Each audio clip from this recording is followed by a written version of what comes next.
In the morning when I'm driving, I really come alive when I listen to my Ronnie, I listen to my RonyiQ.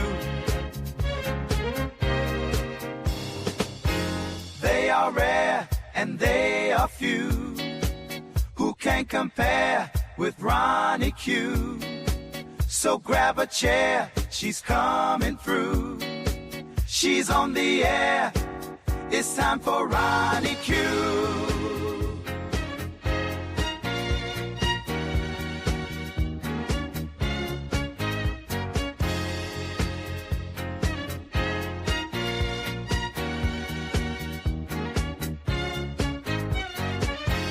They are rare and they are few who can compare with RonyiQ.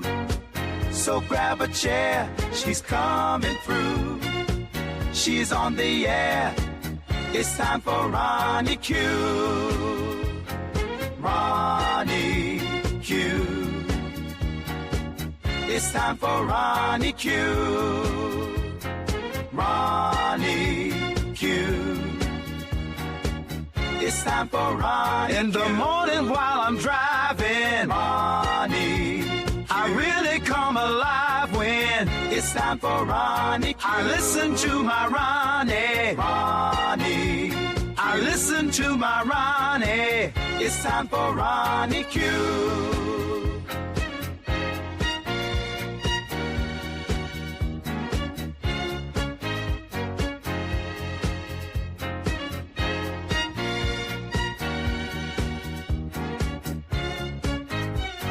Take a seat and go meet Ronnie. Sweet, sweet, sweet, sweet Ronnie. No day complete without my Ronnie.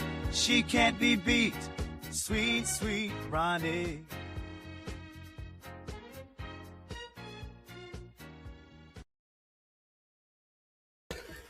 Grand rising, grand rising, grand rising. I hope you guys had a wonderful day yesterday. I had no idea. Isn't it weird how 45, 47 started a war, got no UN approval for this war, didn't go to the UN at all for this war. And when he's hung up in the war, he says that other nations should come support them because they use this oil. They use this oil as well. So since the Iranian has the Strait of Hormuz closed off, other nations should come and help him clear the Iranians out of the Strait of Hormuz. Now, he also has said that he has already taken 90% of their weapons. He has totally destroyed their military, their navy, most of their military. So I don't know why he's need all these countries. And let's talk about these countries he's asking to come help the United States get out of this situation that they have, that they're going to wreck the whole world economy. All of these other nations, he was trying to nickel and dime out of money. They owed America tariffs, and if they said the wrong words, their tariffs went up from 10%. Well, I'm gonna charge them 20% now because I don't like it. They're taking advantage of America. He has isolated America all year long. So what do you think they told him? What do you think all of these other nations told 45, 47? It's something when your mouth write a check, your ass can't cash. We're all familiar with that, right? Don't let your mouth write a check, your ass can't cash. If you're not familiar with that, get familiar with it. Let me see what you guys are talking about. Hey y'all. Hey, Nappy Child, it is good to see you. Grand Rising Candy Cane, it is good to see you. Uh, Thank you for sharing me out, Jackson Street. I appreciate you. It's always good to see you.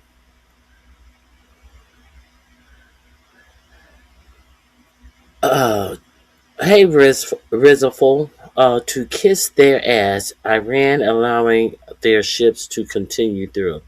They are going to interject themselves in a pointless war. Correct. Correct. He's even asking China. He's even asking China to help them out. There was no planning, just ego and BB dog walking him into a war. You are exactly right. Hey, Liz. That dude was taking a hit for real. Okay, we're just gonna talk about a few things this morning. Hey, Tammy McMillan, it is good to see you. It is good to see all of you up this morning. Renee, it is always good to see you as well. Thank you guys for joining me this morning. Let's talk. Let's get into the few things that I want to talk about, and another thing that is missing in the mainstream media. Do you guys know how much money during this war that our special envoy Jared Kushner is asking the UAE and Saudi Arabia to give to his private company? These people don't talk in millions anymore. Do you know that all this time, this special envoy who don't have to do any of the background checks, who don't have to separate from their businesses anymore, because technically they really don't work for the United States government, but technically they have no experience in all of these peace talks and all of this shit. What do you think that they're talking about when they send these motherfucking greedy bastards over to these foreign countries under the guise of trying to broker peace? They're talking about getting money for their personal wealth. That's what they're talking about. Let's start with this shit because I really couldn't believe this. I did believe it, but I was really pissed off about it. That's what I'll say about this. Hey, Detach Myself. It is good to see you, Grand Rising. Then he called California Governor President of the United States. He mispronounced his last name. Yeah, he called him new scum, trying to call him scum. Imagine 45, 47 trying to call someone else scum. And he said that, you know, Gavin Newsom is dyslexic. So he said that he has a learning disability. And, no president should have a learning disability. Excuse me? But you're slow. You're just slow. For no apparent reason, you're slow, you're dumb, because you're lazy, because you're a grifter, because you're a criminal. You have a criminal mind. No president should have a criminal mind. Trump and his family are getting whatever they can business wise while he is destroying this country to save his ego. I concur. Now let me give you this article where they talk about just that.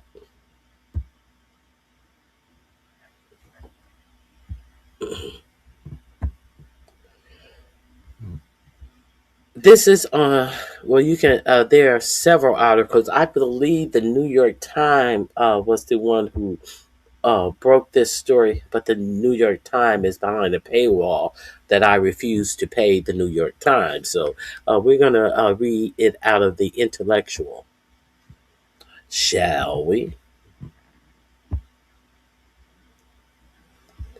His presidency will go down as one of the worst in torpedoing to the further fall of this nation. I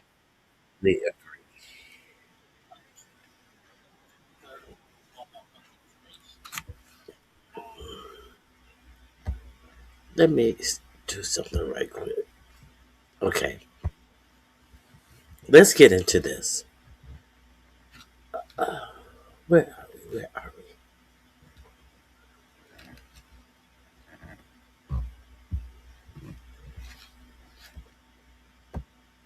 Excuse me for 1 second. I have to blow my nose.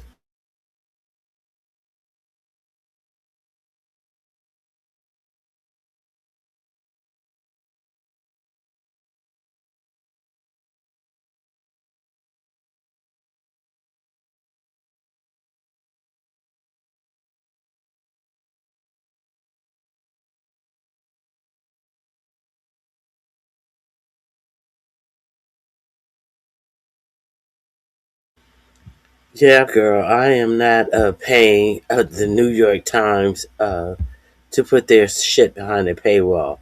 Jared Kushner seeks Gulf investment while taking part in U.S. diplomacy with the same government. Kushner is seeking billions from Gulf sovereign wealth funds while participating in U.S. diplomacy with those same governments, raising disclosure and conflict of interest questions.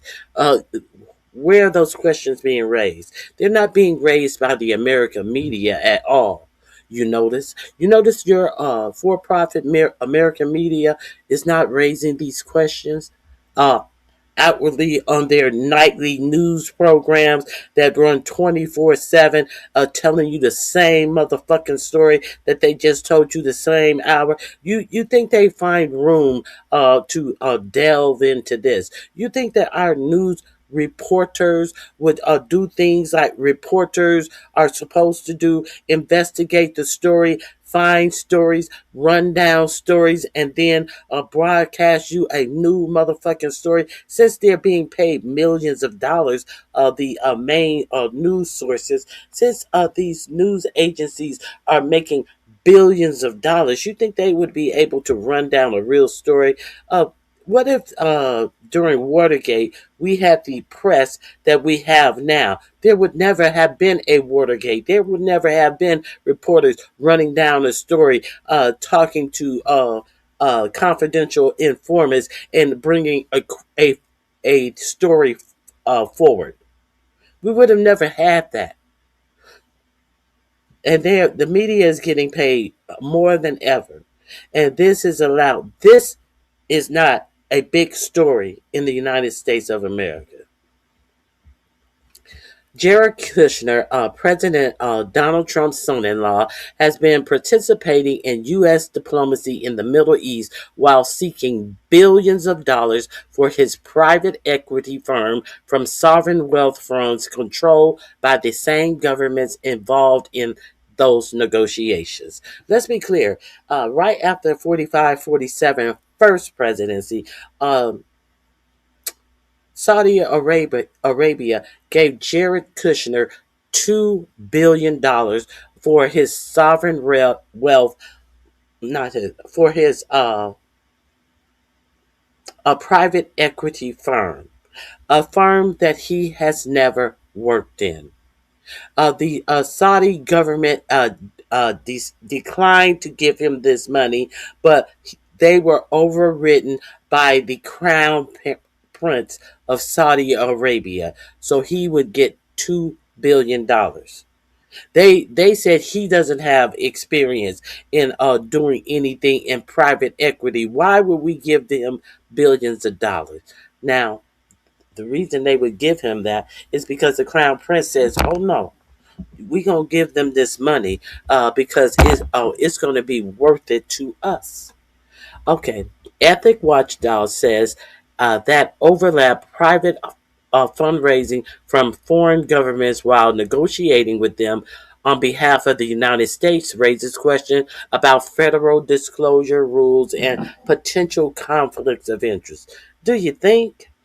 In February, Kushner participated in U.S.-Iran nuclear talks in Geneva alongside the Trump administration's Middle East envoy, Steve Witkoff. Steve Witkoff, who is a real estate developer, one of 45, 47 good buddies who lived a life in developing real estate, is also the person who is talking to all of these foreign nations, talking about trying to find peace in these nations. He's trying to get a piece of cash. He's trying to get a piece of a contract in these foreign nations for his own business. That's the only piece these motherfuckers are trying to find. A piece of fucking billions of dollars for their personal wealth. Let's be real clear. I digress. Steve Witkoff, Iranian Foreign Minister Abbas Aratak, represented Tehran, and Oman mediated the negotiations, which ended without a deal. Ethics experts say situations like these are precisely what federal disclosure rules are designed to address. When private financial interests intersect with governmental authority, particularly in dealing with foreign governments, officials are typically required to disclose those interests so potential conflicts can be reviewed. The New York Times reported that Kushner has spoken with potential investors about raising $5 billion or more for Affinity Partners, the Miami-based investment firm he founded after leaving the White House in 2021. I gotta unlock this post. Oh God. Do I have to do more to unlock this post? Email me a link. Oh God, let me go get my email linked. I should have did this earlier. I apologize. See they make you do too much to get this information, but at least they're trying to give me the information free. Yeah, I'm gonna drop the link so you guys can go over there and get this story as well. I always put the links in my description box. Let me go get my link to this story.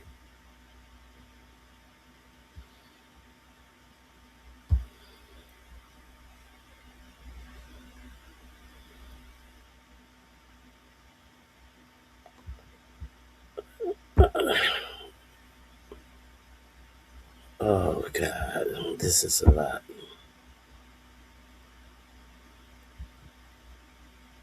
I don't want the app. I just wanted the story. I'm not gonna download the app to my phone because I don't do reading on my phone. Let me see if they'll send it to my email.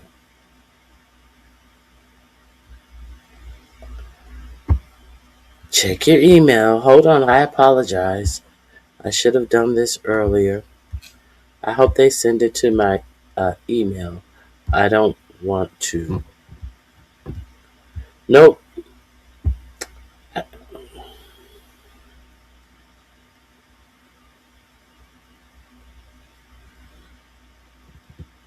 Okay.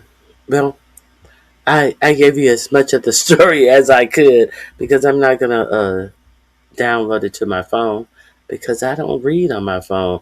My phone is too small to read on for me personally. As you see how big I have this text. Um, so that's all I can give you on that story. Let me drop the link in the chat so you guys can absolutely go over there if you want to download the Intellectualist and read this story. Let me see if I can find it somewhere else. Let me see if I can find it somewhere else right quick. I'm going to drop the link in the chat. I'm also going to have it in my description box. Here you go. It's going to be in my description box under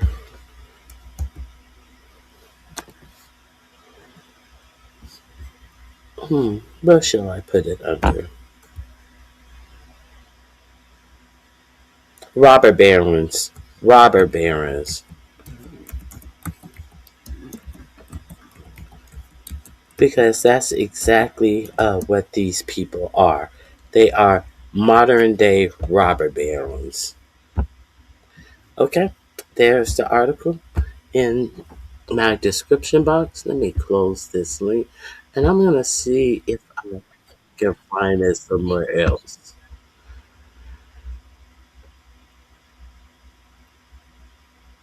Okay, let me see if I can find it somewhere else.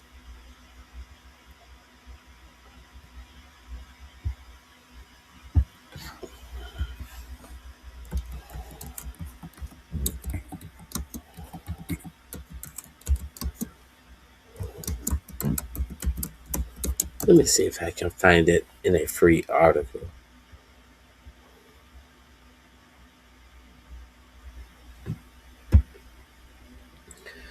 Let's see. Nope, it's behind a paywall. Why is this story constantly behind a paywall?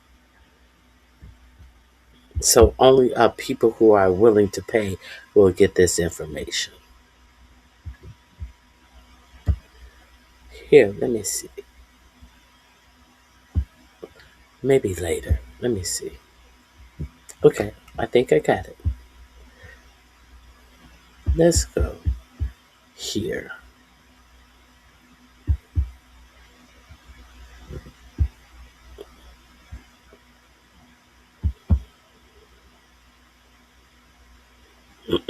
Yes, I found another one. Let me share this with you.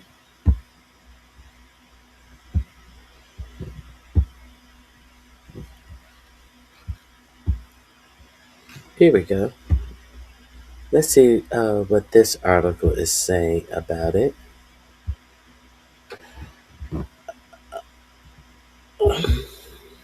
Trump's son-in-law Jared Kushner solicits $5 billion from foreign governments for his investment firm while acting as U.S. Middle East negotiator.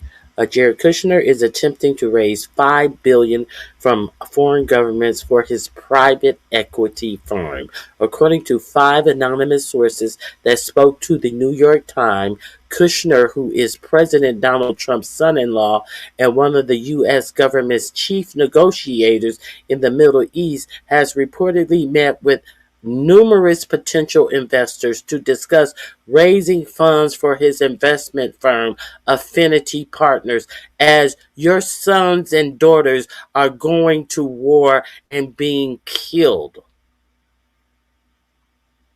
Instead, they're over there flying in private jets to these countries, staying in lavish hotels while they're pretending like they are trying to find a solution to the ignorance that has your sons and daughters over there risking their lives in the Middle East.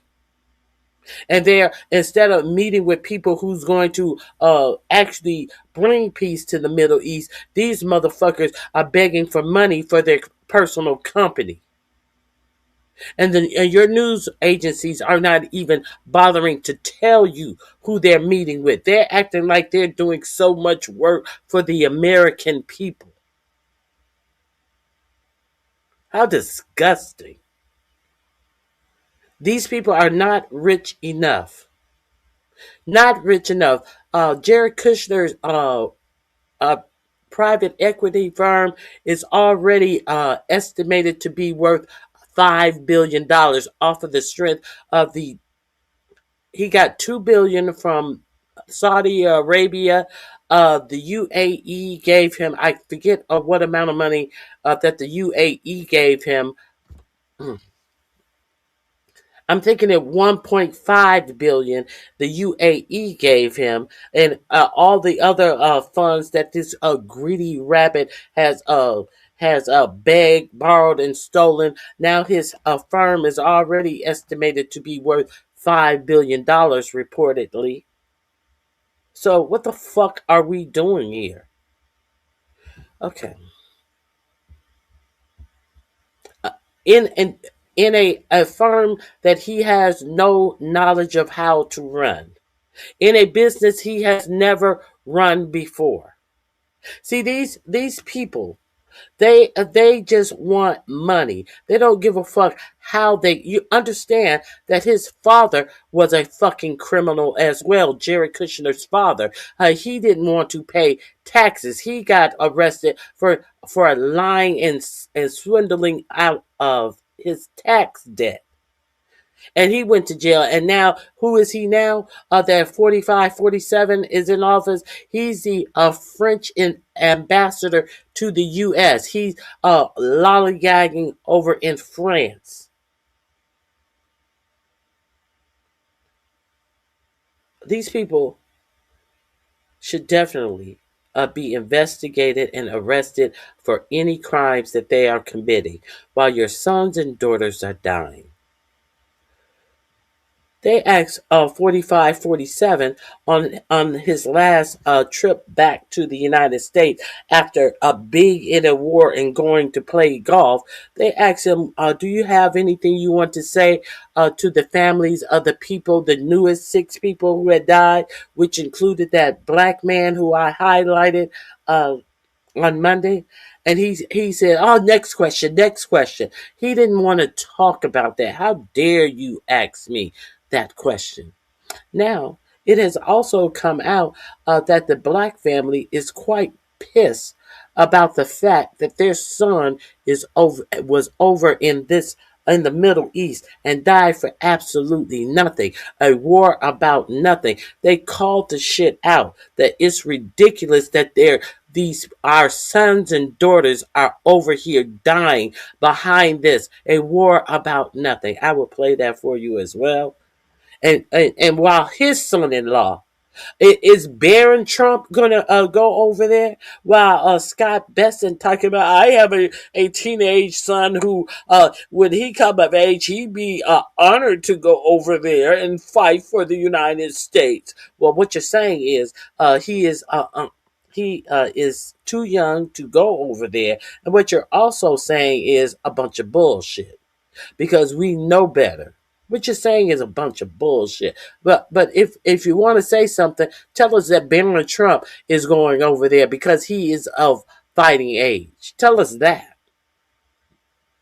No, Baron Trump is probably on some betting site getting wealthy off of the shit that's going to go on in the government on those betting sites. Because Baron Trump has prior information about everything that's going on in this world. And mysteriously, there were about 10 people who won a lot of money betting that America was about to strike Iran.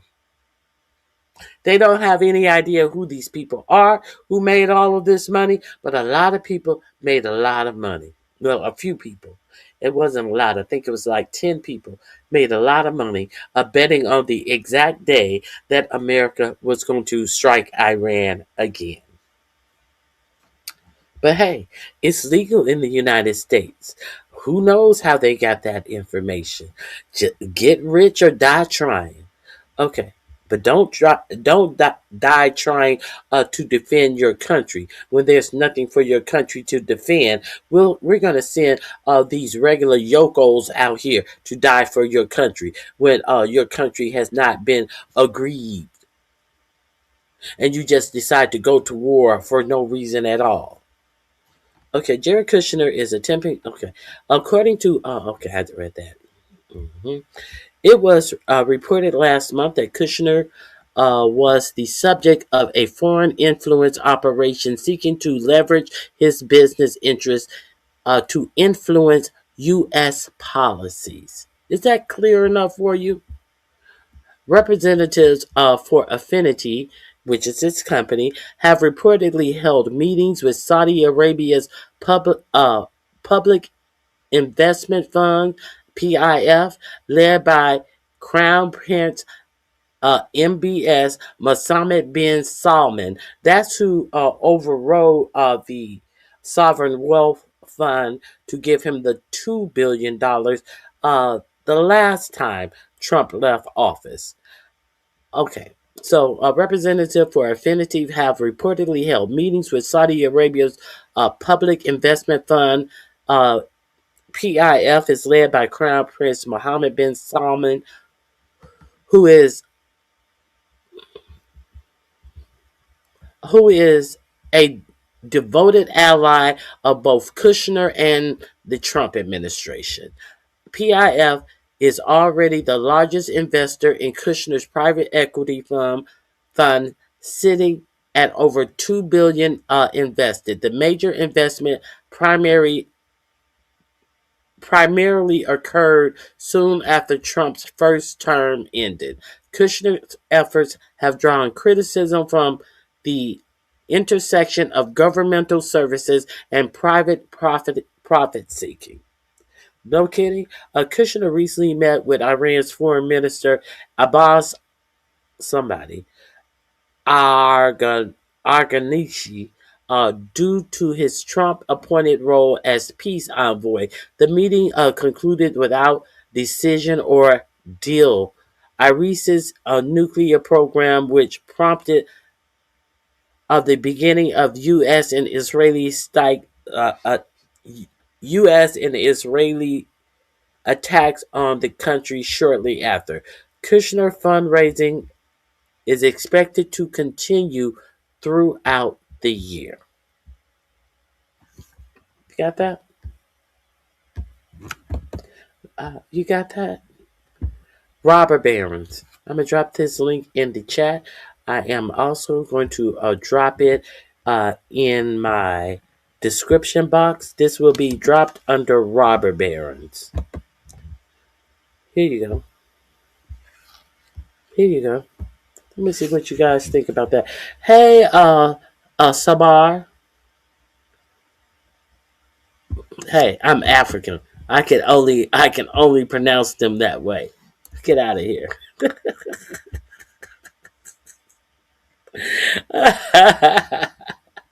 You know what it do. Timothy says, not answering questions and telling lies is not testimony. What are you saying?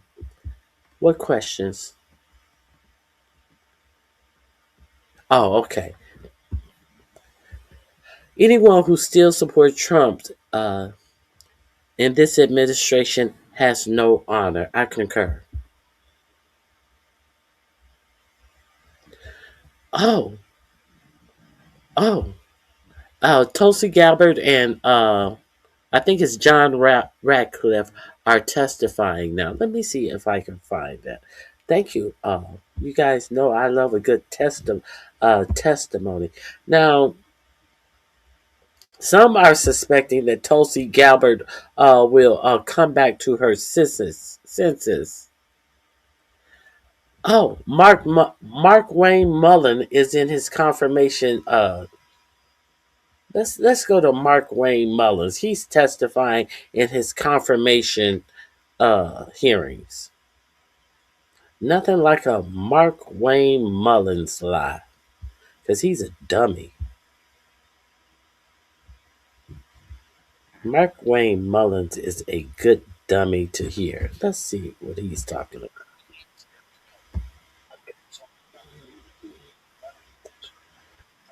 Hold on.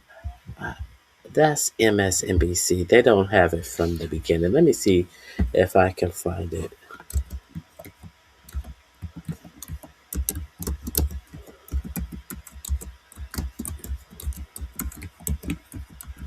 Let me see if I can find it from the beginning.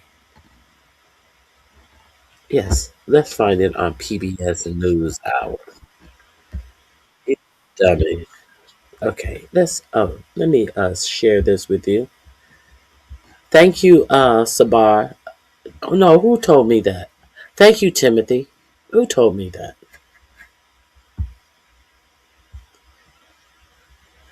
Thank you, whoever told me that. Sabar, you told me that Tulsi Gabbard was testifying, which made me go look for testimony. So thank you for leading me to that. Mark Wayne Mullins, he's the nominee to take over for Ice Barbie Christie Nome as the Department of Homeland Security. So let me share my screen. We're going to watch a couple of these liars lie before the Senate. Let's go. Exposed multiple times to political violence. I was in the right field.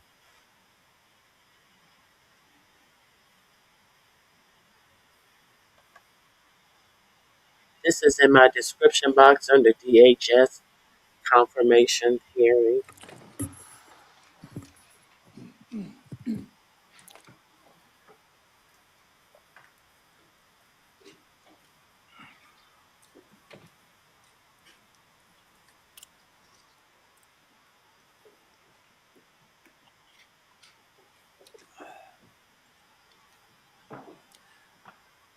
Morning, everyone.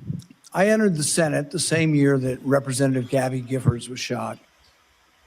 I knew then that the state of political rhetoric was encouraging violence.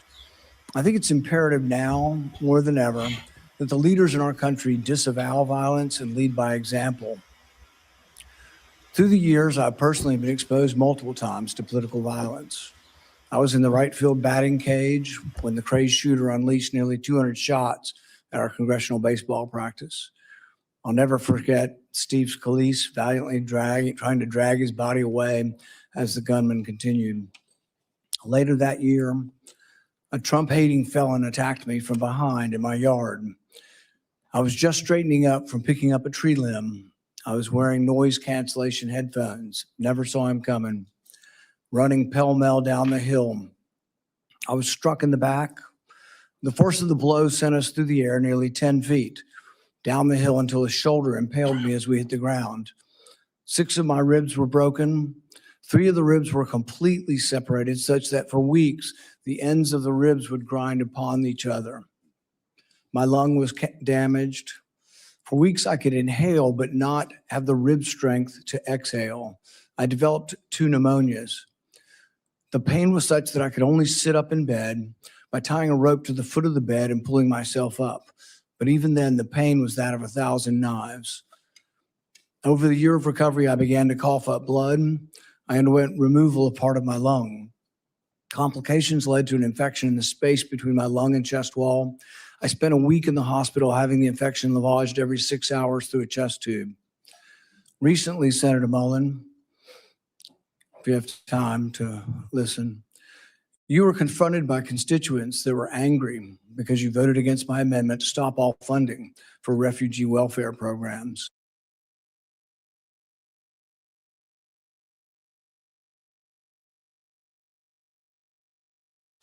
Instead of explaining your vote to continue these welfare programs for refugees, you decided to transfer the blame. You told the media that I was a freaking snake and that you completely understood why I had been assaulted. I was shocked that you would justify and celebrate this violent assault that caused me so much pain and my family so much pain. I just wonder if someone who applauds violence against their political opponents is the right person to lead an agency that has struggled to accept limits to the proper use of force. You might argue you were mad and upset about being confronted by your constituents. But Senator Mullen, your constituents are justifiably upset with you. By now, most of America knows that the Somali welfare fraud in Minnesota stole over $9 billion. But instead of defending your vote, you took to continue the vote to continue these refugee welfare programs. You chose to lash out at me. You went on to brag that you'd already told me to my face that you completely understood and approved of the assault. Well, that's a lie.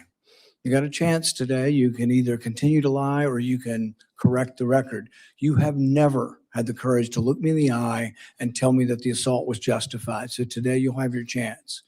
Today I'll give you that.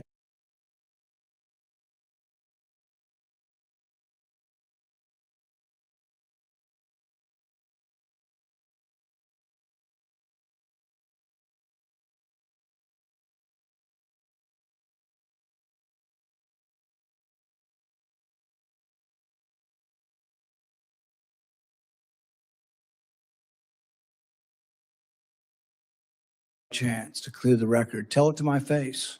If that's what you believe, tell it to me today. Tell the world why you believe I deserve to be assaulted from behind, have 6 ribs broken and a damaged lung. Tell me to my face why you think I deserved it. And while you're at it, explain to the American public why they should trust a man with anger issues to set the proper example for ICE and Border Patrol agents. Explain to the American public how a man who has no regrets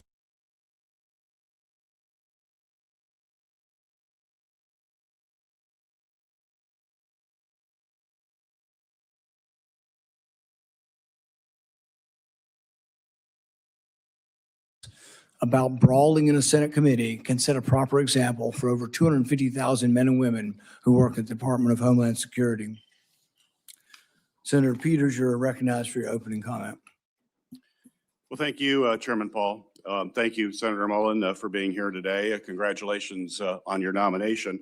And I certainly appreciate your willingness to meet with me as well as my staff as we consider your nomination to serve as Secretary of the Department of Homeland Security. I'd also like to welcome your family who is joining us today and to thank all of them for their commitment to public service. We do it as a family, as you know. The Department of Homeland Security is a complicated organization with challenging operational dynamics. As everyone is well aware, many components within DHS are currently operating without funding. But let's be clear, Democrats are committed to funding TSA, FEMA, the Cybersecurity and Infrastructure Security Agency, and the Coast Guard while we negotiate much needed ICE reforms. We tried to pass those bills by unanimous consent multiple times over the past 2 weeks. Unfortunately, Republicans have blocked those bills each and every time. Yesterday, the White House sent a letter laying out their latest offer, but the devil is always in the details. Administrative action is not enough. We need to pass real reforms into law. If Republicans really do agree with us that TSA and other personnel need to be paid. What I was doing, I was talking while I was on mute. Rand Paul did not come to play. Rand Paul came to slay. He's like, say it to my face now. Rand Paul, do you think that Mark Wayne Mullins is going to pass? That wasn't even a Democrat. That was a Republican asking him questions. And do you think someone with anger issues, how do you think that they are going to be able to be over ICE? That's a question that you should ask the President of the United States who nominated him for this position, even after U.S. citizens have lost their lives in the street to ICE shootings. That I was talking while I was on mute, but let's continue. Then they should join us and pass the bills to pay them today. We can do that while we continue to negotiate needed ICE reforms. But let me be clear, these are very straightforward reforms that we're asking for. We just want ICE to follow the same rules that our local police and our local communities follow every day. The DHS has faced management challenges since the start of the Trump administration. And over the past year, many of those challenges have unfortunately only increased. As soon as President Trump was sworn in, he made deep cuts to counterterrorism offices and programs, forced out or reassigned key personnel, and redirected the focus of limited remaining counterterrorism resources away from the serious threats that we face and towards targeting the president's perceived political enemies. The administration has also gutted our nation's main cybersecurity agency, once again forcing out or reassigning highly talented personnel, slashing budgets, and limiting the agency's work to help private companies address significant cyber attacks. and protect Americans from criminal hackers and support secure elections. The administration has also taken an axe to FEMA, cutting staff and freezing or delaying critical grant funding for everything from emergency food and shelter after a disaster to flood mitigation programs and security grants to nonprofits, including houses of worship. All these cuts and reassignments have been made at the expense of vital missions, including the core terrorism prevention and response mission the department was created to address. In doing so, the Trump administration has broken trust between law enforcement and the communities they are intended to protect, a break that will have a generational impact on public safety and security. And now, after President Trump's reckless war of choice against Iran, the threats to our nation have never been higher. In my home state of Michigan, just last week, we saw both a major medical device manufacturer get hacked by an Iranian-backed group and a horrific violent attack on Temple Israel, a Metro Detroit area synagogue. President Trump's unilateral and unchecked executive actions have put Americans at risk. And we need a steady, qualified leader at the Department of Homeland Security to address these serious threats. How the Homeland Security Secretary responds to a crisis sends signals to everyone, from the department's own personnel to the American people and to the entire world. It's not the role of the Secretary to be a cable news commentator in the wake of a crisis. The Secretary's role is to lead the response and work to ensure the department that they are leading isn't actually the cause of the crisis. A secretary who jumps to conclusions without the facts, as we saw in the case of Renee Good and Alex Preddy's killings, only worsens the situation and actually makes us less safe. This is a role where temperament matters, where judgment matters, and where experience matters. We have seen under Secretary Noem's leadership how shortcomings in these traits can compound the challenges that already come with leading a large and complex department. And now, more than ever, we need a DHS secretary who is a steady hand, who will provide thoughtful leadership, follow the facts, tell the truth, and hold agency officials accountable when they need to be held accountable. We need a DHS secretary. We already know that he is not the man with any of these qualities. Like Timothy, or was it Sabar, brought up, he was ready to fight that union official who came to testify before Congress. He stood up to fight him, talking about, let's take it outside. We know that he is not the man for this job, period. Who's committed to the rule of law and who will protect and cooperate with independent oversight, whether that's from the Inspector General or from members of Congress. And we need a DHS secretary who is free from distractions and conflicts of interest that only undercut the department's work and also break trust with the American people. Senator Mullen, I appreciate you being here today to answer our questions about these concerns and your experience and qualifications for the job. And while I'm interested in hearing more about your vision for leading the department, I do have reservations about your readiness to take on such a significant role at such a critical time. I hope you will provide us with the substantive answers today and a candid recognition of where this administration has fallen short on safeguarding our homeland security as you seek to lead the department as our nation faces on. Okay, the link to this is in the description box. We are behind in this feed. Note that I will be fast forwarding if I get some Yoko sitting up here asking bullshit questions. So you can go to it at your own discretion. Let's get through this.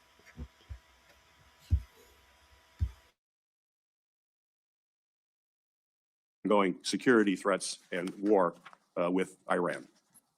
Senator Mullen is to be introduced today by Senator Lankford. Senator Lankford, you are recognized for your introduction of our witness. Paul, thank you. Mark Wayne, proud that you're here. I get the honor of getting a chance to be able to recognize and introduce my friend, Mark Wayne Mullen, my fellow senator from the state of Oklahoma, and somebody that I've seen work incredibly hard to be ready for every single task you've ever taken on and to be able to not only do it, but do it well. There are a lot of folks that think they know you. I actually get to know you and have had the opportunity to be able to serve beside you for now over a decade and have seen your tenacity and your work effort.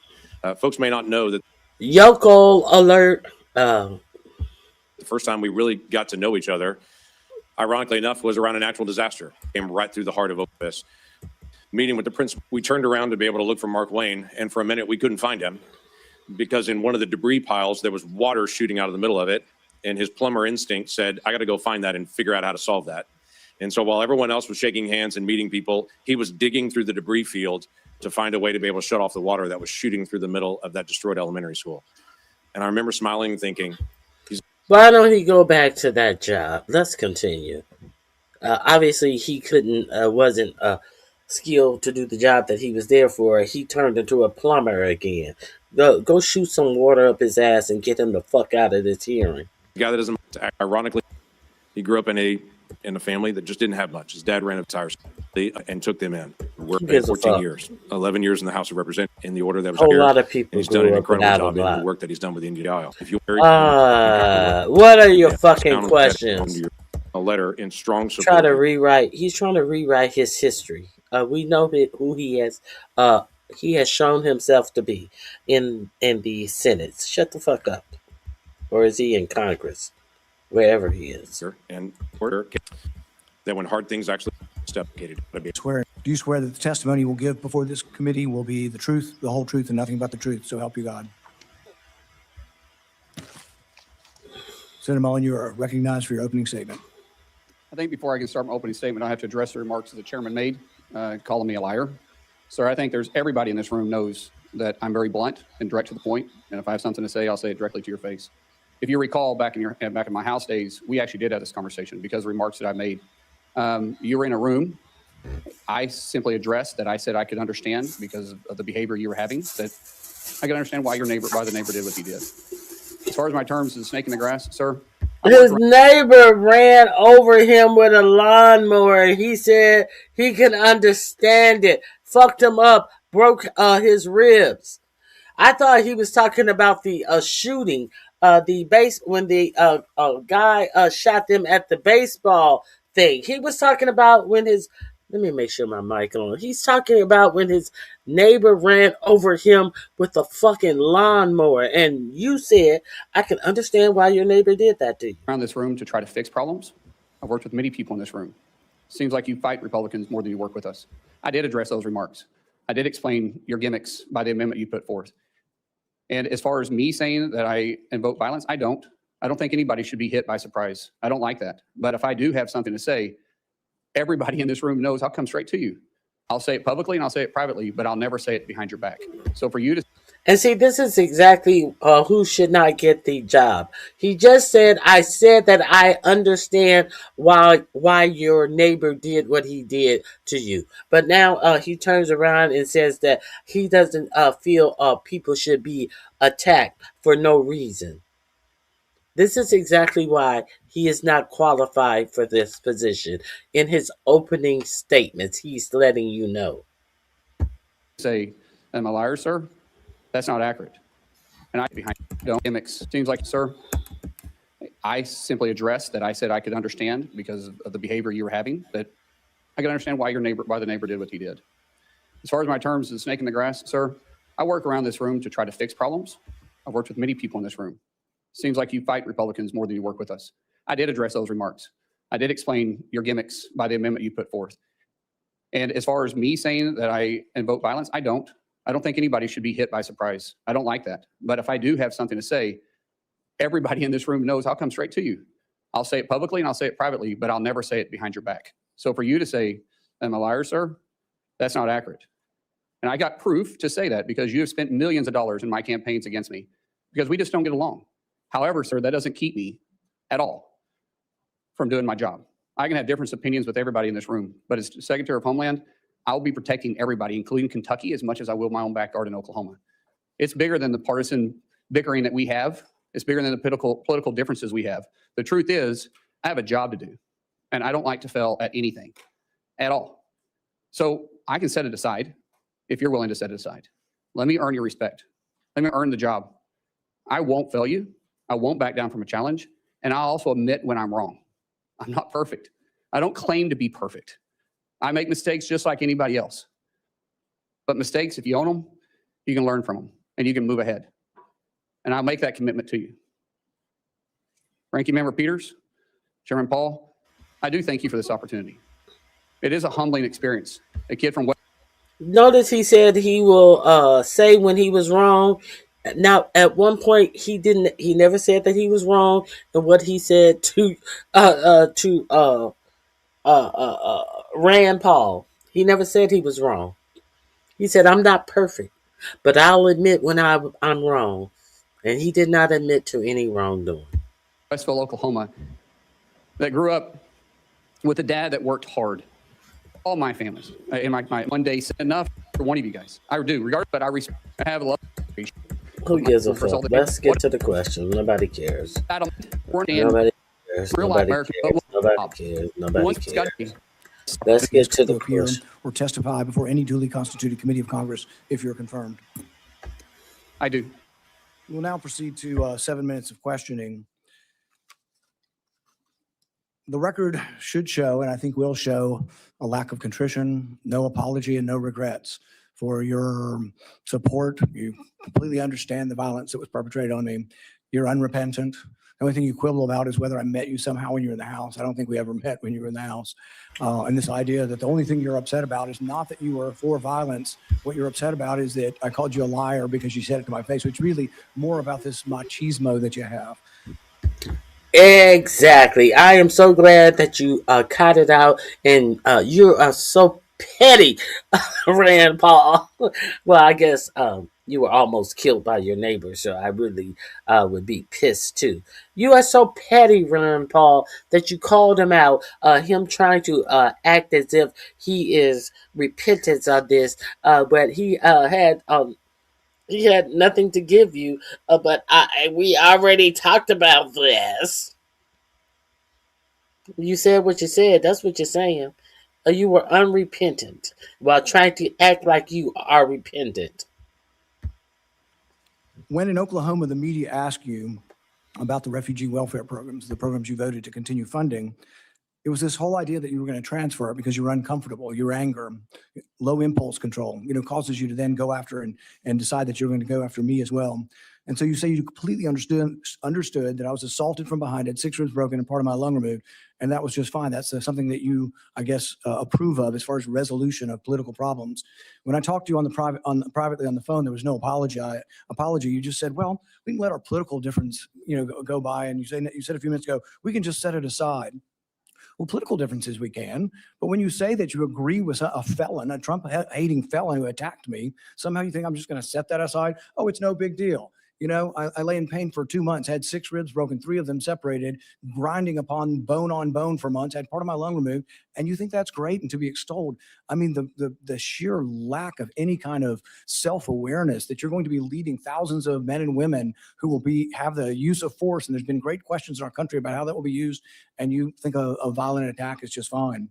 So I guess my first question is, do you think that justifying that kind of violence sets a good example for the men and women of ICE and Border Patrol?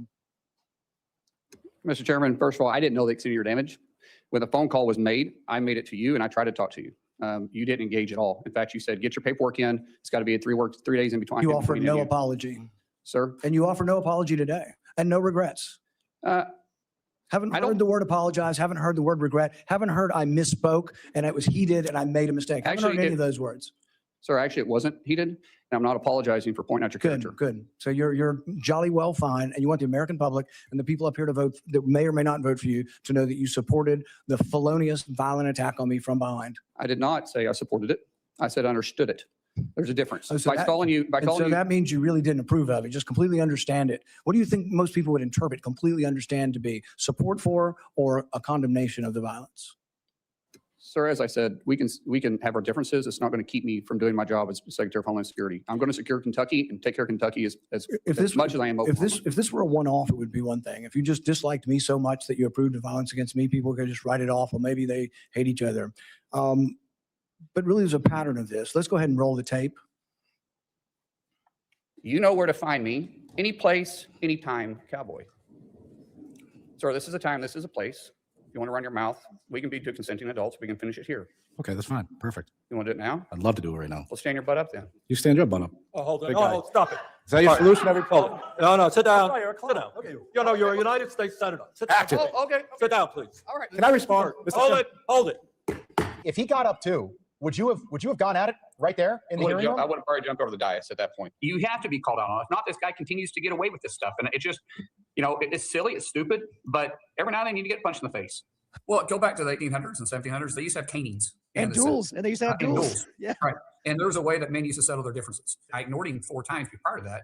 And people say, yes, you're supposed to ignore it. Well, I'm not a very good Christian. I try to be a good Christian. And I know people say you're supposed to turn the other cheek. I prefer the David method. But we need to move from an almost. By the way, I'm not afraid of biting. I will bite. Biting? I'll bite. Yeah. I'm in a fight. I'm going to bite. I'll do anything. I mean, I'm not above it. And I don't care where I bite, by the way. It just. I'm not above biting. Unrepentance in his ignorance. A grown man, unrepentant, and actually going on a whole motherfucking circuit to profess his ignorance and try to be right in his ignorance. In hindsight, any regrets? No, I really don't. So no regrets. In fact, even after your anger had cooled, you were still bragging that if he'd only been brave enough to stand up, you'd have jumped over the dais and taught him a lesson, because that's how men should settle their differences. Do you think fighting as a resolution for political differences is a good example for the men and women of ICE and Border Patrol? As you can notice over my shoulder here is my good friend, Sean O'Brien. Both of us had conversations. Both of us have shaken hands. And both of us agreed we could have done things different. Sean?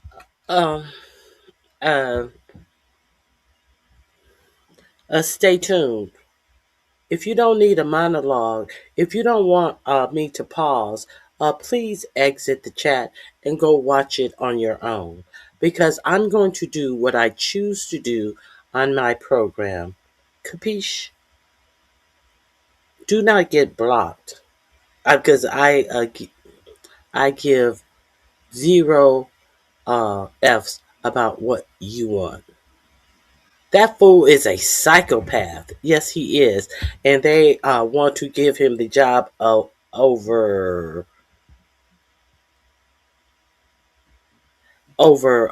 Department of Homeland Security, over ICE. Like I say, stay tuned. Don't get blocked.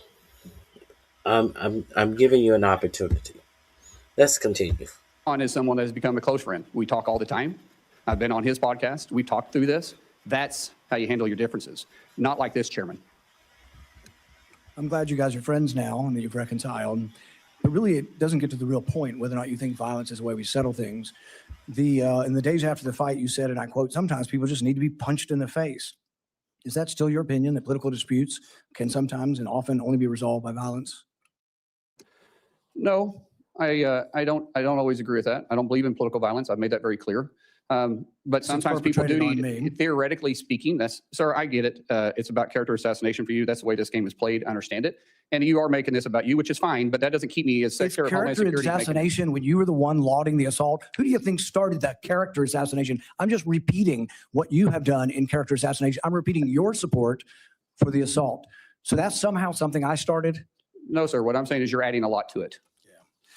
In the days after the fight, you did many interviews in which you justified the violence as historically justified by precedents, such as caning and dueling. Is it today your opinion that the caning of Charles Sumner was not only justified, but argues still for resolving our political differences with violence? What I was simply pointing out is some of the rules that still apply to this body. For instance, dueling with 2 consenting adults is still there. I was pointing out what is still illegal for 170 years. There's no precedent for legal dueling. Even then, they fled the.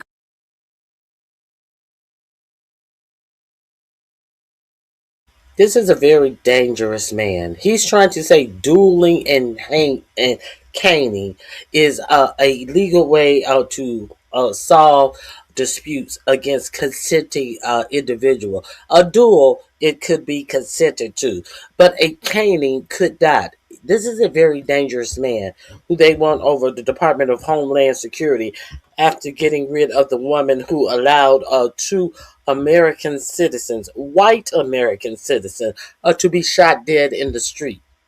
And this is who's up next. Who got next? Country. Do you realize that the man that beat Charles Sumner with a cane, he beat him till he was unconscious? You know why no senators intervened? Because his friend held a gun on the other senators, and he kept beating him until he crushed his skull. That's what you're insinuating as the president of the Senate, and that's what you live by. That is a very, very dangerous sentiment.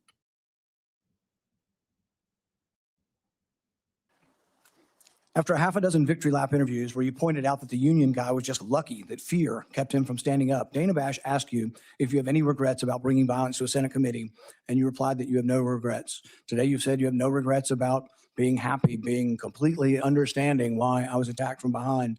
You had no regrets about, instigating a brawl in a Senate committee hearing. Are those still your opinions? Mr. Chairman, you're going to have your opinion. I'm going to have mine.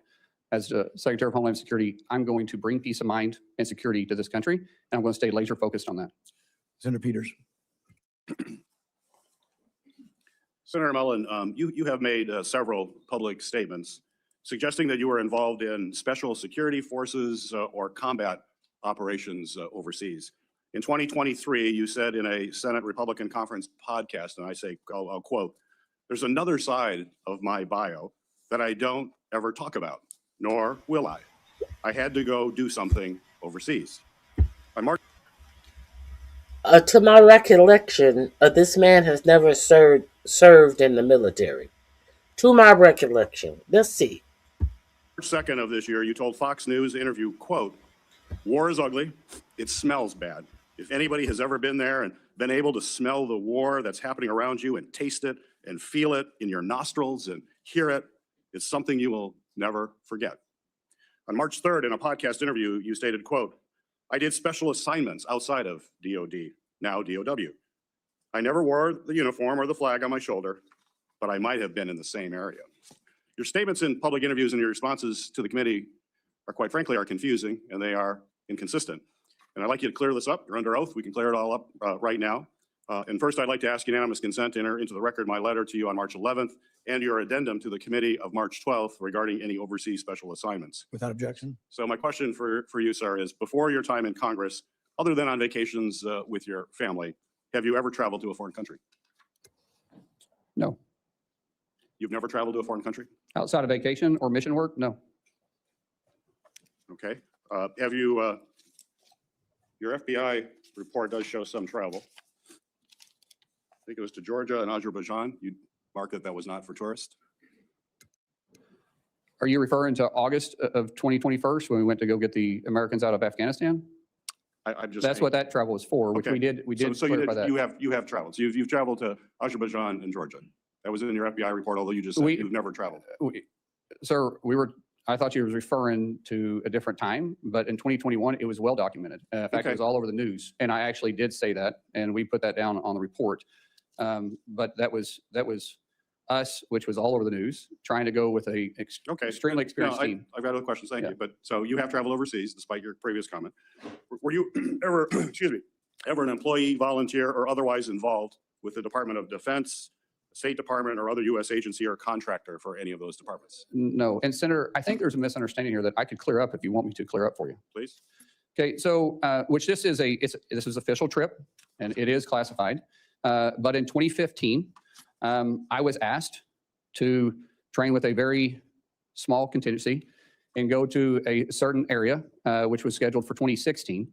During that time, I was asked to go through, had to meet certain training qualifications, had to go through SEER training. The training and stuff was kind of fun. The SEER training was absolutely awful. And I've spoken in general about my experiences, but I've never spoke specifically on details, on dates, or on the mission. Or on the mission. He's being very vague in his being specifically vague at the same time.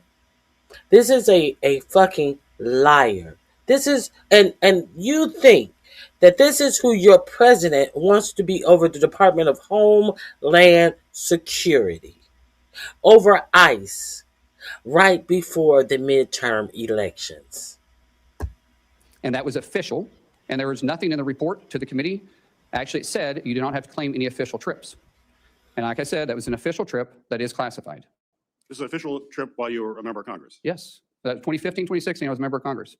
And it was- Some of it may be public, but it would be very small. Most of it, because of my recollection, which we're going back 10 years, I think there was only 4 people read in on it. So where was that trip? I just said it's classified, sir. It's classified. So the letter that we sent to you said that we need to have information of any of these activities It said not provided- official trips. Your paperwork was very clear, excluding any official trips. This was an official trip as a member. Well, we have more questions we're going to have to ask. When in the FBI report, I asked, is there anything in that report that is classified, that you were involved in any kind of classified operation at all? And there's none. It So was the FBI also report- excluding, it also said excluding official duties. It says that. And you guys had the paperwork in front of you, and it always says excluding official duties. We had this committee come to us and ask the same questions. We talked about doing mission work. We talked about doing mentorship, but they said official duties that was in your official capacity does not have to be talked about. So where did you smell war? Sir, I just said that this was classified, and the dates, locations, and admission, I've never spoke specifically details about. Well, we can get that information. That's here, fine. Mr. Chair. You're welcome to get it. We will want to find out more information about That's that. perfectly okay, It's important to Senator. have the truth here and that you're portraying yourself in a truthful way. Sir, I'm not portraying myself in any way other than you're asking the question. I said I would try to clear.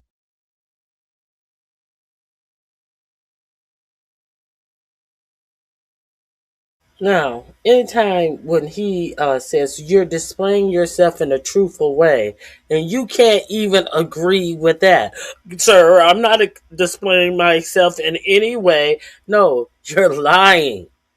You're lying. You smelled war where, bitch?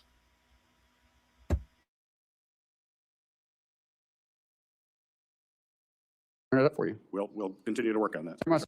Specifically details about. Well, we can get that information. That's here, fine. Mr. Chair. You're welcome to get it. We will want to find out more information about That's that. perfectly It's okay, important to Senator. have the truth here and that you're portraying yourself in a truthful way. Sir, I'm not portraying myself in any way other than you're asking the question. I said I would try to clear it up for you. We'll continue to work on that. Thank you. After DHS officers shot and killed 2 American citizens this past January, you joined top administrative officials in publicly blaming and disparaging the victims. Following the killing of Renee Good, Secretary Noem called her a domestic terrorist. You, sir, you called Alex Preddy, quote, a deranged individual that came in to cause max damage. Could we expect those kinds of quick responses if you are confirmed as secretary? Would you be basically, well, you responded as Secretary Noem. Are we going to just expect that same behavior all over again? No, Senator. I have a deep amount of respect for you. We've had our differences, but I do respect you. I think I said this privately when we had a conversation. Those words probably should have been retracted. I shouldn't have said that, and as Secretary, I wouldn't. The investigation is ongoing. And there is, like I said, there's sometimes going to make a mistake, and I own it. That one, I went out there too fast. I was responding immediately without the facts. That's my fault. That won't happen as Secretary. So you regret that statement? I already said that. Yes, sir. Would you want to apologize to the family of Alex Preddy? Well, sir, I just said I regret those statements. Is that the same as an apology? I haven't seen the investigation. We'll let the investigation go through, and if I'm proven wrong, then I will absolutely. How would you characterize your relationship with President Trump? He's a friend. How frequently have you spoken with him in the past year?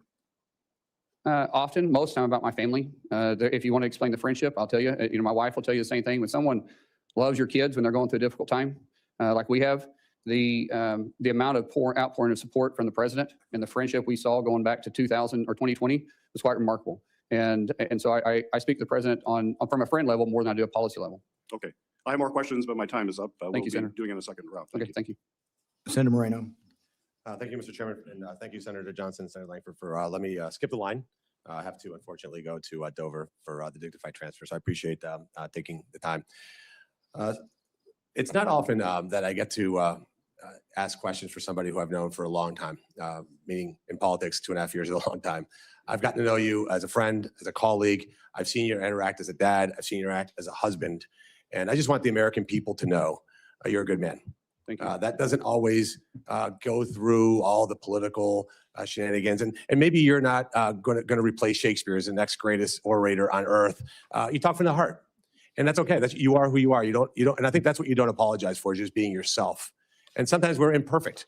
We don't do the 20-person focus group every time you say a word. And I think that's what people like about you, Mark Wayne. So I appreciate you being here. I honestly just have one question for you. Do you pledge to support and defend the United States of America nearly as much as you would protect and defend your family? Without doubt, sir, yes. So I'm going to ruin everything for the audience. You will be confirmed. You will have the job. And you're going to make this country safer and better. And for that, I thank you and thank your family for supporting you. So I will use the rest of my time now to make a little case to the American people.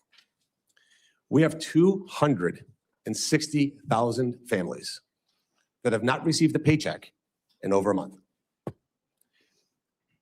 260,000 American citizen families who have not received. Okay, what you're not gonna do, you're not gonna use your time to for propaganda. Get the fuck out of here, you stupid motherfucker. Let's continue. You're supposed to be questioning this person who is going to be over the brown booted thugs that are put on our American streets, bitch. That's what you're supposed to be doing. Personal attacks, whatever you can do. I know that is a good man. I will vote for you. Our Republican colleagues will vote for you. You will get confirmed. You will do a great job, and you will make this country proud, Mark Wayne. Thank you, and thank you for standing by a great American person. Senator Hassan. Well, thank you, Mr. Chair. Before I start with my remarks and my questions, just with regard to Senator Moreno, who has left the dais, the American people should know this. ICE is right now funded with more money than it's had in past budgets. And the partial limited shutdown that we have right now has nothing to do with ICE. Meanwhile, Democrats have consistently over the last week moved to fund the rest of the Department of Homeland Security, and the Republicans have blocked that funding. So let's just be clear about what's happening here. Now, I want to congratulate Senator Mullen and Christie for the nomination. I know your family is very proud, and I know how much you love them. I also want to thank Chairman Paul for speaking so openly about a really difficult thing, which is the actual physical impact of violence, and in this case, political violence. It is a hard thing to do, but it is a really important thing to do at this time in our country's history. So thank you, Chairman. The Department of Homeland Security was created in the wake of the September 11th terrorist attacks with a clear mission: to keep our country safe, secure, and free. The department's work includes counterterrorism operations, disaster recovery, physical and cyber protection of critical infrastructure, and immigration enforcement. The stakes for the success of the Department of Homeland Security could not be higher. And that's also why Granite Staters and Americans of all stripes have been deeply concerned about what they've seen from the Department of Homeland Security under this administration. People have been rightfully outraged about the lawlessness from the department's leadership, which has not only resulted in the death of 2 American citizens, but has also led to the hollowing out of agencies like FEMA. So to Senator Mullen and my colleagues, what happens here in this room today is not nearly as important as what happens at our border, on our streets, in our communities, and in our businesses tomorrow and every day thereafter. So Senator Mullen, I'm going to start with a question I have asked every one of the president's nominees. If directed by the president to take an action that would break the law, would you follow the law or follow the president's direction? Senator, thank you for the questions and thank you for the concerns. First of all, I've enjoyed working with you on several different issues. We've had very blunt conversations. To answer your question, the president would never ask me to do that. Well, certainly everyday Americans who have served on juries would disagree with you about that. And the example he has set calls into question that answer. Let's Senator, move, sir. yes. I have limited time, as Okay, you yes, well know. Go ahead. In the past 14 months, Secretary Noem has fundamentally broken the American people's trust.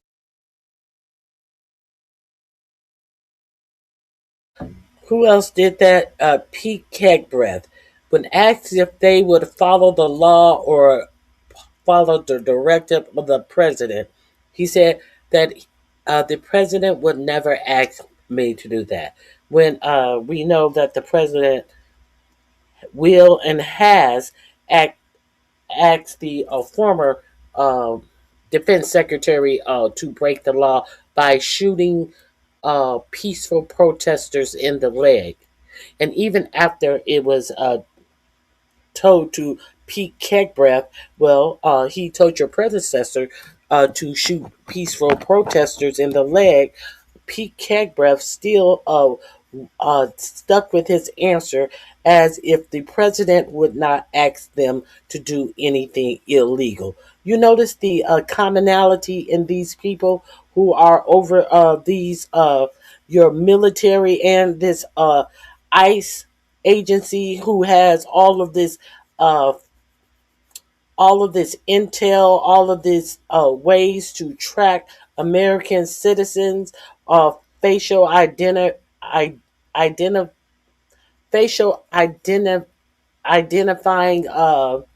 technology, all of the ability to track your phone just by being close to you, not having a warrant, all of this money that the Department of Homeland Security has to track you, an American citizen.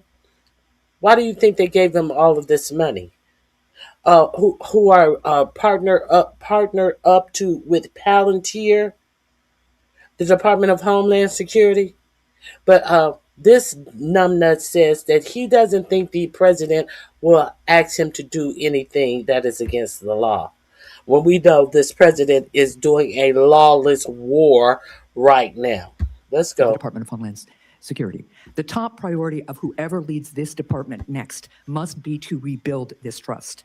If confirmed to lead the department, how will you be different from Secretary Noem? Senator, I think I've said this in a private conversation too. I love Senator Noem's family, and I consider them friends. But everybody has different leadership styles. And throughout my businesses, when I would have to transfer one manager to the next or one executive to another area, and you bring in a different one, they all have different management styles. My management style is empowering people. And as I said in my opening statement, I want to protect the homeland. I want to bring peace of mind. I want to bring confidence back to the agency. I'm not going to be the smartest guy in any room I walk into, but I know how to get talent and I know how to bring those people together. Let me interrupt you again. I'm Yes, sorry, sir, that's okay. because our time is limited. But let's be really clear. What Secretary Noem did was give the green light to lawless behavior. Are you going to give the green light to lawless behavior? I will operate within the parameters and the policies and the laws that you guys set for me. And the Constitution I don't of get the it- United States. Of course, the The Constitution Fourth of the United Amendment, States. among other things. Of course, the Constitution of the United States. I'll swear to uphold that when I get sworn in. But be very clear, I don't get to choose the laws that I enforce. You guys pass the laws. I enforce those laws. Right. And but, the reason why but we haven't had- shooting a protester who was exercising his First Amendment speech and carrying a lawfully licensed gun is not a lawful behavior. Now let's move on to another issue.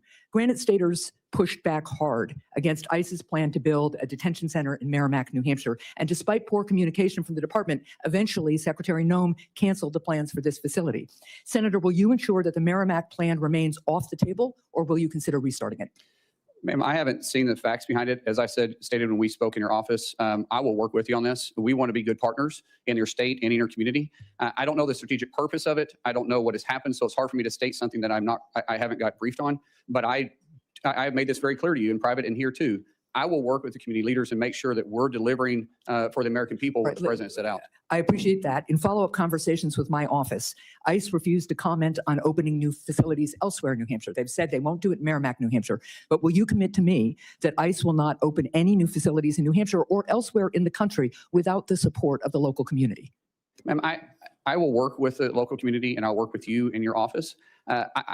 I won't be able to speak to that until I understand the risk and the reason behind delivering the mission that's set in front of us. We got to protect the homeland, and we're going to do that. But obviously, we want to work with community leaders. We want to be good partners, and we're going to work in your state as hard to make sure we build relationships and work in that manner. Well, look, I will be here for a second round of questions because I have a lot more. But let me just point this out.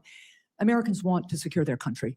I agree. We all love this country. We all know we need to be safe, secure, and we all want to be free together. The people of New Hampshire will take into consideration a request by ICE and the federal government to do its part. But transparency and local control and respect of local people throughout New Hampshire and throughout the country is an essential piece of our democracy. And what I've been hearing from ICE and from other DHS folks is, well, the pushback's too hard. You either can make the case for these facilities and explain how you're going to support the local community and deal with the fact that they'll lose property tax dollars, for instance, or if you can't make the case, it shouldn't be built. So I really would encourage the department and all of us to remember that this is a government of by and for the people, and if you can't make the case to the people, you shouldn't be doing it. Thank you. Senator Johnson. Thank you, Mr. Chairman. So Mark Wayne, I'm going to use my time completely different than how I was going to when I walked into this hearing. I can't top what Senator Marino, the comments he made about how unconscionable it is that we're not funding and we're not providing paychecks to those 260,000 men and women that you will be soon leading. Therefore, you took your bitch ass out there and gave them lunch. You decided to do a photo op and take the workers, the TSA workers at DFW lunch. You pulled up in a pickup truck. The amount of TSA workers that work at DFW, they would need their lunch pulled up in a fucking 18-wheeler. But you decided to do a photo op and act as if you are protecting and in support of these workers, and you bought them lunch. You didn't bring an 18-wheeler to give them all lunch. No, bitch, you did a photo op. Kiss ass motherfucker. Let's continue. Working with no labels. We don't serve on the same committees, have never gone on Codell together. And that's oftentimes how you get to know our colleagues. So I don't know you as well as some of the other people on the dais here. Certainly within conference, we've seen each other interact. We share a couple things in common. I think we're both pretty passionate about our love for this country, about trying to fix the enormous messes left behind by President Biden, Democrats. We wear our emotions on our sleeves. But I will say that I've been here 15 years. I've been through a lot of confirmation hearings. And relationship, because I've been running a bipartisan workout group that started actually with speaking that opening is all I decided just and he's still running well really an election kiss tree. He said, let me get this straight. He doesn't know who you and Christy are, but he knew who I was because the only question you got right is who the president was. And he said Trump with his cocky grin on his face. And but the president didn't understand the severity of it, but he heard it in my voice and immediately he went to work. I told him we had to get this. And really not didn't tell the president. Christy tells the story better than I do. And he goes, no, sir. He goes, because he loves you. I hope that you will be for. Thanks, Mr. Chairman. Welcome, Senator Mullen. Thank you for being here today, and thank you to your family.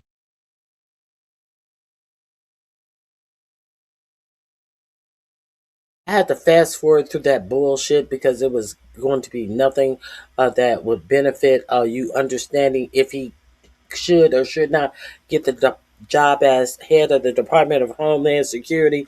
And now you see him wiping his whole face down from the sweat he knows he's about to get under some real questioning from Senator Blumenthal. For your service and theirs. I hope that you will be as emotional about the children who are presently detained at Dilley and other camps in the United States of America, where they have been subjected to conditions that would outrage and have angered many Americans. We're here because of a lawless and reckless agency that has broken into homes without judicial approval, shot United States citizens, detained them without any cause, and sometimes killed them.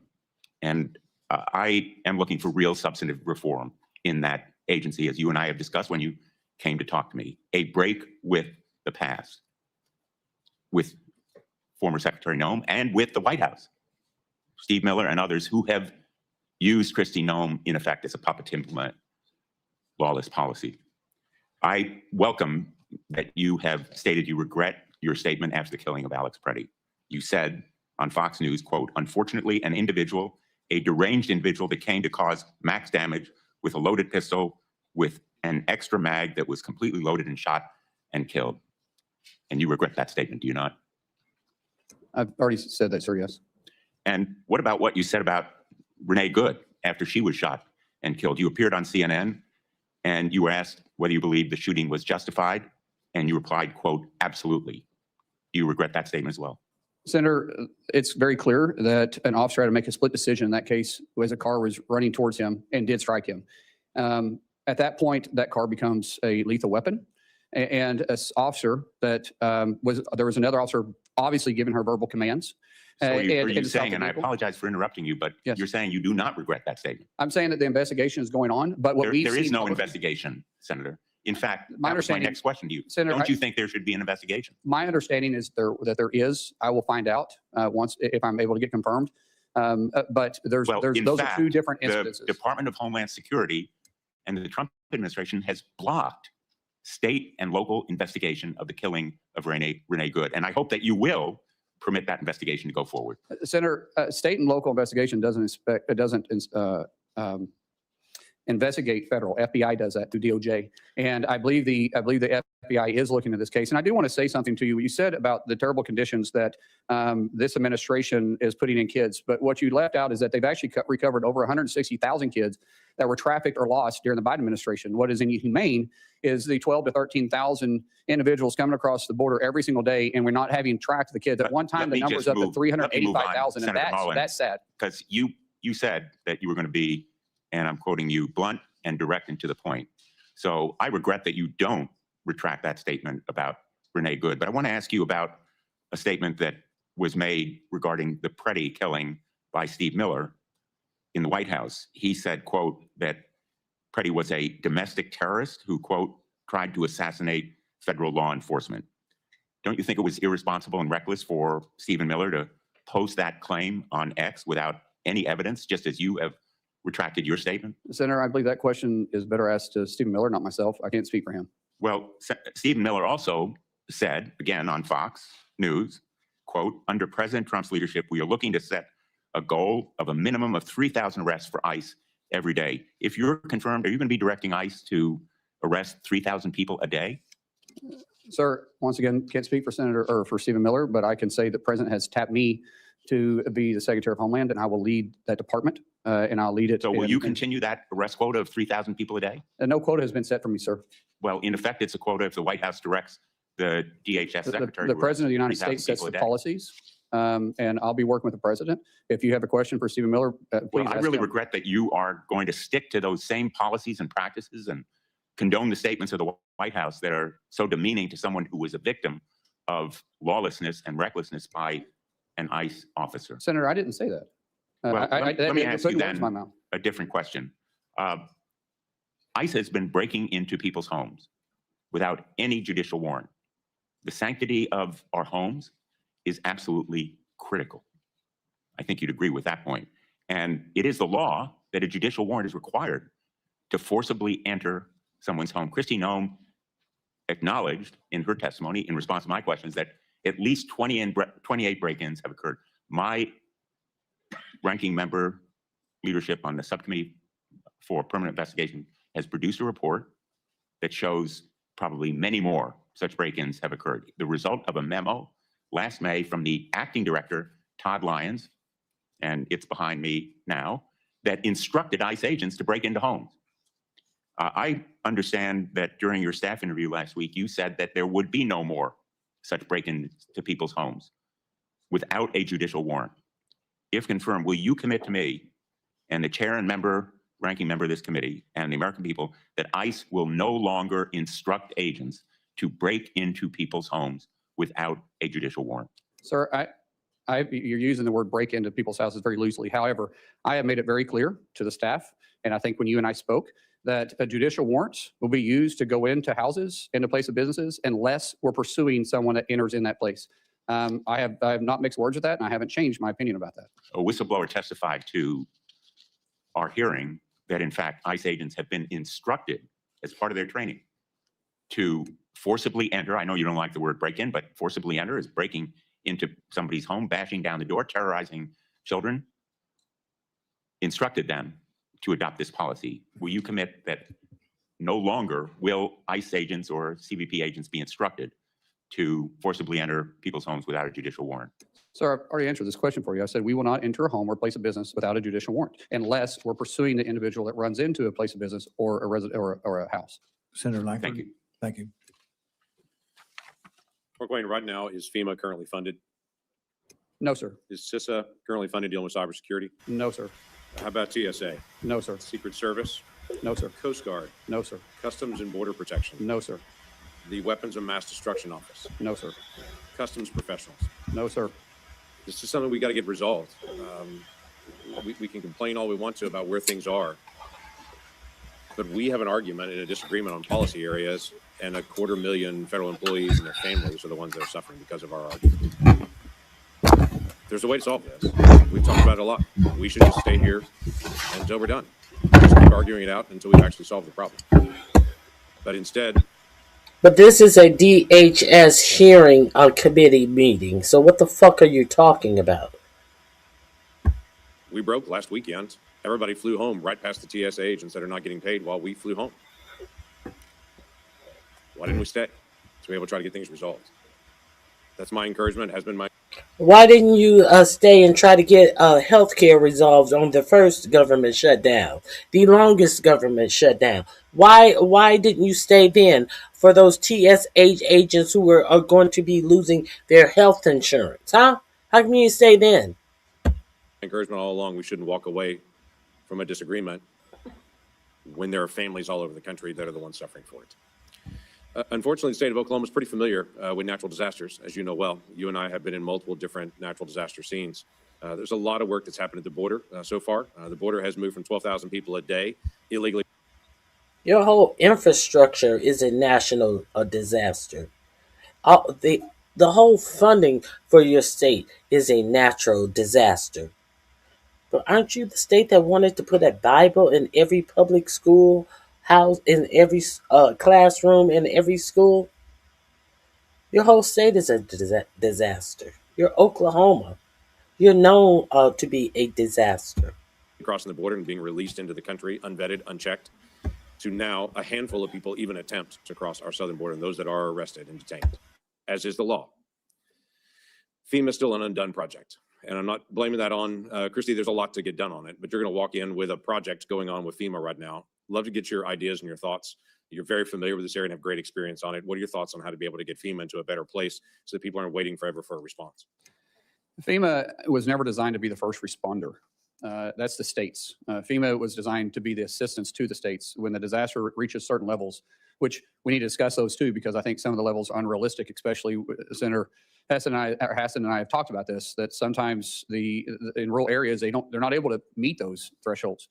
But working with the state, allowing the state to have their emergency response, FEMA simply helping write checks and assuring that they have the capability and the manpower if need be. But for the FEMA to walk in like FBI walking on a crime scene and taking over, no one's going to care more about their backyard than the people that live there in that state.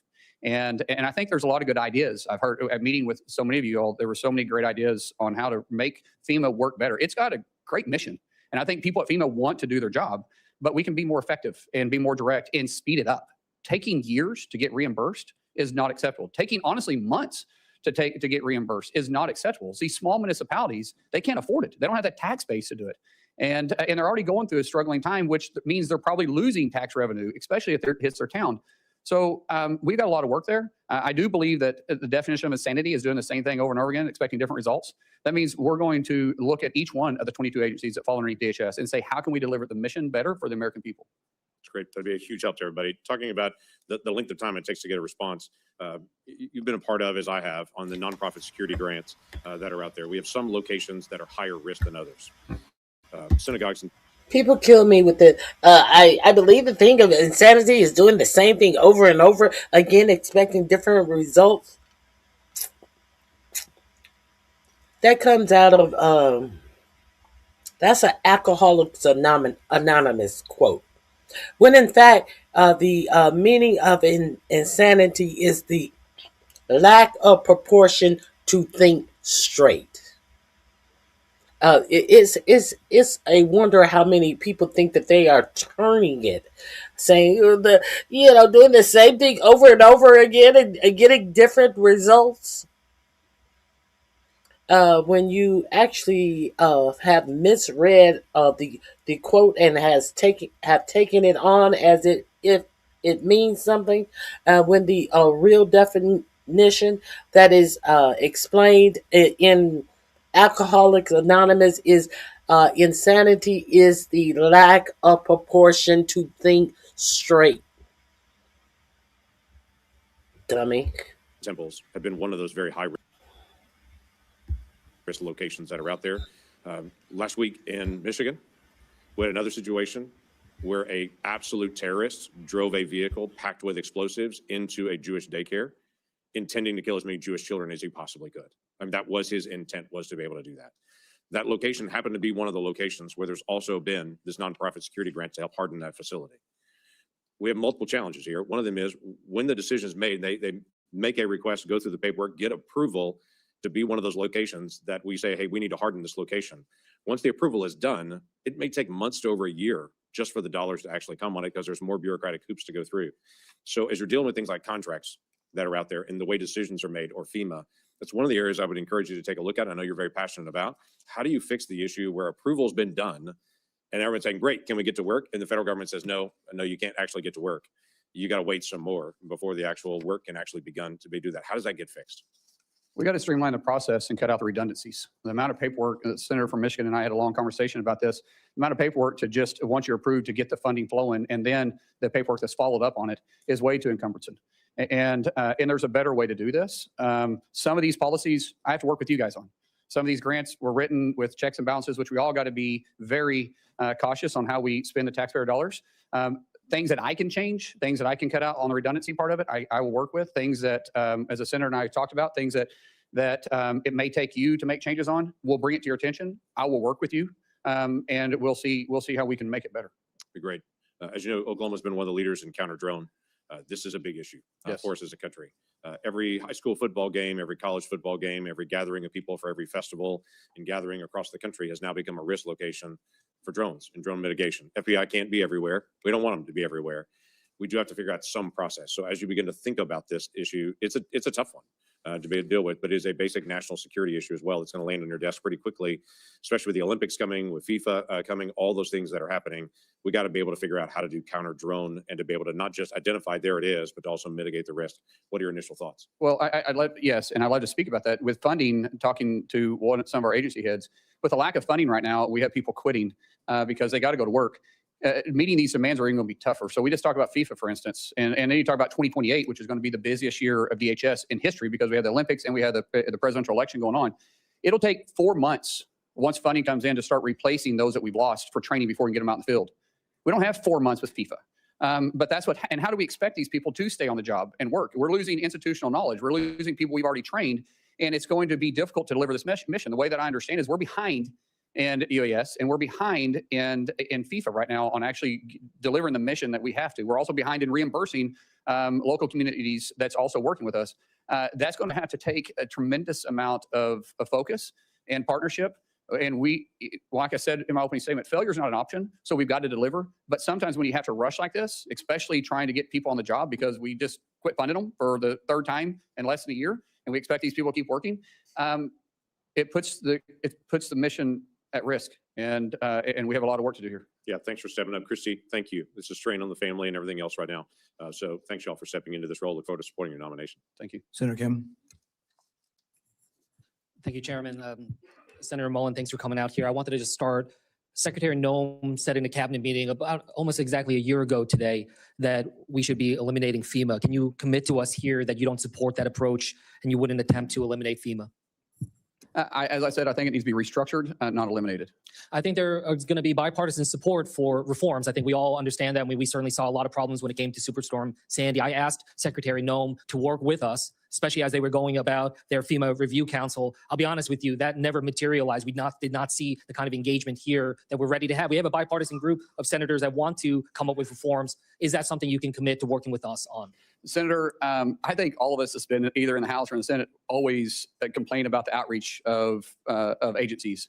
I will make a commitment to you that I'm going to have the best.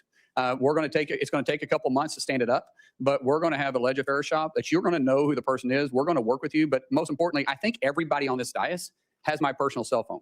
That cell phone isn't going to change. And if you call me, you're going to get a response. If you text me, we're going to get a response. So when we have this FEMA Review Council report finally come out, is that something you'll come to us first and engage with us on rather than just implementing straight out from the executive branch on your own? Senator, I'm pretty sure that you guys set the policies and the mission for FEMA. So for any serious changes, it may take actually policy changes. And I will be in your office talking to you about it. I appreciate that. But we've seen a lot of significant problems happen. For instance, we saw about 2,400 staff cuts at FEMA. And again, we're not talking about the reforms, but we're talking about those that are trying to respond to these disasters every single day. So I wanted to ask if you're confirmed if you will stop these dangerous staff cuts that have reduced FEMA's disaster readiness.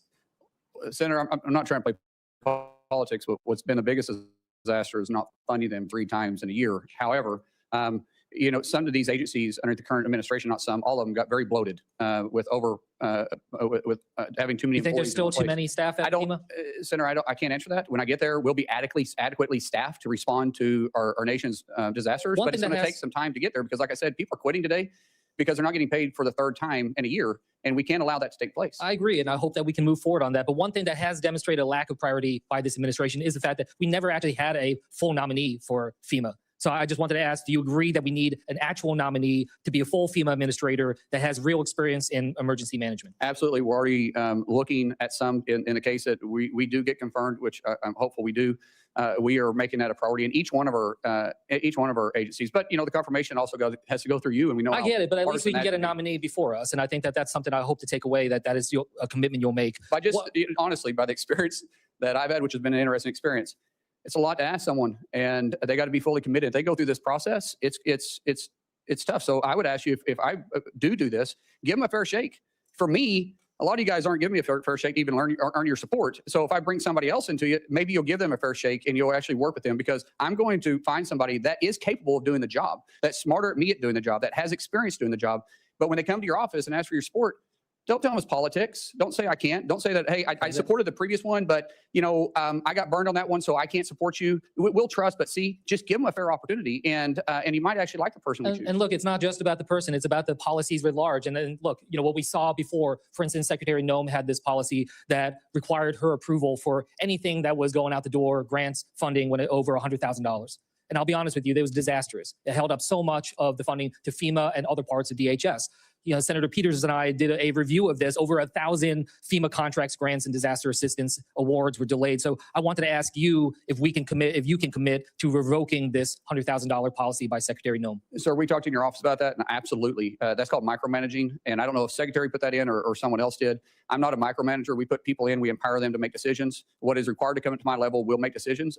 We will have a very clear line of communication with every one of our agency's heads on their authority that is given to you that you gave to them within their parameters, and we'll discuss. But we're also going to be very responsible for the taxpayer dollars. But it's unrealistic. It's just about to some degree. just adding so much red tape, though. I mean, yes, I agree. delayed, especially when it came to disaster response and the Texas floods. I want to switch gears here. This is something you remember we talked about, but you know we have this effort right now. ICE has purchased a warehouse in Roxbury, New Jersey. It's a facility the size of 8 football fields to house over 1,500 detainees.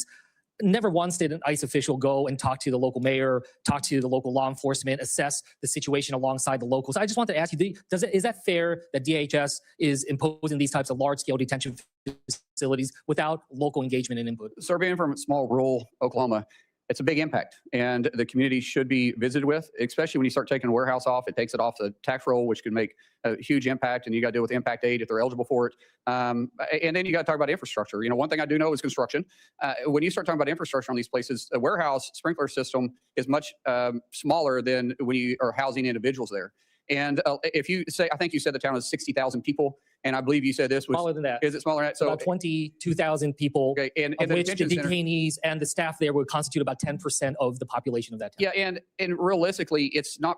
Most municipalities don't have the capacity in their infrastructure for waste and water. So it's important that we're talking to the communities, and if we're having additional needs, we can work with the cities, we can work with the municipalities, but we should always communicate with them. I agree with that. And this town has only 42 police officers, a volunteer fire department. Does that sound like the kind of town that has the resources to take on a warehouse of this magnitude? Sir, I don't know the circumstances behind this other than what you and I talked about. I committed to you when I visited with you in your office.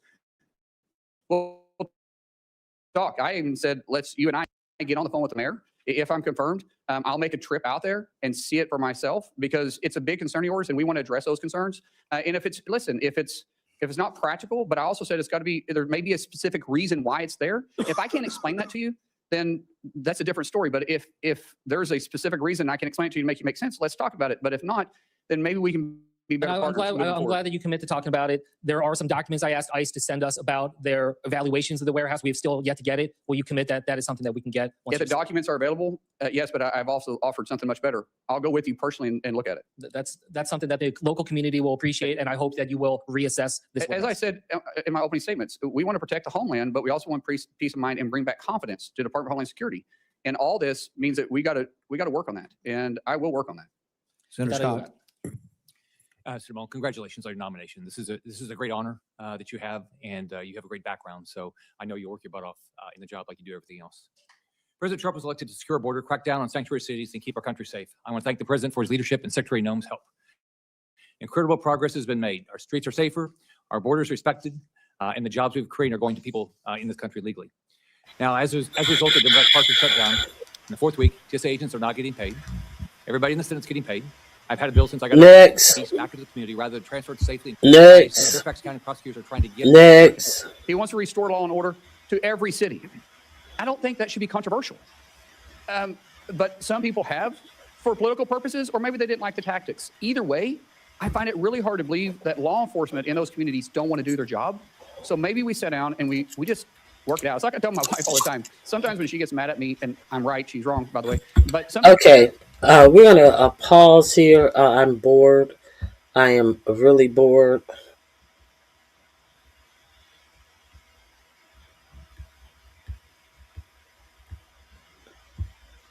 Okay, let's delete that.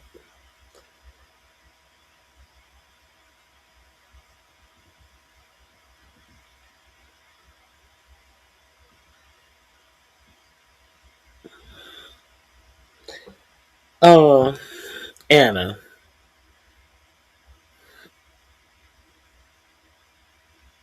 I'll leave you here, Anna. Okay, we're going to move on over to another Senate hearing. Why don't we? Let's move over to let's move over to questioning Kash Patel, Gabby Gifford, and Radcliffe. Shall we? There's another hearing. Let's move over there. They're being questioned on the Iran war. You ready? Let's go. We'll go back to Mark Wayne when we can fast forward. We have caught up. So when we can fast forward a little more, we'll go back over to Lion White, Mark Wayne Mullins. Jobs well and execute their missions. That's why I fully support President Trump's request for a clean reauthorization of FISA Section 702. And it's why I expect a healthy intelligence budget request in the administration's supplemental appropriations request to fund operations against Iran and narco-terrorists. No doubt our military needs supplemental funding, but our intelligence agencies need it just. For those of you who are unaware, after $1 trillion budget, your president has come back to request $50 billion. $1 trillion budget of the Department of Homeland Security, of the Pentagon. The Pentagon has $1 trillion budget, and they have come back and asked for $50 billion more. This is what this motherfucker runner is talking about, of giving the January 6th guys a fist bump, and then when the January 6th people bust into the Capitol, he was running like a girl. This is what he's talking about. Moreover, I urge each of you to continue to make personnel and institutional reforms that will cement these changes and foreclose a return in the future to bureaucratic bloat, political bias, and excessive caution within your services. When I became chairman, I promised real reform across the entire intelligence community. Our first Intelligence Authorization Act set the foundation for a more efficient intelligence community by, for example, reorganizing the ODNI, improving the security of CIA installations, and directing resources towards foreign intelligence collection and covert action. This year, I look forward to going further, namely by growing our cadre of collectors, making generational investments in core capabilities, providing new capabilities to defend our space assets, and further codifying reforms to guard against any future return of bloated and biased bureaucracy. I look forward to working with you towards these ends. I now recognize the Vice Chairman. Thank you, Mr. Chairman, and let me also offer a good morning to our witnesses.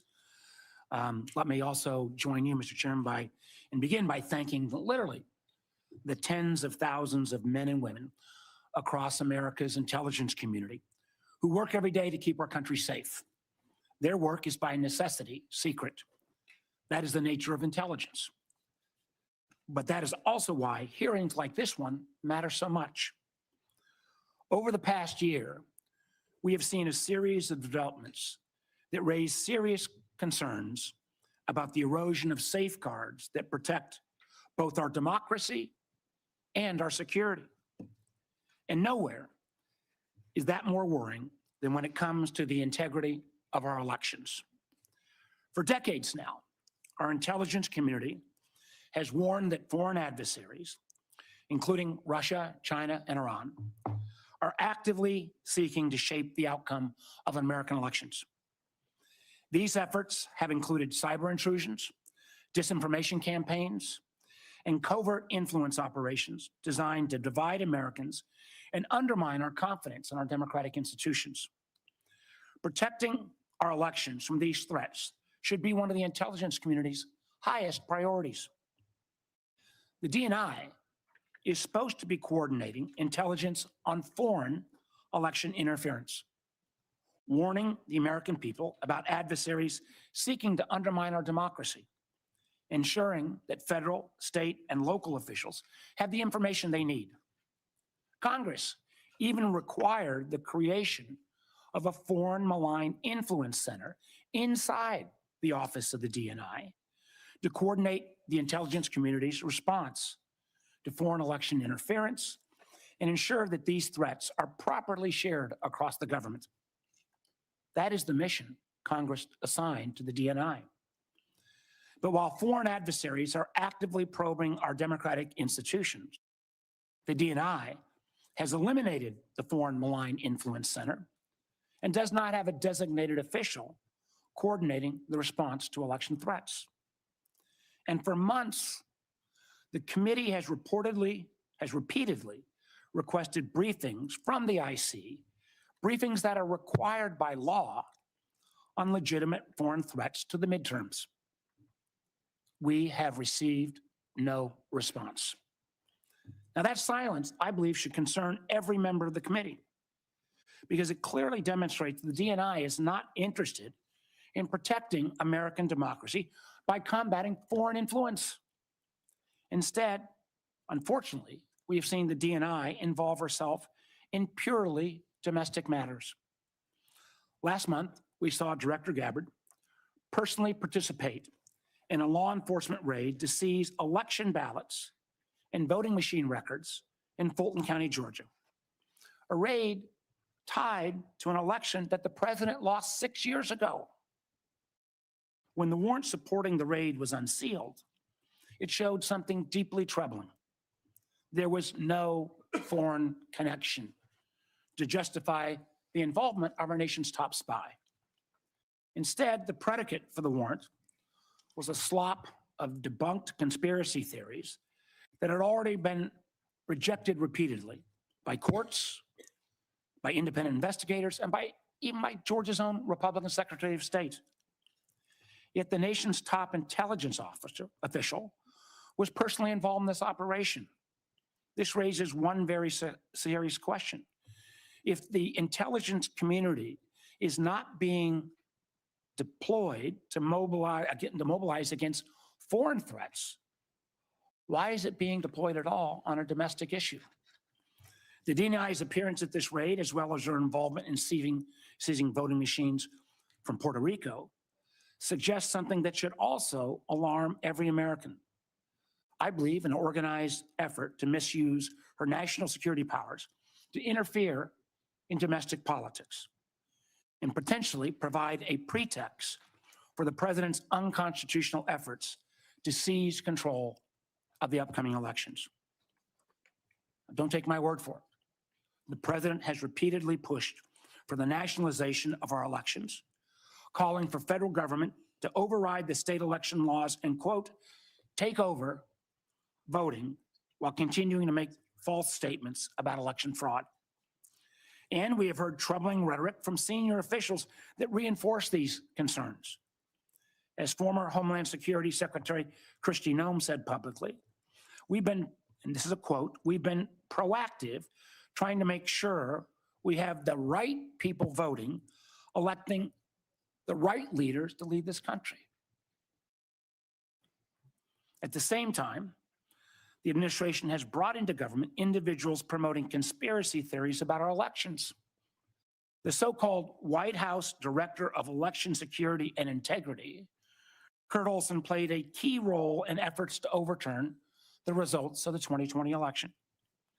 Now, Mr. Olson holds a position inside the federal government with the authority to refer criminal investigations and access our most sensitive security information, all supposedly doing his witch hunts around elections.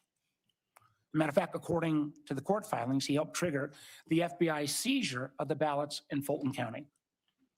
So it's worth asking, why is someone whose career has been devoted to undermining the legitimate results of a democratic election now operating from inside the federal government with access to law enforcement and intelligence authorities?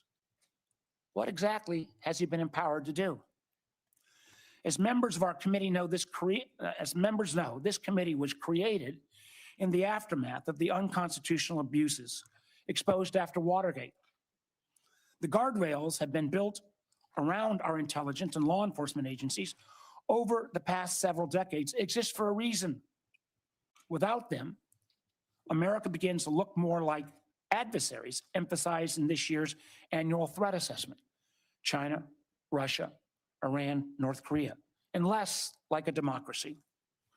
Confronting these very clear and present threats to American security requires experienced professionals in intelligence agencies that are focused squarely on their mission. Instead, over the past year, we've seen actions that only serve to weaken them.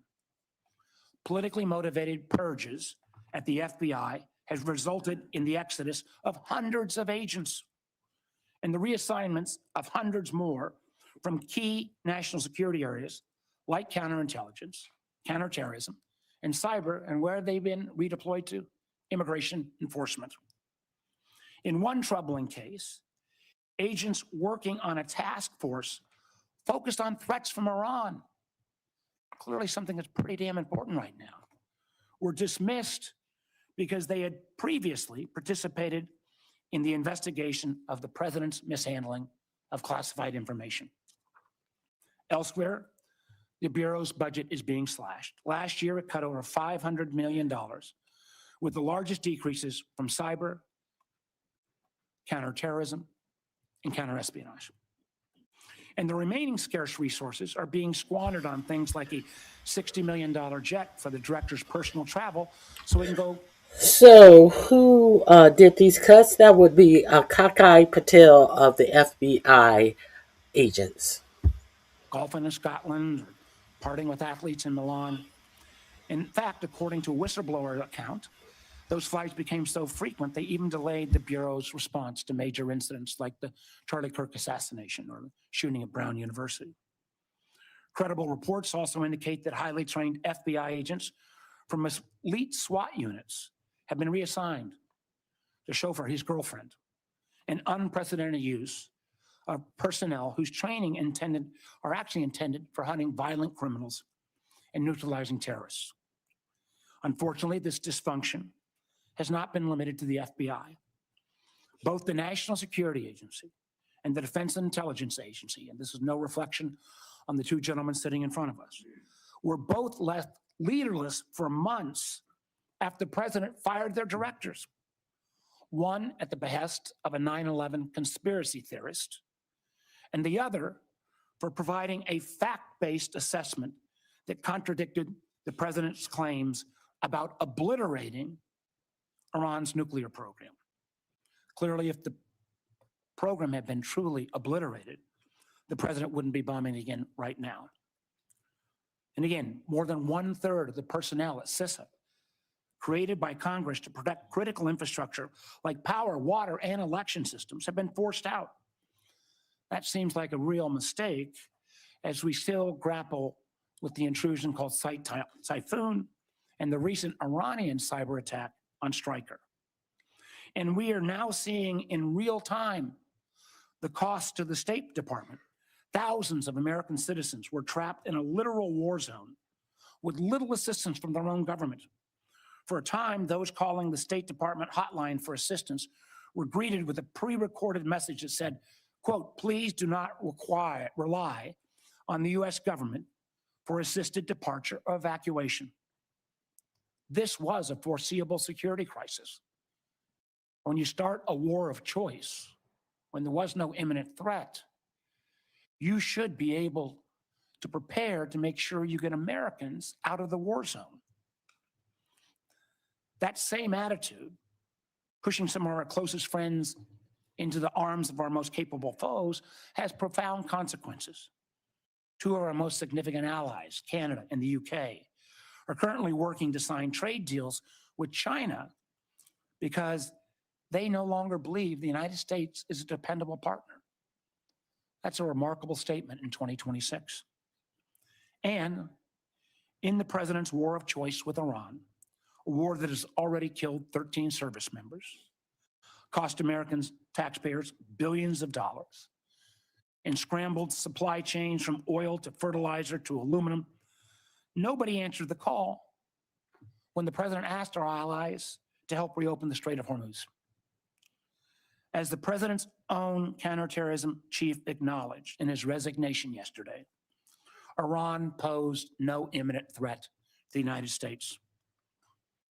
Unfortunately, our allies have been alienated and distracted by the administration's unilateral threats like invading Greenland, and the result is clear. Americans have been left more exposed in an already dangerous conflict.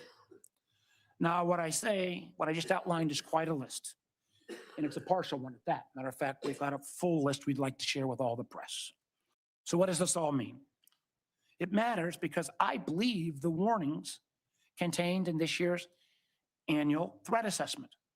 I believe our IC when they say the global security environment is becoming more complex and that armed conflict is becoming more global.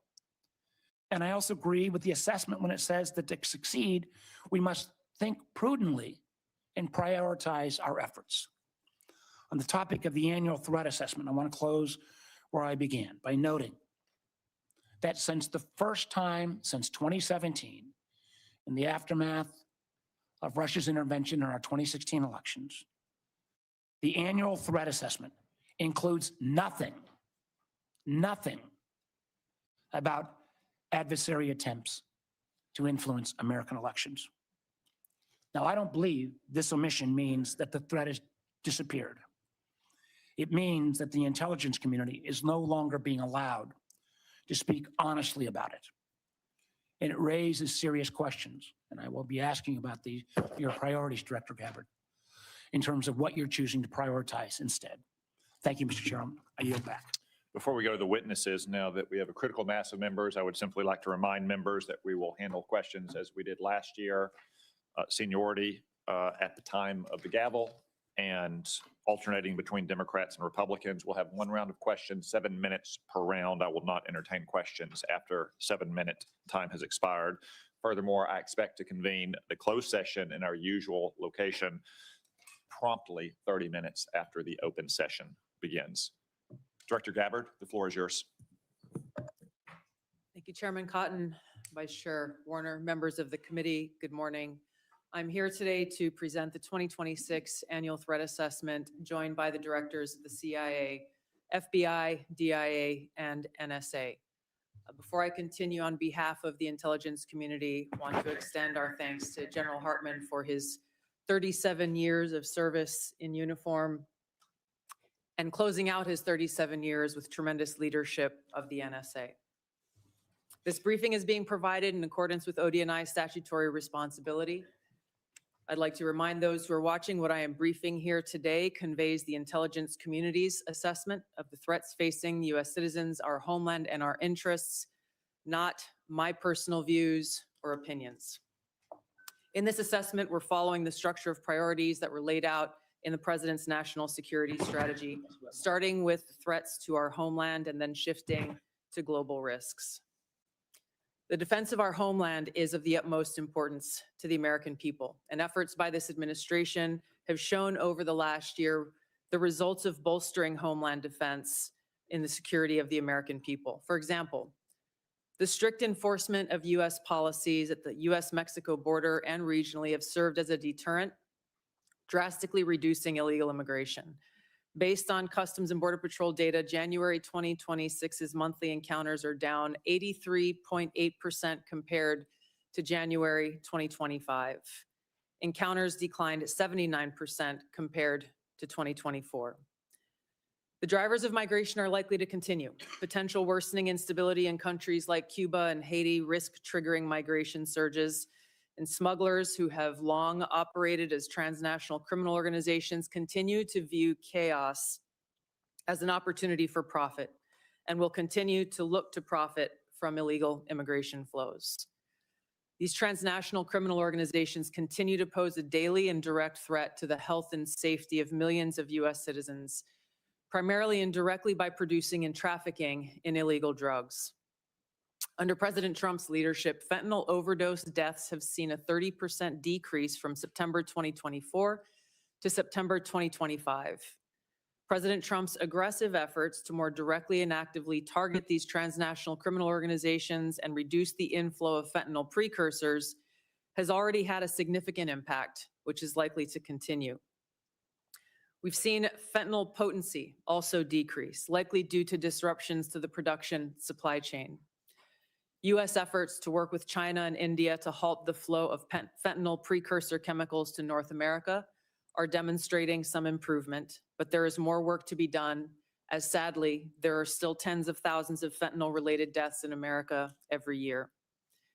Mexico-based TCOs like the Sinaloa cartel and Jalisco New Generation cartel dominate the production and smuggling of fentanyl, heroin, meth, and cocaine into the United States. Colombia-based DCOs and illegal armed groups like the Revolutionary Armed Forces of Colombia and the National Liberation Army are responsible for producing and trafficking large volumes of cocaine to the US and European markets, with now some indicators of attempts to expand their market to the Asia-Pacific region.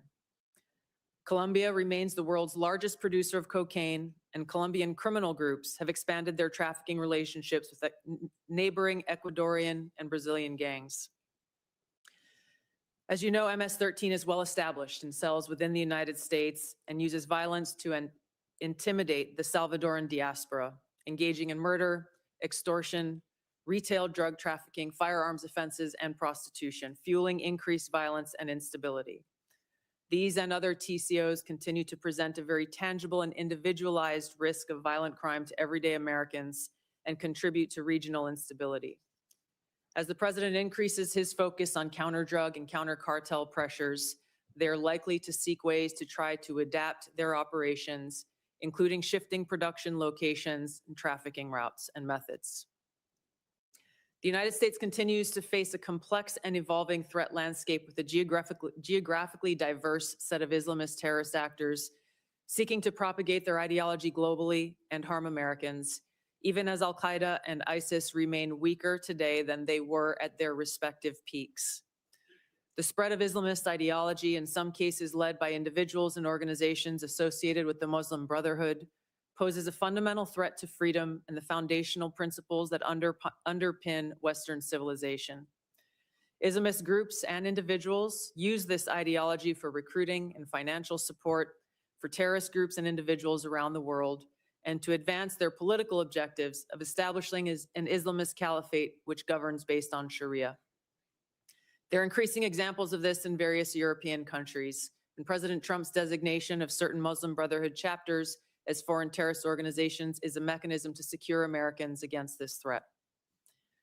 In response to setbacks to their capabilities of conducting large-scale complex attacks, Islamist terrorist groups have shifted toward focusing on executing information operations to spread propaganda and inspire or enable individuals located in or with access to the West. U.S. counterterrorism efforts primarily in Iraq, Somalia, Yemen, and Syria in 2025, were instrumental in removing key terrorist leaders and operatives, degrading the ability of al-Qaeda and ISIS to quickly reconstitute its leadership and plan large-scale attacks against the homeland and U.S. interests abroad. Strict U.S. border enforcement measures and increased deportations of individuals with suspected links to Islamist terrorists have reduced access to the homeland and removed some potential sources of future terrorist attacks. Since January, U.S. officials have only had a handful of encounters at our borders with individuals associated with terrorist groups. This is a positive trend. However, our interagency coordinated efforts to continue to identify, locate, and remove known or suspected terrorists who may already be in the United States continues with vigilance. In 2025, there were at least 3 Islamist terrorist attacks in the United States. Law enforcement disrupted at least 15 US-based Islamist terrorist plotters. Roughly half of last year's disrupted plotters had some online contact with Islamist terrorists inspired by Islamist foreign terrorist organizations abroad. For example, in the recent attempt to attack a synagogue in Michigan, the shooter had familial ties to a Hezbollah leader. Al-Qaeda and ISIS pose the biggest threat to US interests overseas in parts of Africa, the Middle East, and South Asia, where these groups operate. In the Middle East, AQAP in Yemen, ISIS-K in South Asia, and ISIS in Syria are among the most likely groups conducting external. Notice this is your first time hearing about all of these alleged Muslim attacks. Notice this is the first time you've heard of all of these thwarted Muslim attacks. Let's continue. Plotting. ISIS in Syria is likely seeking to rebuild its ranks, expand support networks, and solicit funds by re-engaging with and recruiting from the likely hundreds of ISIS detainees and thousands of ISIS-linked women and children who were either released or escaped from prisons and displaced person camps that were previously run by the Syrian Democratic Forces in northeast Syria. Meanwhile, state actors present a risk broader in scope by seeking new capabilities in kinetic and cyber warfare. The United States' secure nuclear deterrent continues to ensure safety in the homeland against strategic threats. However, the intelligence community assesses that Russia, China, North Korea, Iran, and Pakistan have been researching and developing an array of novel, advanced, or traditional missile delivery systems with nuclear and conventional payloads that put our homeland within range.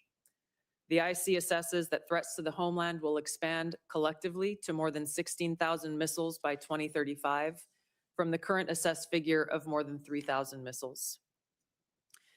The IC assesses that China and Russia are developing advanced delivery systems meant to be capable of penetrating or bypassing US missile defenses. North Korea's ICBMs can already reach US soil, and the IC assesses that it is committed to expanding its nuclear arsenal. Pakistan's long-range ballistic missile development potentially could include ICBMs with a range capable of striking the home. The same China that 45-47 solicited in helping the United States open the Strait of Hormuz, that same China, the same Russia that 45-47 has reduced the sanctions on twice that allow them to sell oil, that same Russia that 45-47 said was his good friend, that same Russia that 45-47 allowed to come visit the United States in Alaska and had our troops on their hands and knees rolling out the red carpet for them, that same Russia, are you saying there are a threat? This is a threat assessment? Curious. Let's continue. Land. The IC assesses that Iran has previously demonstrated space launch and other technology it could use to begin to develop a militarily viable ICBM before 2035, should Tehran attempt to pursue that capability. However, these assessments will clearly be updated as the full impact of Operation Epic Fury's devastating strikes on Iran's missile production facilities, stockpiles, and launch capabilities is determined. These nations collectively will likely seek to understand U.S. plans for advanced missile defense for the homeland. Now, I've heard a lot about what China and Russia is doing for ballistic weapons. Not so much about what Iran is doing to have weapons that are capable of striking the United States. I find that quite curious that of all the people that we are physically at war with right now, there has been no such threat assessment that you can give us that they are ready or able to strike the United States, or even trying to build up to being able to strike the United States in your threat assessment. Yet we're at war with Iran. Probably for the purpose of shaping their own missile development programs and assessing U.S. intentions regarding deterrence. Shifting to the cyber domain, the IC assesses that China, Russia, Iran, North Korea, and non-state ransomware groups will continue to seek to compromise U.S. government and private sector networks, as well as critical infrastructure, to collect intelligence, create options for future disruption, and for financial gain. The IC assesses that China and Russia present the most persistent and active threats and are continuing their R&D. But you see no threat in Jared Kushner going over acting as a special envoy to the United States, seeking $5 billion for those who he is claiming to protect from these bad actors. Financial gain. So you can only get financial gain by approved people in the Middle East. If you are the son-in-law and the friend and business partner of 4547. Are we talking about a financial gain? Let's talk about the financial gain that the president himself has sought out and obtained since he's been in office. We want to talk about financial gain. Let's continue. Efforts. North Korea's cyber program is sophisticated and agile. In 2025 alone, North Korea's cryptocurrency heist probably stole $2 billion, which the IC assesses is helping to fund the regime and include further development of its strategic weapons programs.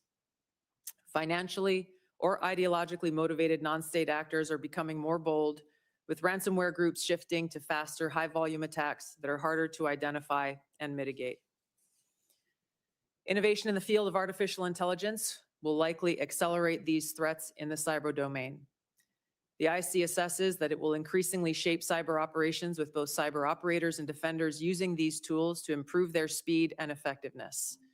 For example, in August of 2025, cyber actors used an AI tool to conduct a data extortion operation against international government, healthcare, and public health emergency service sectors, as well as religious institutions. Moving to the Arctic, the IC assesses that Russia, and to a lesser extent China, aim to strengthen their presence in the region through increased maritime trade, natural resource extraction, and military activity. Russia, which has the longest coastline in the Arctic, has long sought recognition of its polar great power status and is deploying more military forces and building new permanent infrastructure. China, though not an Arctic country, is engaged in more limited efforts in the region to advance its own strategic and economic interests. The IC assesses that China is the most capable competitor in the field of artificial intelligence. The IC assesses that AI capabilities are rapidly advancing and changing the threat landscape, as this is a defining technology that enables computers and machines to simulate human learning comprehension, problem solving, creativity, and autonomy. It will be critical to ensure that humans remain in control of how AI is used and of the machines that may threaten to autonomously violate the interests of the American people across all domains. AI adoption at scale across the spectrum of usage poses serious risks. AI has the potential to aid in weapons and systems design and has been used in recent conflicts to influence targeting and streamline decision-making, underscoring the risk and likely threats that could manifest on the battlefield. Early developers in quantum computers will give countries an extraordinary technological advantage over others to quickly process national security information and break current encryption methodology used to protect sensitive finance, healthcare, and government information. The global security landscape is volatile and complex, with armed conflict growing more common and posing potential threats against U.S. interests. Strategic competition and regional and smaller powers are becoming more willing to use force to pursue their interests, heightening the risk of conflict. The IC assesses the space domain is becoming increasingly contested, with China and Russia developing counter-space capabilities to challenge U.S. space efforts. The threat of nuclear proliferation and advancing chemical and biological warfare capabilities continues to grow. I'll turn now to our neighborhood in the Western Hemisphere, where flagging economies, high crime rates, pervasive organized crime, migration flows, corruption, narcotics trafficking, all of these present a spectrum of risks to U.S. interests, and where strategic competitors seek to gain greater influence in the region.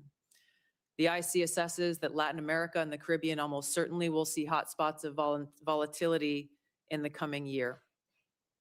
Since Maduro's arrest, the IC assesses a shift in Venezuela's leadership towards cooperating with the U.S. to open its economy, to develop the country's oil and gas extraction capability, and we've seen their movement in releasing political prisoners. The U.S.-Mexico-Canada Agreement review in 2026. Who is that benefited? Who is any of that benefited? They sold some oil. And what happened to the proceeds from the sale of the oil? Did they help the Venezuelan people? No, they didn't. Your president has it in an offshore bank account that only he can access.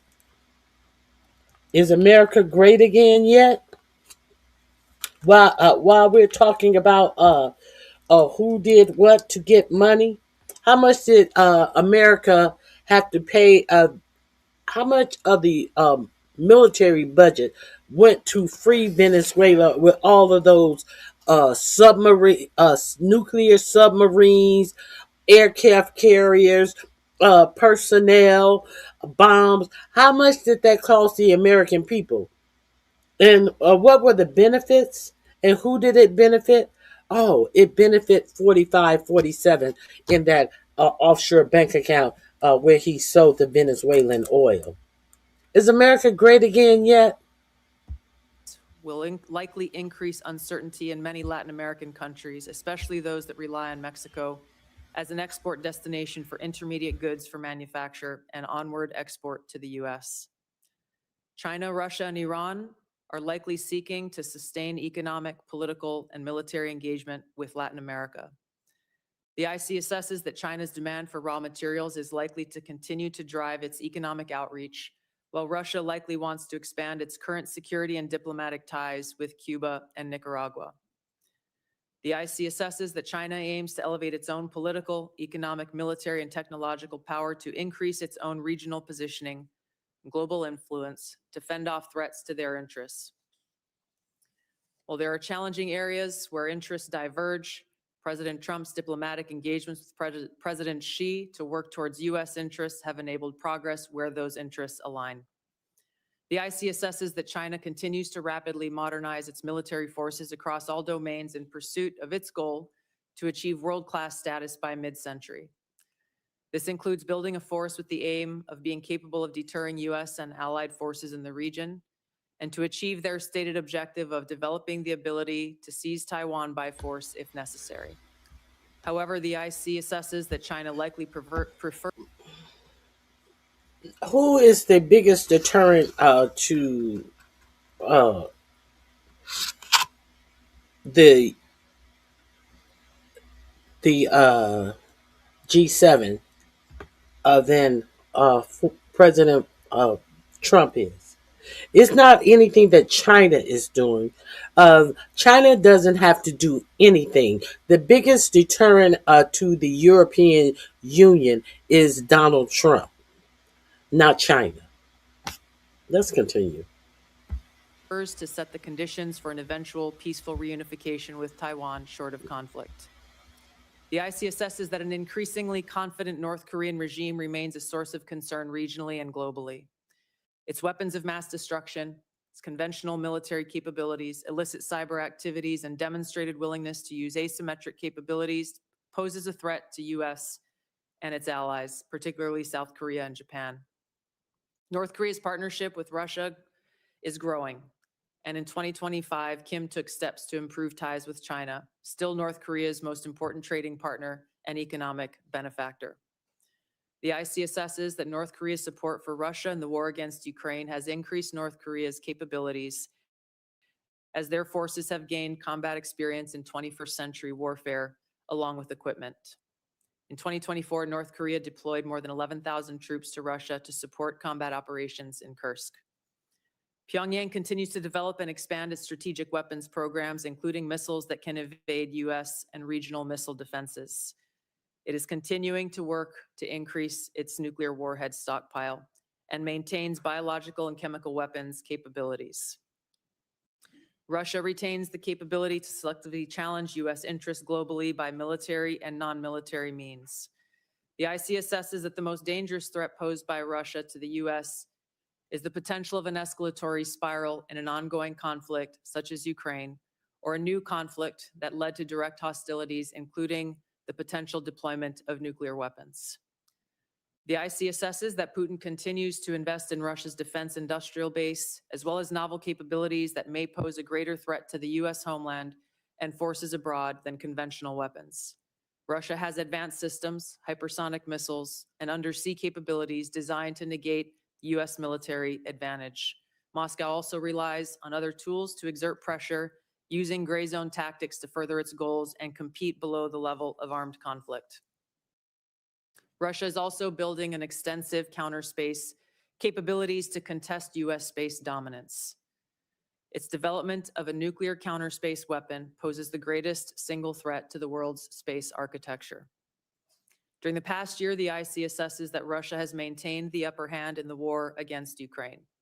U.S.-led negotiations between Moscow and Kiev are ongoing. Until such an agreement is met, Moscow is likely to continue fighting a slow war of attrition until they view their objectives have been achieved.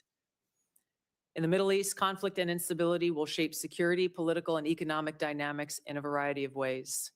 The IC assesses that Operation Epic Fury is advancing fundamental change in the region that began with Hamas's attack on Israel on October 7th, 2023, and continued with the 12-day war last year, resulting in weakening Iran and its proxies. The IC assesses the regime in Iran appears to be intact but largely degraded due to attacks on its leadership and military capabilities. Its conventional military power projection capabilities have largely been destroyed, leaving limited options. Iran's strategic position has been significantly degraded.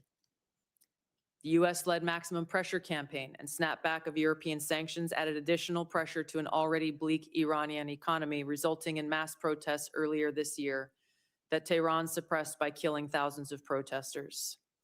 Even if the regime remains intact, the IC assesses that internal tensions are likely to increase as Iran's economy worsens. Even so, Iran and its proxies continue to attack U.S. and allied interests in the Middle East. The IC assesses that if a hostile regime survives, it will likely seek to begin a years-long effort to rebuild its military, missiles, and UAV forces. Prior to Operation Epic Fury, the IC assesses Iran was trying to recover from the severe damage to its nuclear infrastructure sustained during the 12-day war, and continued to refuse to comply with its nuclear obligations with the IAEA, refusing them access to key facilities. The IC assesses that China, Russia, and North Korea see the United States as a strategic competitor and potential adversary. Iran has long viewed the U.S. as an adversary and is engaged in active conflict with the U.S. as of today. These four countries, the IC assesses, are likely to continue their selective cooperation with each other, which could bolster their individual capabilities and threats to U.S. interests more broadly. However, currently these relationships are primarily bilateral on selective issues and depend on broader circumstances, divergent sovereign interests, and in some cases, concerns over directly confronting the United States. These factors, the IC assesses, are likely to constrain their relationships. Finally, conflicts on the continent of Africa are likely to persist through 2026 due to poor governance, economic demands, and external support. Tensions continue between Ethiopia and Eritrea, which could rapidly accelerate to conflict. Contentious national elections in Somalia could distract the federal government away from counterterrorism actions against al-Shabaab, which continues to conduct terror attacks while providing funding and propaganda support to other elements of al-Qaeda in Yemen. The civil war in Sudan continues even as external negotiations occur. ISIS in West Africa and the Sahel have increased the intensity of their attacks against local security forces, expanding their areas of operation and moving closer to cities with a U.S. presence. The IC assesses that African governments will likely use their wealth in critical minerals to seek partnerships that deliver them meaningful benefit. Concurrent conflicts and crises across the continent will continue to put U.S. citizens at risk and cause further instability. In closing, as leaders of the intelligence community, we remain committed to providing the President and policymakers with timely, unbiased, relevant intelligence to inform decision-making and to ensure the safety, security, and freedom of the American people. Thank you. Thank you, Director Gabbard. General Adams, Camden, Arkansas is the home of brand new production lines for the Israeli missile defense interceptors. Could you please explain how Critical Arrow and Iron Dome systems being built in Camden are for not only Israel's defenses, but the defense of hundreds of thousands of American citizens and troops in the region? Chairman Cotton, thank you for that question. And I have to say that the Arrow system and the Iron Dome system are critical defensive systems that prevent adversary power projection from impacting the targets in the friendly areas in Israel. The Arrow system itself is the high altitude, primarily against MRBMs, and it's proven to be very, very effective against those systems. The Iron Dome is more of a closer in system, protecting against rockets and things of that nature. But the combination of those two with U.S. systems creates a shield to prevent those attacks from the Iranian. Is he going to talk about how the Iron Dome has failed? Are we going to talk about the failures of the Iron Dome and how Israel is getting pummeled by rockets from Iran? But before we talk about that, I would be remiss if I did not step back into what she said about Africa and what they would be doing with their rare earth mineral wealth. Isn't this what they're supposed to do with the wealth of their nation? Whatever the fuck they choose to do with it. So are we gonna, you notice she didn't say anything about the Christian Muslim fights that they're having in Nigeria. You know, the reason why America struck Nigeria? Because Christians were allegedly being slaughtered in Nigeria and nothing was being done about it. Nigeria, which is a rare earth mineral rich country. You notice she said nothing about that being of any type of security risk. If that is not a security risk to the U.S., why did the U.S. strike them? Let me get to this Africa part. Iran has long viewed the U.S. as an adversary and should bolster their individual capabilities and threats to U.S. interests more broadly. However, currently these relationships are primarily bilateral on selective issues, and assesses are likely to constrain their relationships.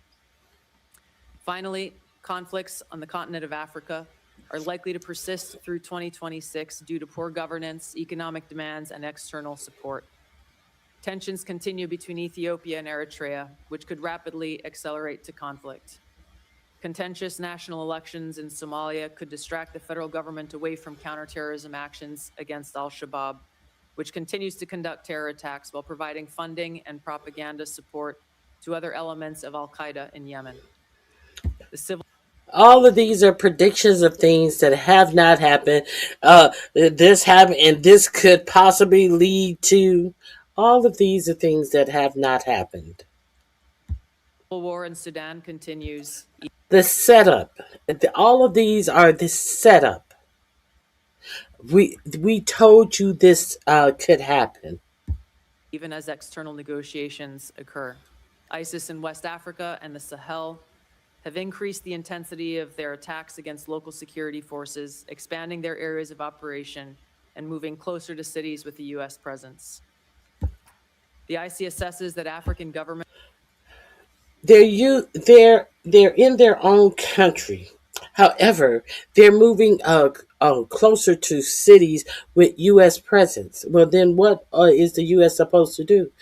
Isn't the U.S. supposed to tell their people from their country to flee from Africa? So they're moving within their country, and they're coming upon parts of the country that have Americans in it.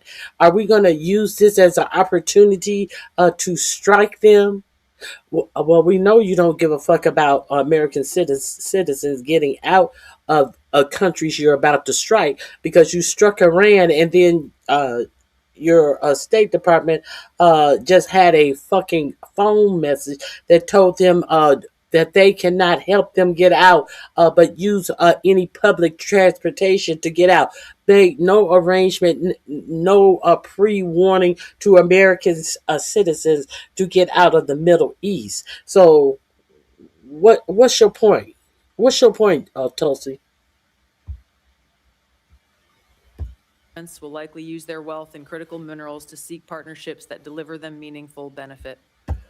Aren't they supposed to use their wealth in critical minerals to improve their wealth? Isn't that what they're supposed to do with it? Security forces, expanding their areas of operation and moving closer to cities with a U.S. presence. The IC assesses that African governments will likely use their wealth in critical minerals to seek partnerships that deliver them meaningful benefit. Shouldn't they look to seek meaningful benefits with their wealth? What else would they do with it? And what would be meaningful to Africa with all the wealth that they have, and they are seeking partnerships? Would there be partnerships to protect themselves from the thieving, marauding U.S. influence that just bombs countries that they choose to lie and say that is doing something wrong? Because they are the arbiters over what every country is allowed to do in their own sovereignty. Is that what you're afraid of? You afraid of the awakening of Africans? Are you afraid of the awakening of Mali, Burkina Faso, and Mali, Burkina Faso, and Sudan? Linking up together to protect their region? Are you afraid that they're going to use their rare earth minerals to gainer something that will help them to protect their sovereignty? Is that what you're afraid of? Now that they have all of them have thrown the French out, are you afraid that they may rise up against anyone who tries to come in and rob them of their wealth in their lands? That's what you're afraid of, Tulsi. Concurrent conflicts and crises across the continent will continue to put U.S. citizens at risk and cause further instability. Well, if it's their country, and if U.S. citizens are supposedly at risk, we'll tell the U.S. citizens to leave the country. Why are you reporting this as a threat alert? Why don't you alert the U.S. citizens to leave the country? Oh, because the U.S. citizens are over there robbing the country. In closing, as leaders of the intelligence community, we remain committed to providing the president and policymakers with timely, unbiased, relevant intelligence. Okay, so I'm gonna go past this guy who's talking about that failing Iron Dome, and remember, 4547 wants to put our treasure into this failing Iron Dome system, which he will be calling a Golden Dome. That's on the military. This link will be in the description box under security hearing. Aspects of both. You can go back and watch the whole thing in its entirety, all the things that I'm skipping in my description box under security hearing.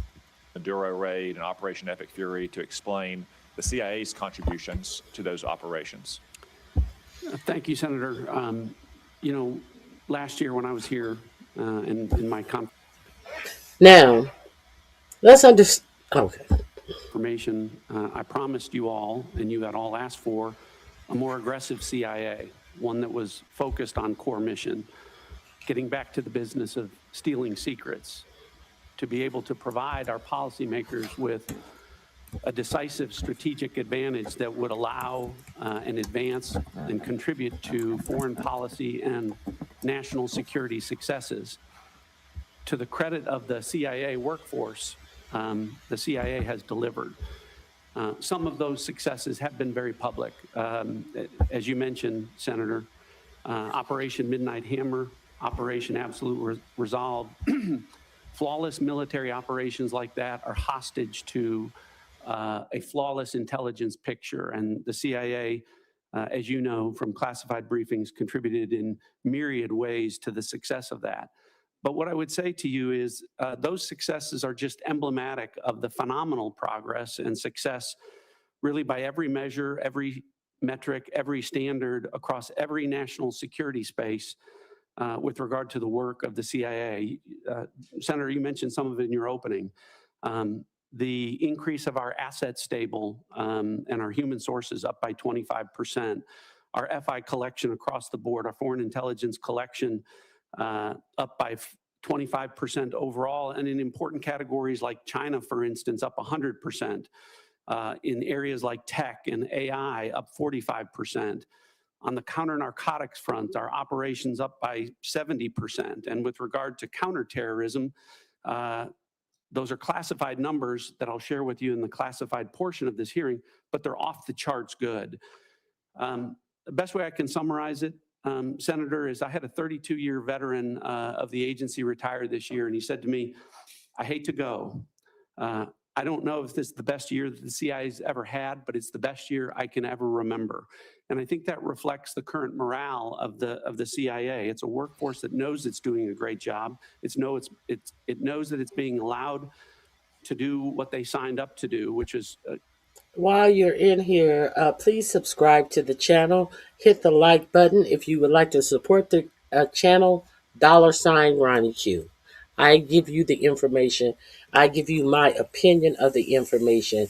And all of my links are in the description box. Do with them what you choose. Provide that decisive strategic advantage to our country for great successes that everyone can see. So I thank you for the opportunity to let me recognize the CIA workforce. Thank you. Director Ratcliffe, I want to address one specific threat from Iran, the threat of an intercontinental missile, which is really just the combination of two technologies, one thrust to get something into space and a reentry vehicle to get it back to Earth. Iran has always had a space launch program, which is flimsy cover for the first part of that intercontinental missile program. I haven't seen any Iranian astronauts in space lately. And second, they have medium-range ballistic missiles, which already have a reentry vehicle. So if you crudely married those two technologies together, I've heard some analysts say that Iran could have had a functioning intercontinental missile to threaten the United States in as few as 6 months. Would you agree with that assessment? Well, you're right to be concerned about Iran's development of longer-range ballistic missiles, Senator. If Iran were allowed to develop at the IRBM ranges, which is 3,000 kilometers, it would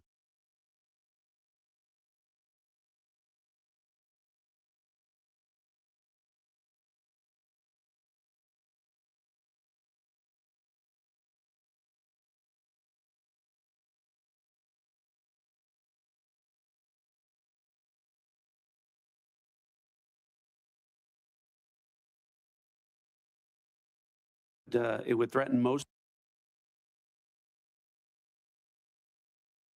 most of Europe. And yes, as you mentioned, we know that Iran is gaining experience in these larger, more powerful booster technologies through its so-called Space Launch Vehicle program. If left unimpeded, yes, Senator, they would have the ability to range missiles to the continental U.S.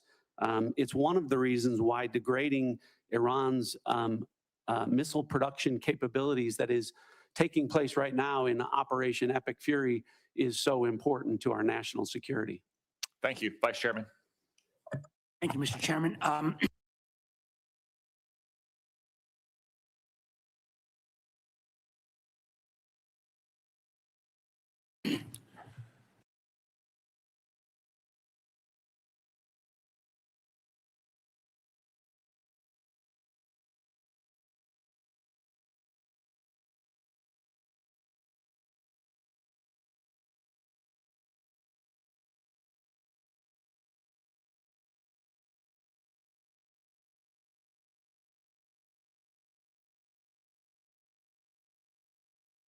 Director Gabbard, the whole country knows that you were recently involved in an FBI operation to seize ballots in Fulton County, Georgia.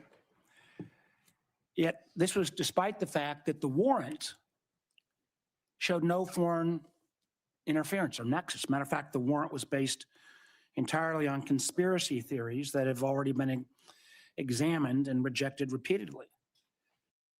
Now, where is the authority for you to involve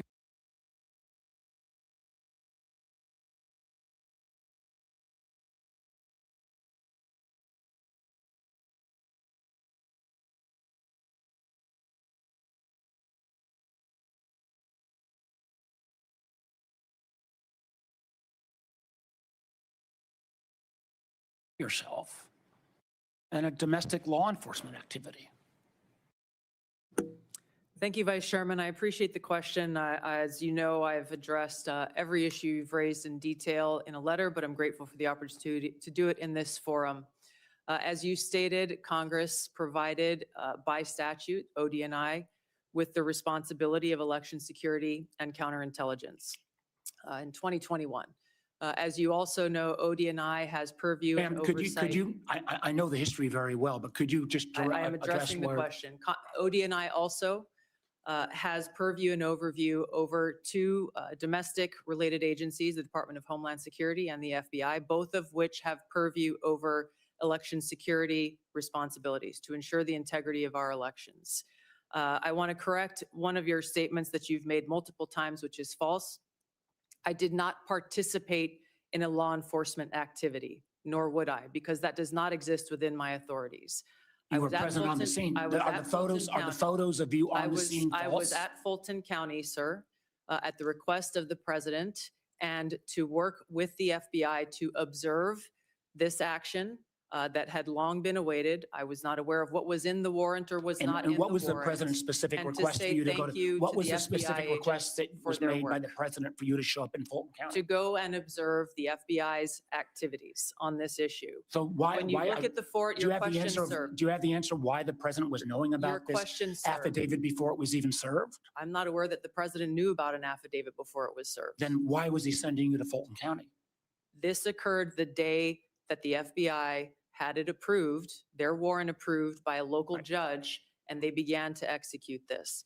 To address your question, sir, about the foreign nexus question, in order for us to better understand the vulnerabilities in our election systems that may exist today as we look to 2026, and yes, we are very focused on trying to make sure that this election is one that the American people have Director faith, Gabbard, I've got a number of questions. Director Gabbard, I have a number of questions. Let me ask my next question, please.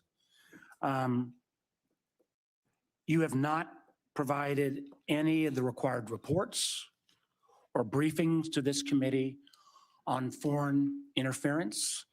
This is the first threat assessment since 2017 that didn't even mention foreign interference. Last year, when you were already confirmed, it mentioned it at high level. Are you saying there is no foreign threat to our elections in the midterms this year?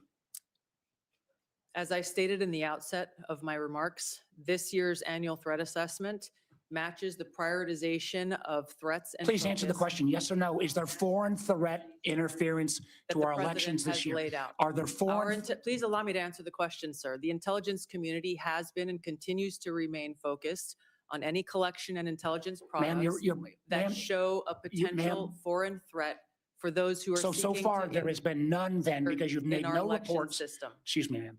If you want to ask the questions, you should have stayed in Congress. Please answer the question. I didn't ask you a question, sir. I'm trying to answer your questions. So you're saying the failure to provide any reports or the failure to have any mention of a foreign threat assessment, I would draw the conclusion there must be no foreign threat to our elections in 26. So that brings me a question that I have for both you, ma'am, and Director Patel. There are reports that in 2020, the president was preparing an executive order to potentially seize ballots or bring in federal forces. There is a published report that there is a similar EO being drafted right now about 2026, citing China. Director Patel, do you have any knowledge of that draft EO? Thank you, Vice Chairman. I do not, sir. Director Gabbard, do you have any? I do not. Thank you. Let me move to Iran. Now, I understand, and I appreciated Director Gabbard, your comments yesterday about agreeing that the president has sole authority, I guess, in his bones to declare whether something is an imminent threat. I didn't agree with your friend, Mr. Kent, but I agreed with him yesterday on the fact that there was no imminent threat. I guess what I'm concerned about, one thing is, even in your printed testimony today on page 6, and your last paragraph on page 6, as a result of Operation Midnight Hammer, Iran's nuclear enrichment program was obliterated. There's been no efforts to try to rebuild their enrichment capability. You omitted that paragraph from your oral opening. Was that because the president had said there was an imminent threat 2 weeks? No, sir, I recognize that the time was running long and I skipped through some of the So portions you chose to take of my oral delivered remarks. You chose sir. to omit the parts that contradict the president. The president continues to say as well that he had no idea, was shocked that the Iranians would move to take over the Strait of Hormuz. Did you provide any intelligence that would say that it would be that it was not likely that the Iranians would try to move on the strait? I'm not aware of those remarks, and I think those of us here at the table can point to the fact that historically the Iranians have always threatened to leverage their control over Why would the Strait president of say he was Hormuz. amazed? I'm not aware of those remarks. What about the comments the president made that thought that he was surprised again? Reports that Iran struck the adjacent Gulf states. Again, I'm not aware of those remarks. We have Well, been let me and ask you this. continue to Did provide you brief the president? Did you brief the president? decisions. Did you brief the president if he starts a war of choice, that the likely result would be that Iran would strike adjacent Gulf nations and close the Strait of Hormuz? Did you brief him on those two facts that I think have been consistently the assumptions of the intelligence community? I have not and won't divulge internal conversations. I will say that those of us within the intelligence community continue to provide the president with all of the best objective intelligence available to inform his decisions. Senator Collins. Thank you, Mr. Chairman. Director Gabbard, you just testified. I have concerns. I have concerns. How is she over the intelligence department, but she doesn't know that 4547 came out here after the Strait of Hormuz was closed by Iran after his illegal strikes on them, and all intelligence agencies already knew that that was a possibility, but she didn't hear 4547 say, no, I didn't know that they would close the Strait of Hormuz. I didn't know that they would strike our their neighboring nations who had American air bases on them. How come he didn't know this, and how come she didn't know that he said, I didn't know this? The president and the head of the intelligence agency. Is America great again yet? that ISIS and Al Qaeda are significantly weaker. And reflecting that view, you have devoted declining budgets, personnel, and emphasis on countering terrorism. Yet, the fact is that ISIS is growing and operating in Somalia, Afghanistan, Syria, Pakistan, and Iraq. Al Qaeda is surging in Afghanistan, the Arabian Peninsula, and throughout Central Africa. The Houthis in Yemen and the rest of the Iranian proxies remain a serious threat. Focusing, as you have done, on great power competitors seems to have diverted resources from the fight against terrorism, a fight that's very much still going on. As I have said repeatedly, it is terrorists who want and can kill Americans today. We've just seen the terrorists in Michigan attacking the synagogue. In addition, it appears that a more stovepiped effort in the Intelligence Committee has returned. How are you ensuring that Americans are safe and that you are countering counterterrorism threats to our homeland and to U.S. citizens abroad? Thank you, Senator Collins, for your question and the opportunity to clarify the comments in my opening statement.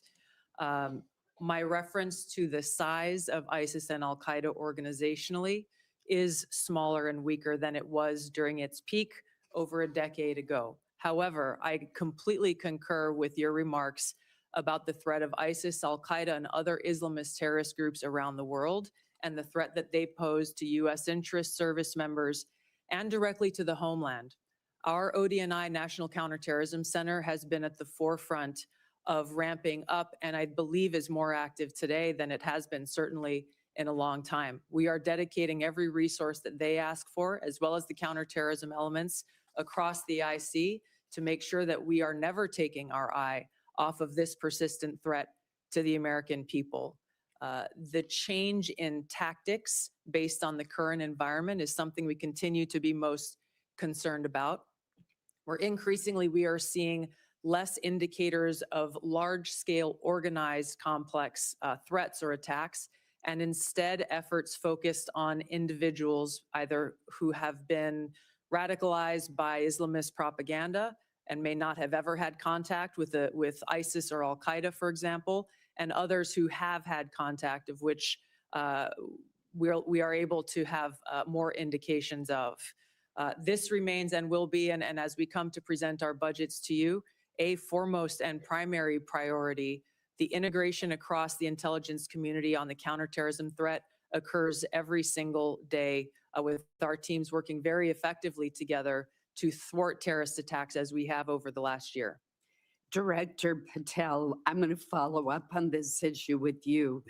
ISIS targets potential recruits online through social media, gaming platforms, encrypted messaging apps.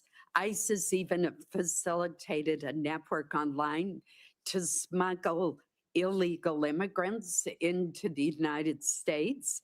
Since April 2021, there have been more than 52 jihadist-inspired cases across 30 states.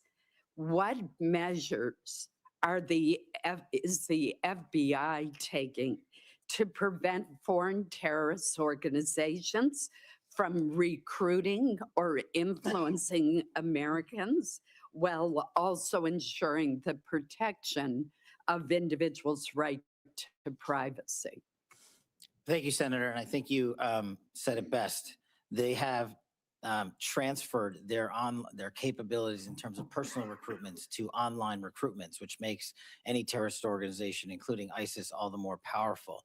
What we have done is extended and expanded resources to environments like the Threat Screening Center, which allows us to collect biometric capabilities from all over the world. We've had a double-digit increase in that and a double-digit increase in intelligence production.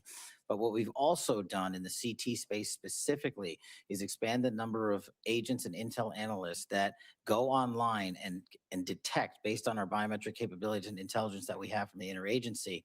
And what that leads us to is what we saw in December of last year, Senator, where we at the FBI stopped 4 terrorist attacks, 4 in California, Texas, North Carolina, and Pennsylvania, 3 of which were ISIS inspired. We were able to detect these individuals both online and in person using our covert platforms, and we shuttered a bombing campaign in Southern California and 2 mass casualty events for New Year's Eve. Director Gabbard, the intelligence community did not detect an extremely serious breach affecting our telecommunications industry due to the Chinese Salt Typhoon incursions for a very long time. In addition, the Chinese Volt Typhoon threat poses a terrible threat to U.S. critical infrastructure. Specific sectors throughout the United States have been overlooked and underprotected.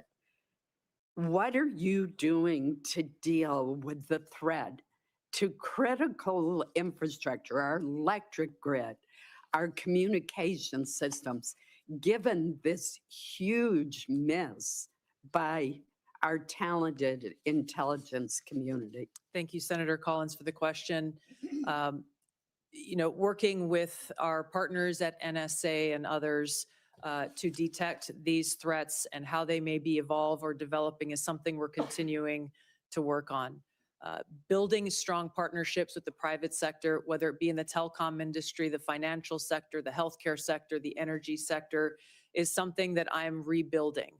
We've seen some of these ongoing relationships falter over previous years. I've personally been astounded by some of the conversations I've had with leaders from these industries who are just as concerned as we are about these threats to our critical infrastructure, and yet don't feel that they have the connectivity or the information to be able to secure their own infrastructure. So in short, building those stronger partnerships, integrating and being able to share information intelligence where we can is critical for us to be able to secure our country from these threats. Thank you, Senator Collins. Senator Wyden. Thank you, Mr. Chairman. Director Gabbard, last year your agencies testified, and I quote, Iran's large conventional forces are capable of inflicting substantial damage to an attacker, executing regional strikes, and disrupting shipping, particularly energy supplies, through the Strait of Hormuz. In other words, every problem we're seeing now was not only foreseeable, but was actually predicted by the intelligence agencies. So, Director, in the lead up to the start of this war 3 weeks ago, did the intelligence agencies stick to their assessment that in response to an attack, the Iranians had the capability to shut down the Strait of Hormuz?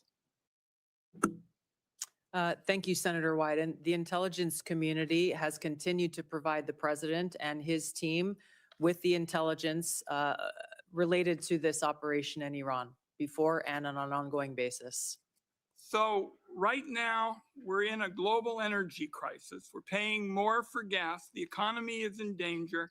And it seems to me, and I heard you discuss this with Senator Warner too, that there's a lot of hedging going on with respect to entirely foreseen consequences of the war.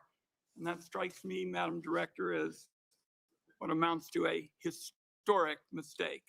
Now, my second question is, did the intelligence agencies assess that the Iranians could respond to a regime change attack from us by attacking U.S. forces and other Americans in the region?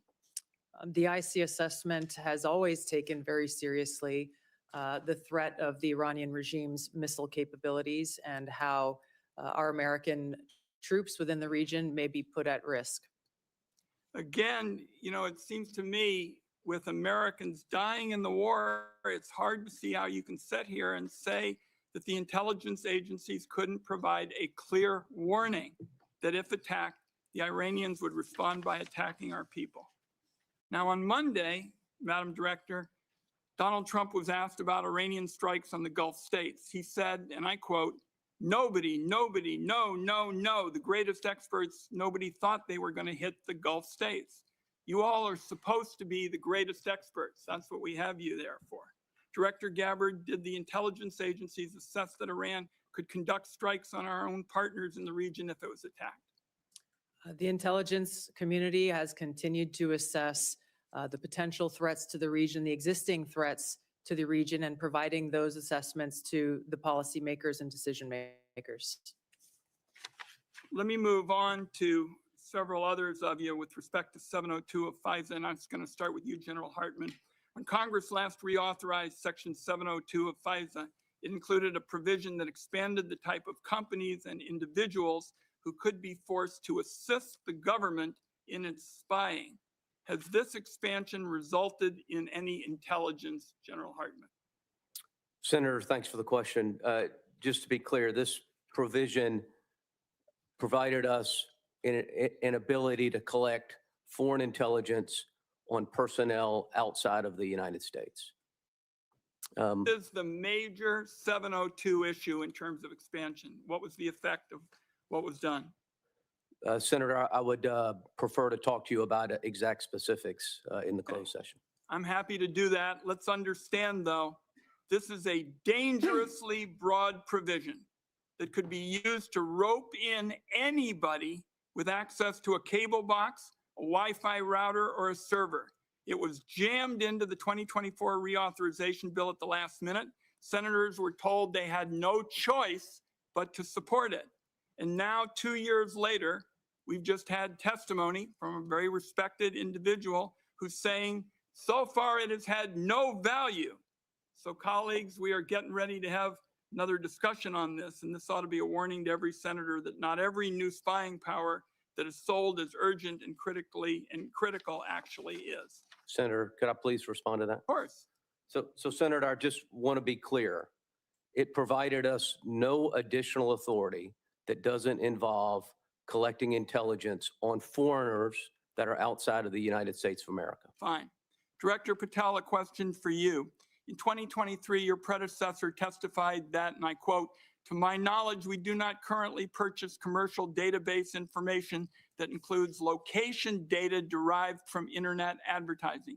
Is that the case still? And if so, can you commit this morning to not buying Americans' location data? Thank you. The FBI uses all tools, Senator, thank you for the question, to do our mission. We do purchase commercially available information that's consistent with the Constitution and the laws under the Electronic Communications Privacy Act, and it has led to some valuable intelligence for us to be utilized with our private and partner sectors. So you're saying that the agency will buy Americans' location data.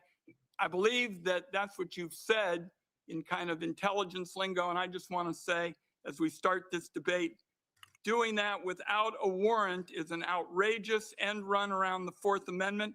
It's particularly dangerous given the use of artificial intelligence to comb through massive amounts of private information. This is Exhibit A for why Congress needs to pass our bipartisan, bicameral bill, the Government Surveillance Reform Act. I have time, I believe, for one more question. Director Patel, you 3 weeks ago indicated you were dissatisfied about having your phone records subpoenaed. Do you think the government ought to get a court order to collect phone records? Senator, in my experience, the government does get court orders to obtain phone records. One last question. General Adams, for you, in 2021, your agency confirmed that it had purchased and searched domestic location data. It is still your agency's position that you can buy Americans' location data without a warrant? And if so, are you still doing it? Senator, thanks for the question. With regards to commercially available information and publicly available information, the purchases that my agency makes is in alignment with the Constitution and protects U.S. persons' information. So But you're buying location data, correct? I mean, we've now had that referred to twice, and I don't think there's any question that you're doing it. all of the purchasing of commercially available information by the agency is passed through legal channels and is in complete compliance with laws. Thank you, Mr. Chairman. General Hartman, I want to give you a chance to answer more specifically what Senator Wyden said. You did answer it indirectly. Does anything in Section 702 give the government the authority to target any American with a cable box or a Wi-Fi router? Chairman, nothing in 702 gives us the authority to target an American with a cable router or a Wi-Fi device. Thank you. And I would observe about commercially available data that the keywords are commercially available. If any other person can buy it and the FBI can buy it and it helps them locate a depraved child molester or savage cartel leader, I would certainly hope the FBI is doing anything they can to keep Americans safe. It's not much different from longstanding Supreme Court precedent that, for instance, says law enforcement can go through trash that you put on the side of the curb because you no longer have a privacy interest in it. Senator Cornyn. So I definitely hope that means that there are cable boxes in the White House. Oh, since we're talking about molesters of such. Let's continue.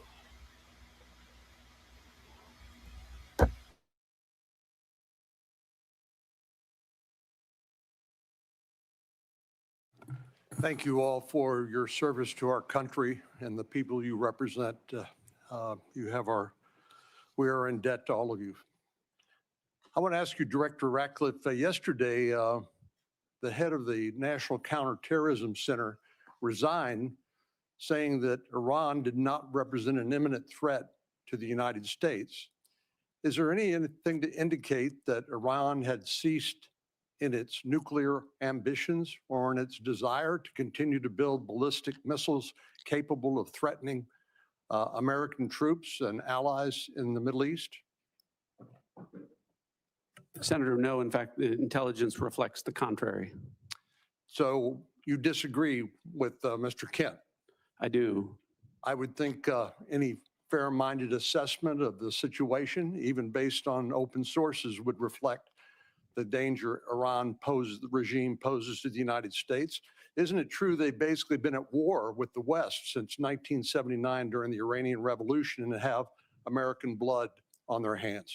That's absolutely correct. I think Iran has been a constant threat to the United States for an extended period of time and posed an immediate threat at this time.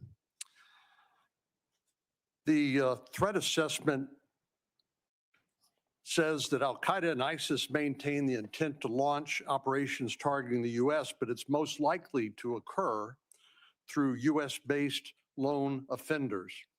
I want to ask you, Director Patel, it seems like there's been a raft of incidents recently. On March the 1st in Austin, Texas, where I live, a lone gunman wearing a sweatshirt saying "property of Allah," and who the T-shirt he wore underneath had an Iranian flag, killed 3 innocent people and injured 12 more. And then we know in Virginia, the Old Dominion shooting, somebody who unbelievably was sentenced to 11 years in federal prison for attempting to support ISIS, but then was released only to commit another terrorist attack. We all are familiar with what's happened in Michigan, in New York, and I applaud the important role that the FBI has played in stopping some terrorist attacks, but obviously the FBI can't be everywhere all the time.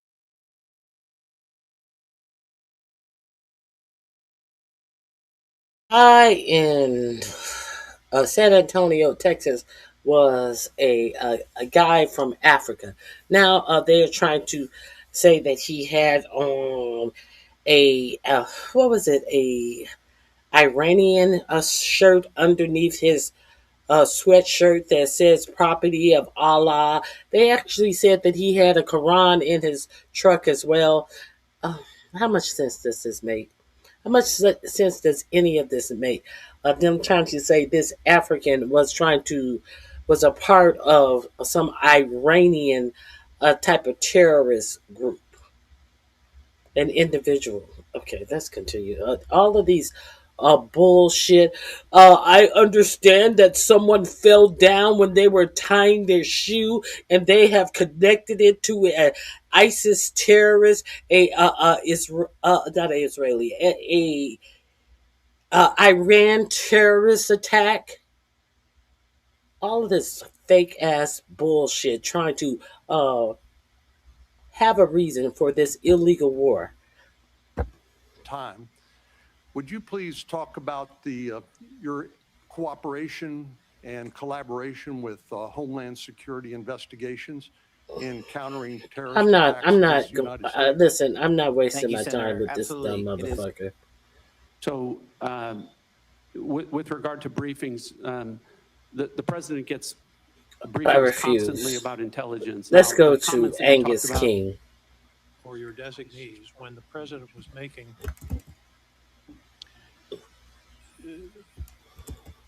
funded SA, FEMA. Hold on. That we witnessed in Washington, D.C., where an individual from Afghanistan was allowed to enter into our country and shot multiple members of our uniformed military service.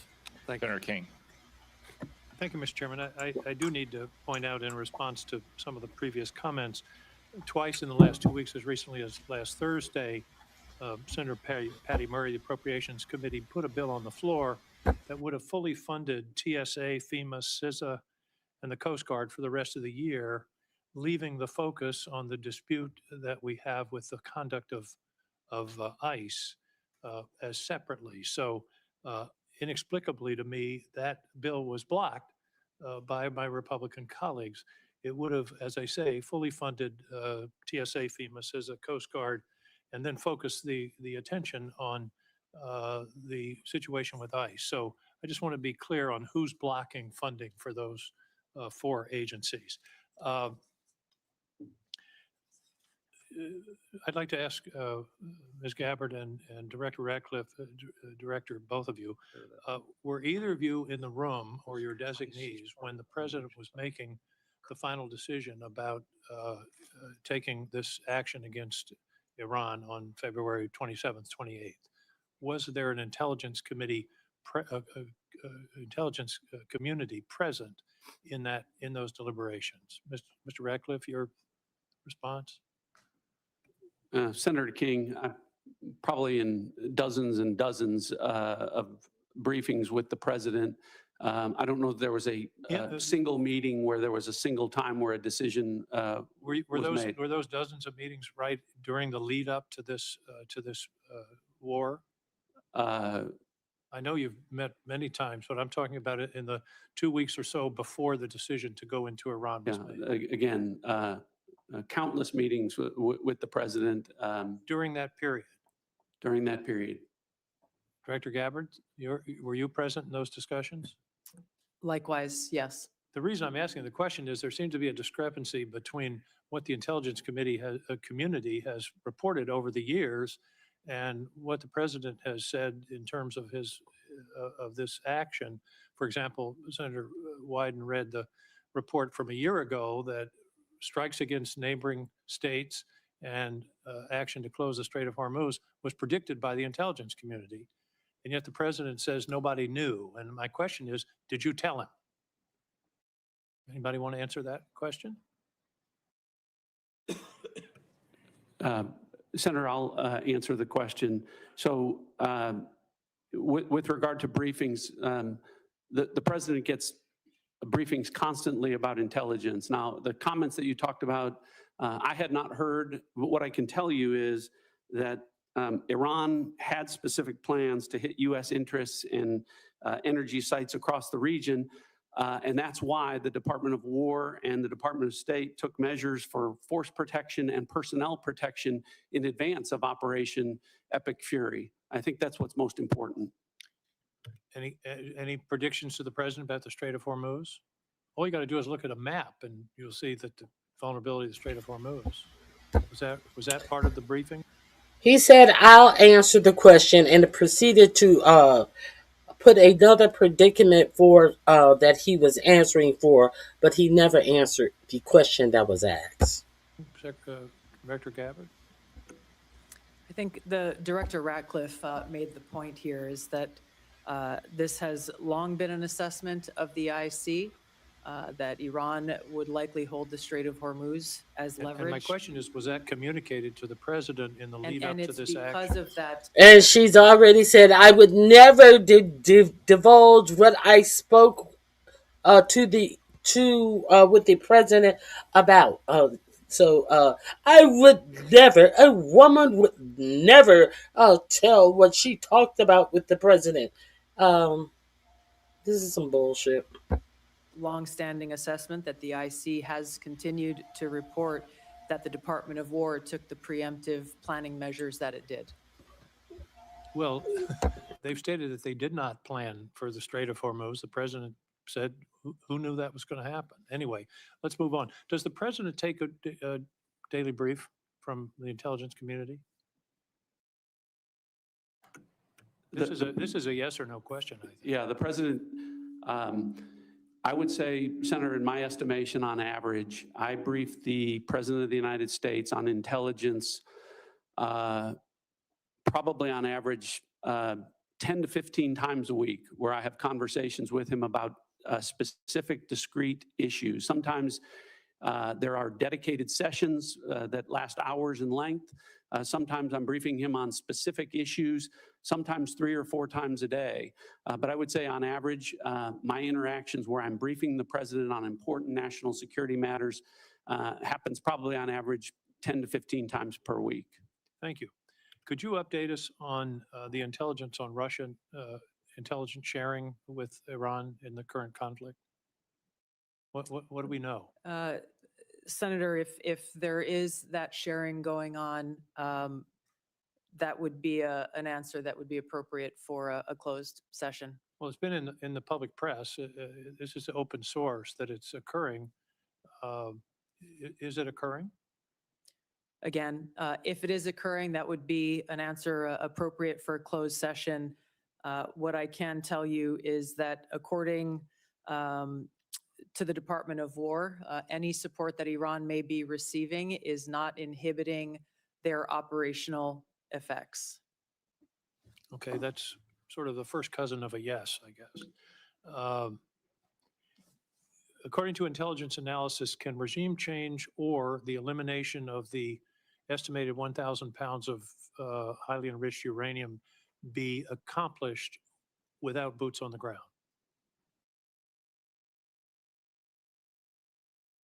Senator, the discussion about the Iranian nuclear capability, we intend in the closed session to talk about that in great deal. With regards to revealing any information about the ability to do that, I would have to defer that to a closed session. Okay, I'll see you in an hour. Finally, there was very little, if anything, in the report, in the assessment about climate change, and that's been in past reports. There is a lot of discussion about migration. The estimates are that climate migrants, because of the changes in the climate and the atmosphere, and particularly in the center equatorial area of the Earth, will range from 200 million to 1 billion people by 2050. Do you believe that is a national security threat that should be addressed? The Syrian refugees were about 6 million, and they upset the politics of Europe for several years. We're talking about 200 million to 1 billion people on the move.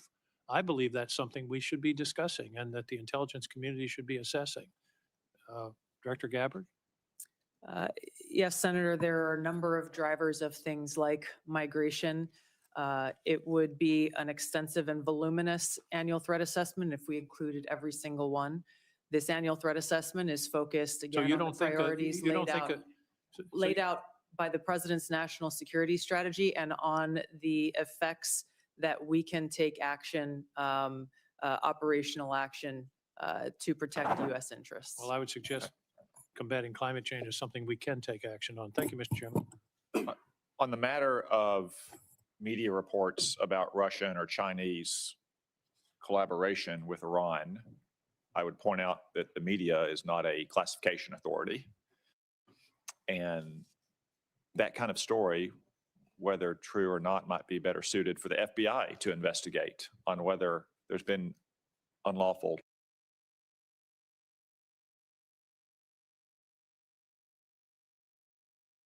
I must argue that many of the things that the FBI hides, credible media sources are the ones who actually dig up these stories. So, Tom Cotton, go sit your ass down somewhere. Let's continue. Let me see how much more of this we got. Tom Cotton or Tim Cotton, Cottontail. I don't want to see him and his ass kissing. Who else? I don't want to see him. We're gonna go forward from somebody who asks questions that may be helpful to get answers to. And many others. Let's go. Here we In go. my view. Senator Bennett. Thank you, Mr. Chairman. I appreciate that. Mr. Director Ratcliffe, you just described the specific campaign that the president is engaged in, the country's engaged in with respect to Iran. I think that the campaign has been one, in my view, without a specific rationale for the American people. 19 days into President Trump's unauthorized war with Iran, and by which I mean there has been no congressional approval, at least 13 American service members are dead and many others are injured. President Trump has offered no credible justification for an imminent threat, no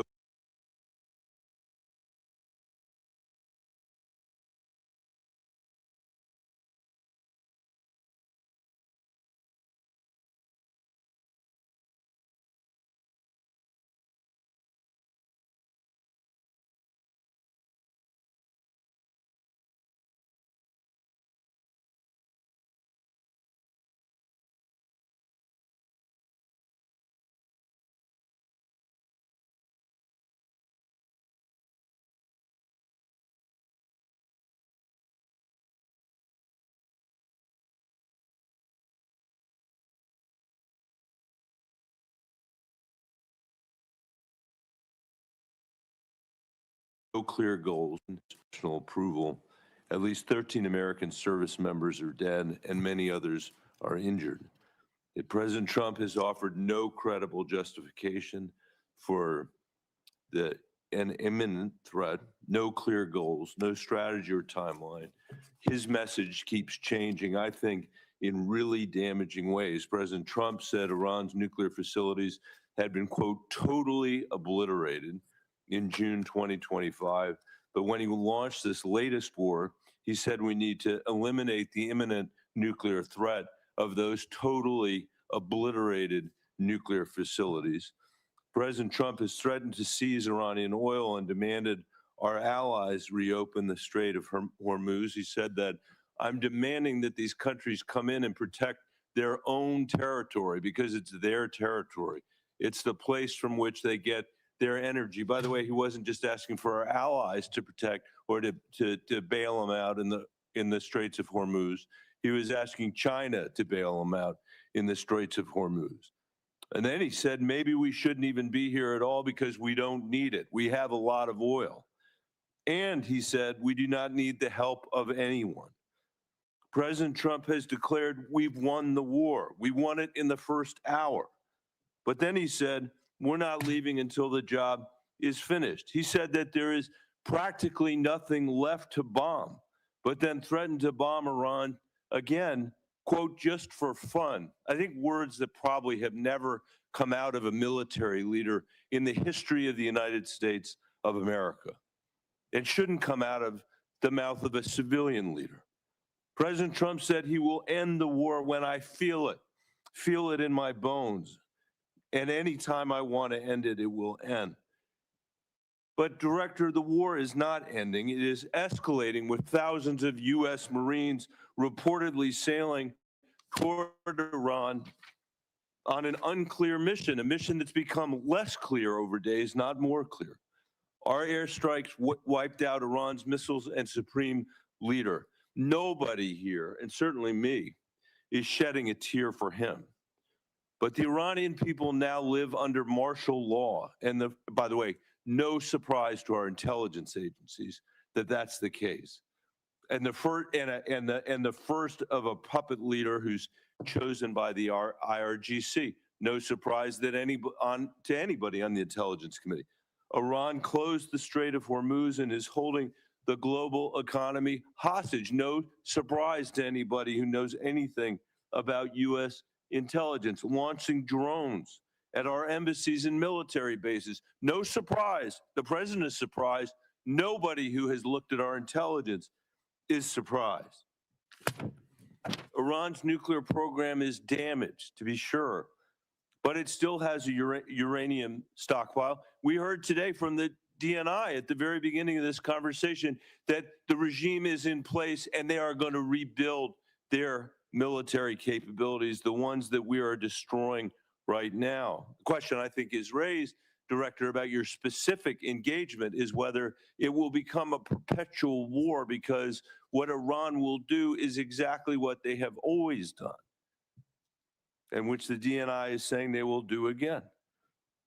In its briefings to the committee, the Intelligence Committee has been clear-eyed about what would happen in the Straits of Hormuz, has been clear-eyed about whether or not our military... And they will rebuild their military with far less money because they are not beholden to defense contractors such as the Eric and Donald Trump Jr., who are new defense contractors who are making billions off of your fucking tax dollars to make drones. No, what the Iranian people are, they're making their drones for something like $20,000, while we're paying defense contractors in the millions and billions of dollars from the products that we get to fight our wars. So the Iranian force will replenish all of their warfare equipment far cheaper than what you will, because you have to make the Trump boys billionaires. Let's continue. Bases, our embassies, and our personnel in the region would be placed at risk and in harm's way, even though the administration did very little to protect them. I know, Director Radcliffe, that you warned President Trump that if Israel assassinated the supreme leader, the IRGC would replace him with potentially a harder line puppet. In fact, I think what was clear is that the likelihood was that it would be a hard line puppet. Do you disagree with that characterization of the intelligence? To that specific question, what we knew was, first of all, I guess I have to address up front, so much of what you related in there, the difference between political rhetoric versus... Not political rhetoric. I'm quoting the President of the United States. Political rhetoric versus military... And the Trumps are already billionaires. How? How is Eric and Donald Jr. already billionaires? Can you explain that to me? Can you explain any of that to me? How are they billionaires? Where did they make their billions? I'm waiting. Off of your tax dollars. Off of profiting off of the presidency. Off of having access to these billionaires in the Middle East. That's how they make their billions. What is your point? What is your point? They made billions on their the greatness of their knowledge. These dummies.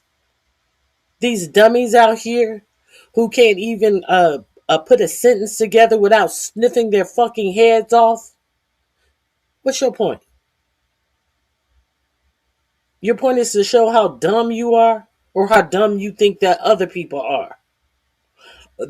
How blind and how you will excuse the rich profiting off of your tax dollars while the nation is the economy in this nation is ruined. Is that what you're trying to prove? Go sit your funky ass down and quit fucking flopping around in my chat before I block you, you dumb bitch. Fuck you talking about? Between the difference between that and military and intelligence execution. But here's the most important thing. You mischaracterize this as saying there aren't clearly defined goals. The defined goals are very clear. Degrade and destroy the missile inventory and drone inventory, delay and degrade the military industrial base and factories that produce that, just degrade and destroy the IRGC Navy that could control the strait. These are all defined goals that were set out specifically. The premise of the question is that time back, Mr. Chairman. I can't get a word in edgewise. He won't answer the. So Trump wasn't a billionaire before he came in office. Trump almost had to quit running because he was so broke. He was a fucking bankrupted shyster, a bankrupted con artist. Are you stupid? Or you think I'm stupid? You thought that Trump was a billionaire when he came into office? Well, you were the only one who thought that. Let me go back. Let me go back to where I was. Question, and then he's taking a minute. In the oil issue, some sanctions against Russia, and that it would come at some cost, because the goal of the president and the administration is to address a 47-year problem, the most destabilizing force in the Middle East for the last 47 years, one that has frankly been watered, fed, and nurtured by policies of prior administrations that has allowed them to become the threat that they have. So I say all of that sort of in context to understanding that we have to address that, but at the same time, to your point on what's going on with regard to Russia and Ukraine, and you mentioned the oil issue. Sometimes policymakers have to take steps that, while they may benefit adversaries like Russia or China, do so because they also think it will benefit U.S. citizens. And in this case, with respect to keeping the economy on track and keeping oil prices low. So what I can tell you is the intelligence is thoughtfully considered, and I think the policymakers have taken that and I'm confident that we can walk and chew gum at the same time, pursue objectives in the Middle East, and provide support with regard to the conflict in Russia and the Russian aggression in Ukraine. Senator Bennett. Thank you, Mr. Chairman. I appreciate that. Let me hold this. Let me hold this for a second. So, Mr. P, you think that 4547 has skyscrapers in damn near every continent. And first of all, do not disrespect me in my chat because you're about to be blocked. Let's be real clear. Your dumb ass is about to be blocked because you actually had the audacity to call me an idiot when you wrote this idiotic statement in the chat, and you actually believe that 4547 owns these skyscrapers and they are not just paying him to put his name on these skyscrapers, you dumb bitch. He owns nothing. These are licensing agreements to put his name on skyscrapers that were actually owned by real billionaires. So get the fuck out of my chat and hit the like button on your way out, you dumb motherfucker. That motherfucker was bankrupt. Now you dummies think that he had money. Let's go. Let's get back to Bennett. Mr. Director Ratcliffe, you just described the the specific campaign that the president is engaged in, the country's engaged in with respect to Iran. I think that the campaign has been one, in my view, without a specific rationale for the American people. 19 days into President Trump's unauthorized war with Iran, and by which I mean there has been no congressional approval, at least 13 American service members are dead and many others are injured. That President Trump has offered no credible justification for an imminent threat, no clear goals, no strategy or timeline. His message keeps changing, I think, in really damaging ways. President Trump said Iran's nuclear facilities had been, quote, totally obliterated in June 2025. But when he launched this latest war, he said we need to eliminate the imminent nuclear threat of those totally obliterated nuclear facilities. President Trump has threatened to seize Iranian oil and demanded our allies reopen the Strait of Hormuz. He said that I'm demanding that these countries come in and protect their own territory because it's their territory. It's the place from which they get their energy. By the way, he wasn't just asking for our allies to protect or to bail them out in the Straits of Hormuz. He was asking China to bail them out in the Straits of Hormuz. And then he said, maybe we shouldn't even be here at all because we don't need it. We have a lot of oil. And he said, we do not need the help of anyone. President Trump has declared we've won the war. We won it in the first hour. But then he said, we're not leaving until the job is finished. He said that there is practically nothing left to bomb, but then threatened to bomb Iran again, quote, just for fun. I think words that probably have never come out of a military leader in the history of the United States of America. It shouldn't come out of the mouth of a civilian leader.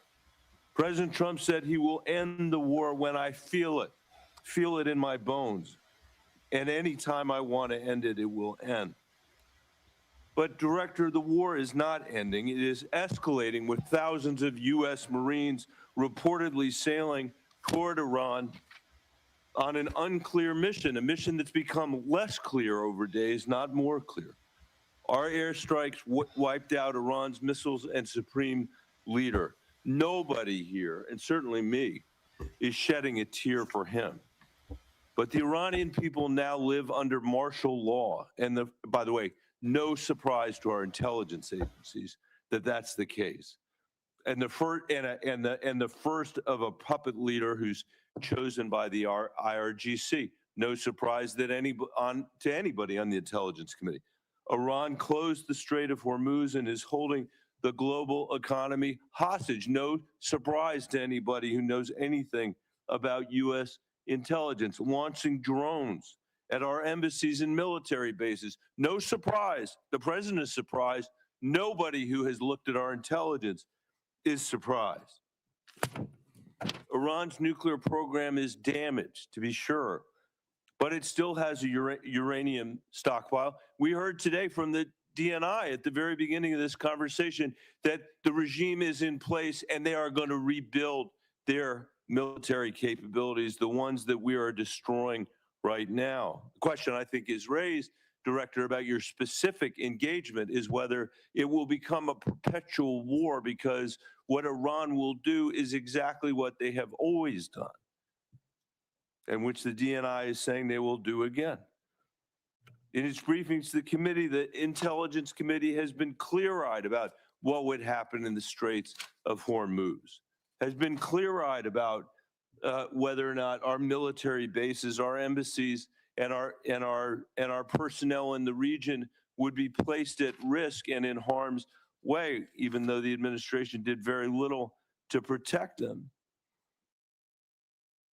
I know, Director Radcliffe, that you warned President Trump that if Israel assassinated the supreme leader, the IRGC would replace him with potentially a harder line puppet. In fact, I think what was clear is that the likelihood was that it would be a hard line puppet. Do you disagree with that characterization of the intelligence? To that specific question, what we knew was, first of all, I guess I have to address up front, so much of what you related in there, the difference between political rhetoric versus. Not political rhetoric. I'm quoting the President of the United States. Political rhetoric versus military. Between Director, I'll ask difference you a between that and military and intelligence execution. But here's the most important thing. You mischaracterize this as saying there aren't clearly defined goals. The defined goals are very clear. Degrade and destroy the missile inventory and drone inventory, delay and degrade the military industrial base and factories that produce that, just degrade and destroy the IRGC Navy that could control the strait. These are all defined goals that were set out specifically. The premise of the question is that— time back, Mr. Chairman, I can't get a word in edgewise. He won't answer the question, and then he's taking a minute of my time.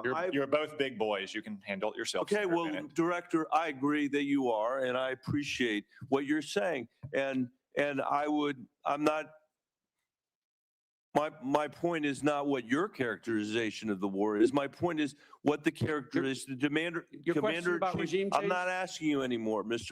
Director. I'm sorry because I'm out of time because of how you use the time. The complete lack of clarity should matter to everybody. President Trump, most of all, he is the person that got elected on the criticism that we had fought 2 wars in the Middle East that had lasted for 20 years.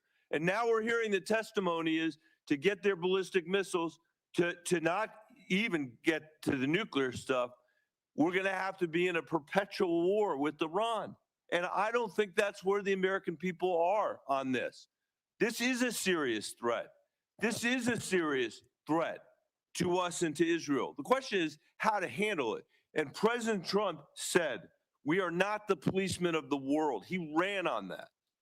And now he's turned us into the world's policeman, into its jury, into its judge, into its executioner. And just because we have the most advanced military in the world, it doesn't mean that we should be in a perpetual war all around the world. Thank you, Mr. Chairman. Senator Rounds. Thank you, Mr. Chairman. And I'd like to maybe follow up a little bit this same line of questioning, but I want to do it in a little bit different manner. I've had the opportunity, like all of the other members on this committee, to see the threats that we discuss regularly in the classified settings.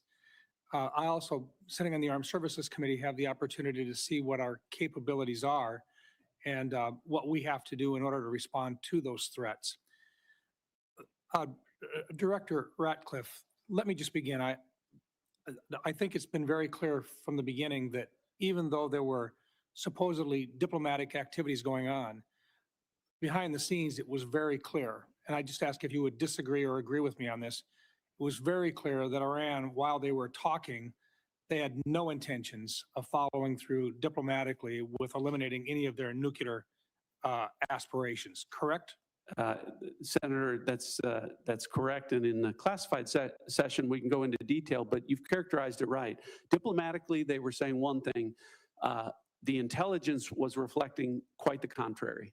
Okay.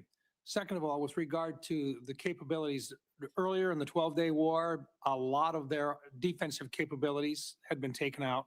Their air defenses had been taken out. The use of our aircraft in that area was safer because those defensive capabilities, most of them had been significantly reduced, meaning our young men and women who are flying those aircraft were safer. Is it fair to say that they were rebuilding their defensive capabilities as well at that time? Yes. So I'll just comment on that. That so much is being made. Any characterization that Operation Midnight Hammer was anything but a wild success is wildly inaccurate. So as a result of Operation Midnight Hammer, at the time of that, in the preceding 4 years, as is well documented and admitted to by the Iranians, they enriched uranium at least 440 kilograms at 60% for use that could be used for weapons grade to deliver a nuclear weapon. As a result of Operation Midnight Hammer, we sit here today with Iran having exactly the same amount of enriched uranium to 60%, meaning they have been unwilling and incapable of enriching uranium to 60% as a result of Operation Midnight Hammer. Okay, and let me go on because I think this is an important part of this. You also have to have a way of delivering a weapon. It's fair to say that they have short-term and intermediate range ballistic missile availability today. Were they building additional short-range and mid-range ballistic missiles? Yes. Were they continuing to develop them? Continuing to develop them and at rates that were alarming. And what about our ability to respond to those? We have very good defensive capabilities, but it takes time for us to build our defensive capabilities. Were they building their offensive capabilities while they were negotiating with us at a faster rate than we could build defensive capabilities? Yes. Were they continuing to work at and deliver additional resources to terrorist organizations that were affiliated with them in the region? Yes. So in other words, while they were supposedly diplomatically working with us during that entire time, they were continuing with regard to their nuclear intentions. They were building additional missile systems to deliver or conventional weapon systems to threaten their neighbors. Their defensive capabilities were going to be increased, making our young men and women at risk when at some point in the future we would have to basically go in and clean the mess up. I think there was an opportunity here, and I think the president made the right choice when he decided at this time that simply for our advantage and for the young men and women that have to go in and do this, that this was a safer time, if there ever is such a thing as a safer time, but the right time for our nation to respond to this threat. Is that an appropriate way of putting it, sir? I agree with that. Thank you. I think the president made the right choice. It is never a good time for a war, but at some point you've got to look at what your best possibilities are for protecting those young men and women who are in harm's way. Okay, so now we're talking about caring so much about the men and women that are in harm's way that only the president has the fortitude, the permission to put said men and women in harm's way. So how come he went back to the strike in June? How come he didn't go back into President Trump's first administration when he ripped up the agreement, the non-proliferation agreement that they had with Iran? How come he didn't go back there? How come he didn't go back there when there were actually inspectors going in and the inspectors said that they were in fact not, enriching uranium for weapons, weapon grade uranium? How come he didn't go back there? That Benjamin Netanyahu was in President Trump as he had been in every president's ear for the last 33 to 40 years, saying that Iran was on the cusp of creating a weapon, that a nuclear weapon that never materialized. How come he didn't go back and ask where was the proof that Iran was creating all of these missiles at a faster rate than the Pentagon could purchase these missiles and further enrich these billionaires who are bilking the U.S. taxpayer for all of this money that they're charging for their missiles? How come he didn't go back to the agreement that Iran was going to use nuclear power to power their nation? So if we are to say that, are what we saying is New Jersey, New Jersey, who recently announced that they are going to power New Jersey on nuclear power. So are we going to be able to go strike New Jersey because they are using nuclear power to power New Jersey? New Jersey don't have the right to power their city with nuclear power. Is that what we're saying? Yeah, that's what we're saying. Because of all the shit that he just said, that isn't it right that this was happening? None of the shit that he said was proven. Nobody presented any evidence of anything that this motherfucker just said. No evidence was presented to say that any of the shit he just said happened. But what we know happened is that they were in an agreement to not proliferate their uranium for weapons, and inspectors were going in, and inspectors saw that they were holding up their part of the agreement. And then Donald Trump let Benjamin Netanyahu get in his ear and tell them that they were doing what the inspectors found them to not be doing, and Donald Trump tore up the agreement. So, are we going to pretend like after they were attacked in June that they weren't supposed to build weapons, that they weren't supposed to build more rockets and weapons to protect themselves? Are we going to pretend that this is something that they weren't supposed to do?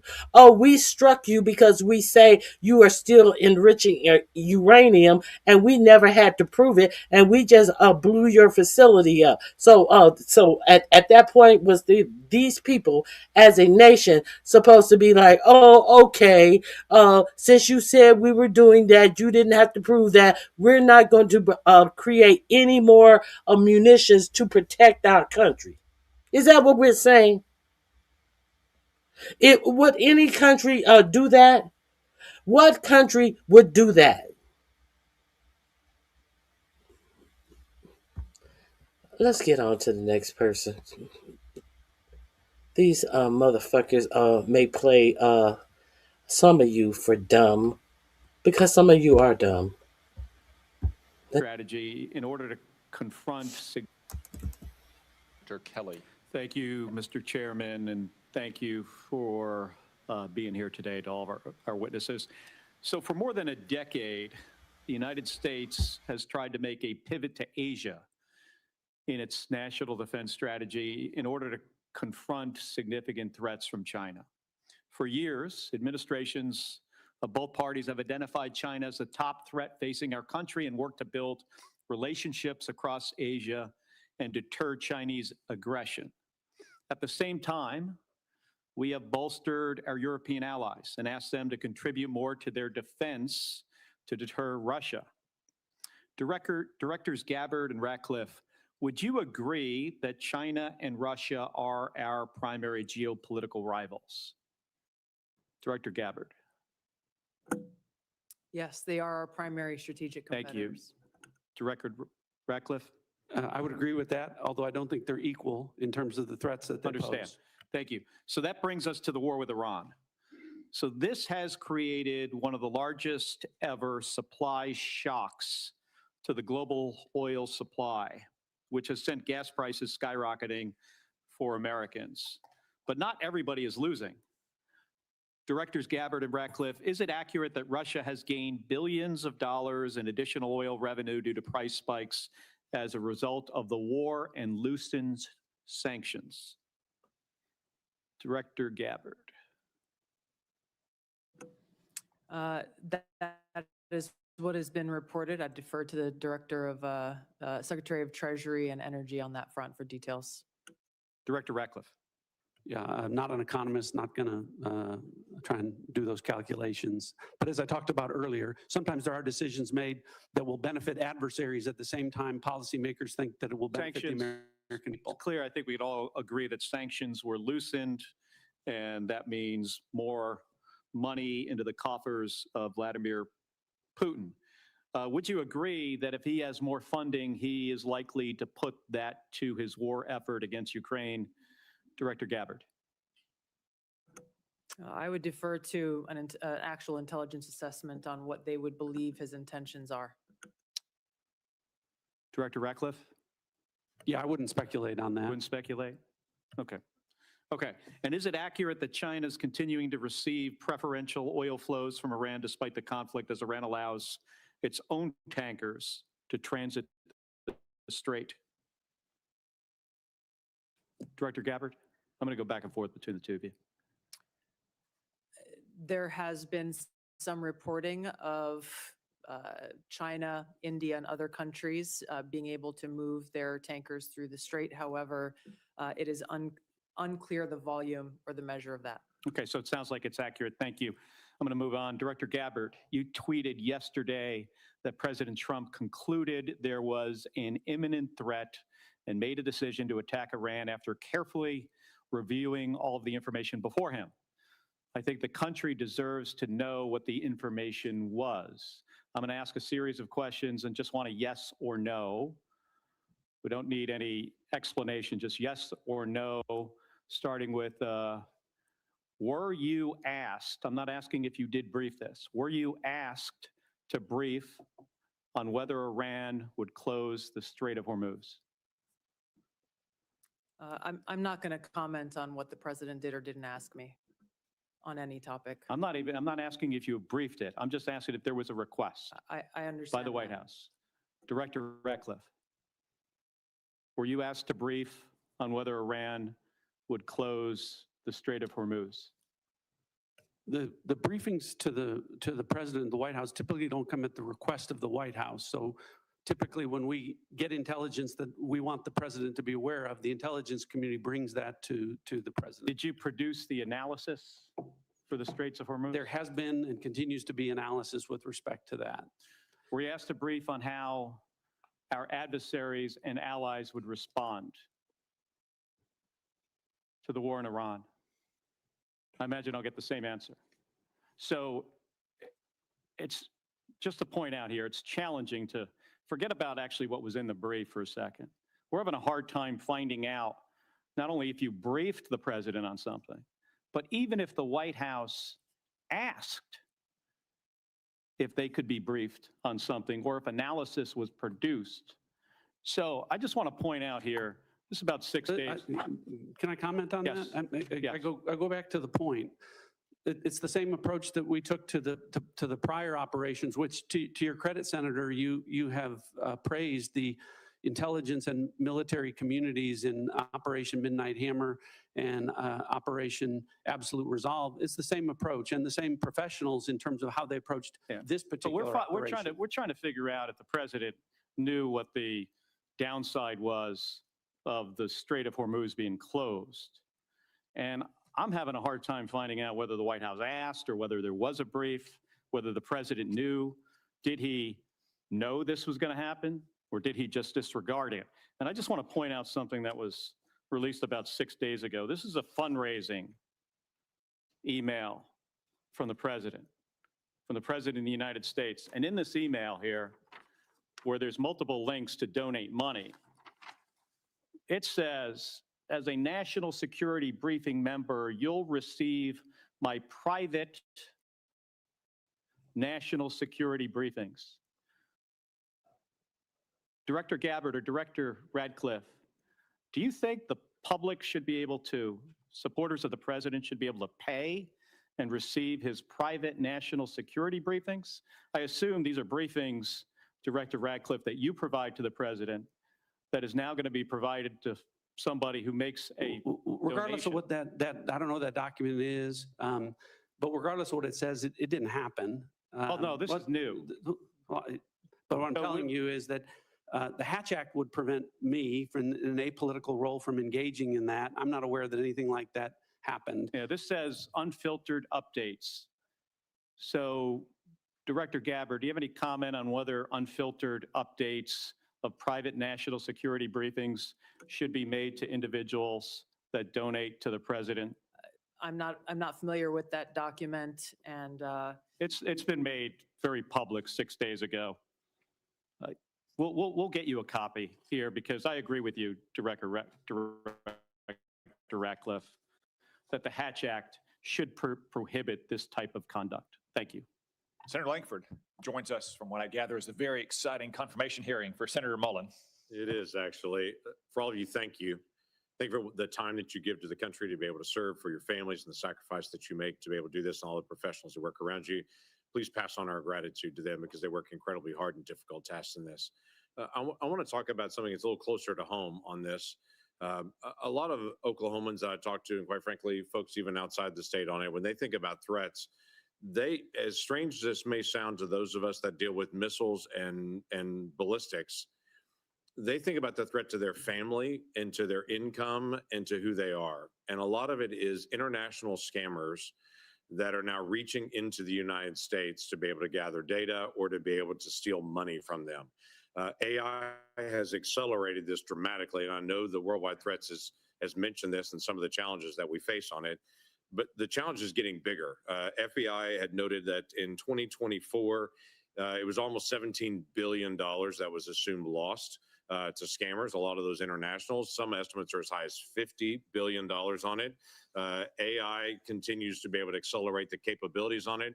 OpenAI even noted now that they're putting online ads saying, if you've been scammed, here's a way to recover your money. And that is actually a scam. It's taking them to a fake FBI page where they can then turn in and to say, if you've been scammed, here's how the FBI is going to actually come help you to recover it. But even that page is fake, and they're going to be able to steal their information.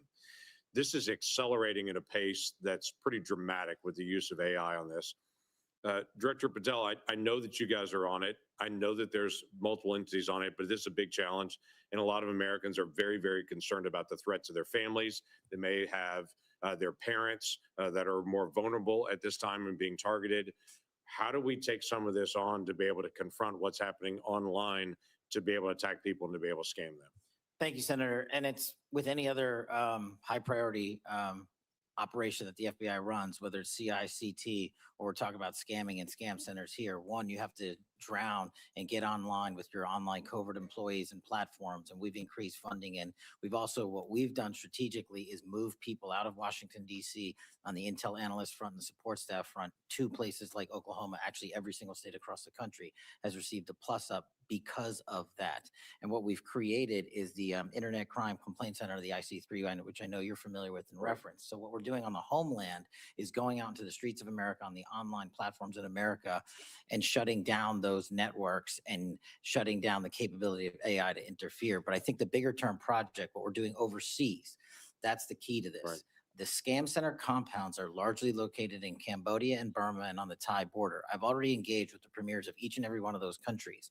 We've done so to switch off access to the internet with those governments to make sure that those compounds, they're literal compounds that are being built, and we can get into that in the classified center, that are fleecing Americans and senior citizens all the way from Southeast Asia, because they are backed by the CCP to build those compounds because they know it's going to hurt everyday Americans. So us, which we have successfully already eliminated and scuttled, numerous compounds in Cambodia and Burma and Thailand, is the big picture, the big part of the lift overseas. What we're going to do is go into those countries and shut down every single scam center compound.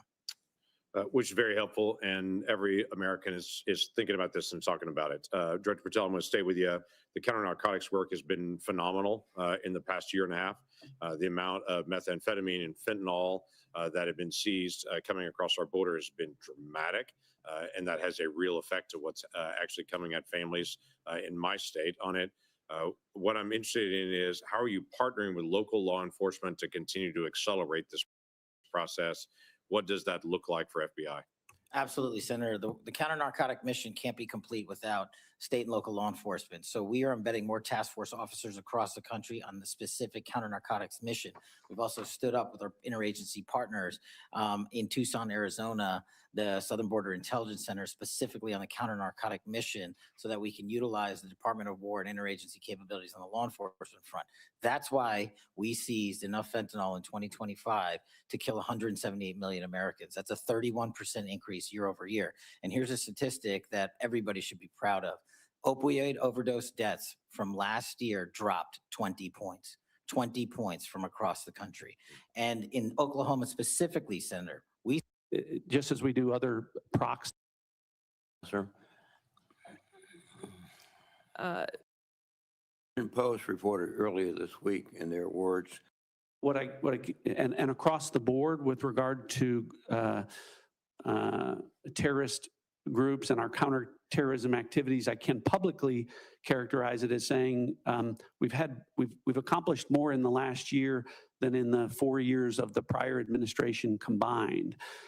So hopefully it gives you some measure of comfort about how we're approaching things and the effectiveness that we've had in the last year in that regard. And I look forward to getting into detail in the classified portion. Look forward to that. Thank you. Senator Reid. Thanks very much, Mr. Chairman. Ladies and gentlemen, thank you.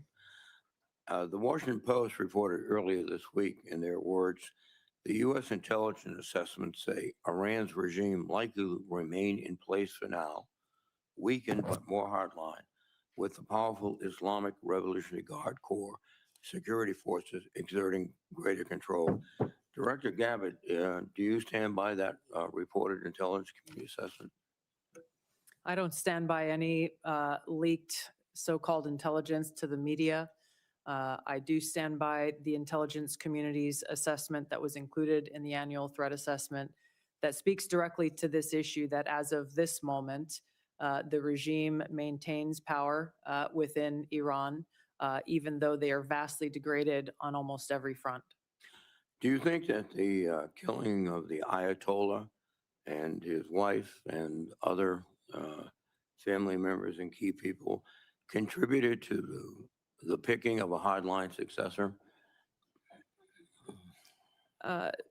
Senator, the intelligence community's assessment has pointed to a number of different scenarios that went into play with the selection of the successor. The details of that we can discuss in a closed hearing with regard to the intelligence reporting. Is the regime in Iran now trying to promote the deceased Ayatollah as a martyr who should be followed, and does that help them consolidate support? Senator, the Iranians are certainly using that as a call to action. The effects of that from an intelligence standpoint remain to be seen. There is a tradition in Shia, though, to honor martyrs. One of their greatest celebrations is the martyrdom of the grandson of Muhammad. Is that correct? That's right. So we might have played into their cultural biases erroneously. General Adams, what conditions do you assess would need to be present to make the regime collapse or necessitate, excuse my voice, unconditional surrender? And can it be done with air power alone? Senator, we have at the Defense Intelligence Agency put together a number of scenarios coordinated across the IC with regards to what we would forecast the future would be. There are 4 specific goals that we've been told to track and analyze with regards to the goals of the U.S. Effort. They've been articulated earlier in the hearing, so I won't hammer on those. But with regards to the collapse of the regime, specific perpetuation, like what would precipitate that, I would prefer to talk about that in the classified hearing. Well, I understand, but there's a very basic question here. Will air power alone be able to destroy this regime, given the culture, the politics, the temperament of these people? The Iraq-Iran war lasted for 8 years with 1 million casualties. Do you think air power alone will do it? Senator, the capabilities that our joint force brings to bear can accomplish many missions. To forecast exactly what can and can't accomplish this goal, I prefer not to guess or prognosticate on that. Well, I'll recognize your professional position. U.S. Special Envoy Steve Witkoff recently stated that Russian leaders told Trump on a call that they were not sharing intelligence with Iran. Witkoff says, quote, "We can take them at their word." Director Gabbard and Radcliffe, do you take President Putin at his word? I'll go ahead and answer. No, I don't take Vladimir Putin at his word. Are they providing intelligence to the Iranians? Well, we talked about this before. Yes, In the classified session, what we can go into is that the Iranians are requesting intelligence assistance from Russia, from China, and from other adversaries of the United States, and whether or not those countries are is something we can talk about in the classified portion. But you've made an assessment. You've analyzed traffic communications, and you can. I know the answer and happy to discuss that with you in the classified portion. Yes, sir. Go ahead. Go ahead. Thank you. One of the aspects of this is the collateral effects, particularly in Russia and Ukraine. We were just talking about Russia probably or possibly providing intelligence with maybe interfering or inflicting casualties on our forces. Russia is also benefiting from the lifting of sanctions on their ability to sell oil throughout the world. I heard one estimate of a $20 billion surge in their potential revenues. Ukraine, on the other hand, is facing perhaps a disrupted supply chain of missiles and other equipment because they're being devoted to this operation. So, General Adams, can you just give me your impression of the effect of the battle on Russia and Ukraine at this moment, of this battle? Well, from our collections, the effect of the epic fury on the Russian-Ukrainian battle has been indirect, not direct. We do track very carefully what benefits or, as you alluded to, the collateral effects of what we're doing and how it impacts. There is a lot of, from both the Russians and the Chinese, observations of what we're doing and figuring out what they can learn from that. So I think that's a collateral effect as we expose what the joint force displays on the battlefield. I think we can talk in a little more detail as we move to the classified session, some of the things that we're collecting specifically about what those effects are. Thank you very much, sir. Thank you, Mr. Senator Ossoff.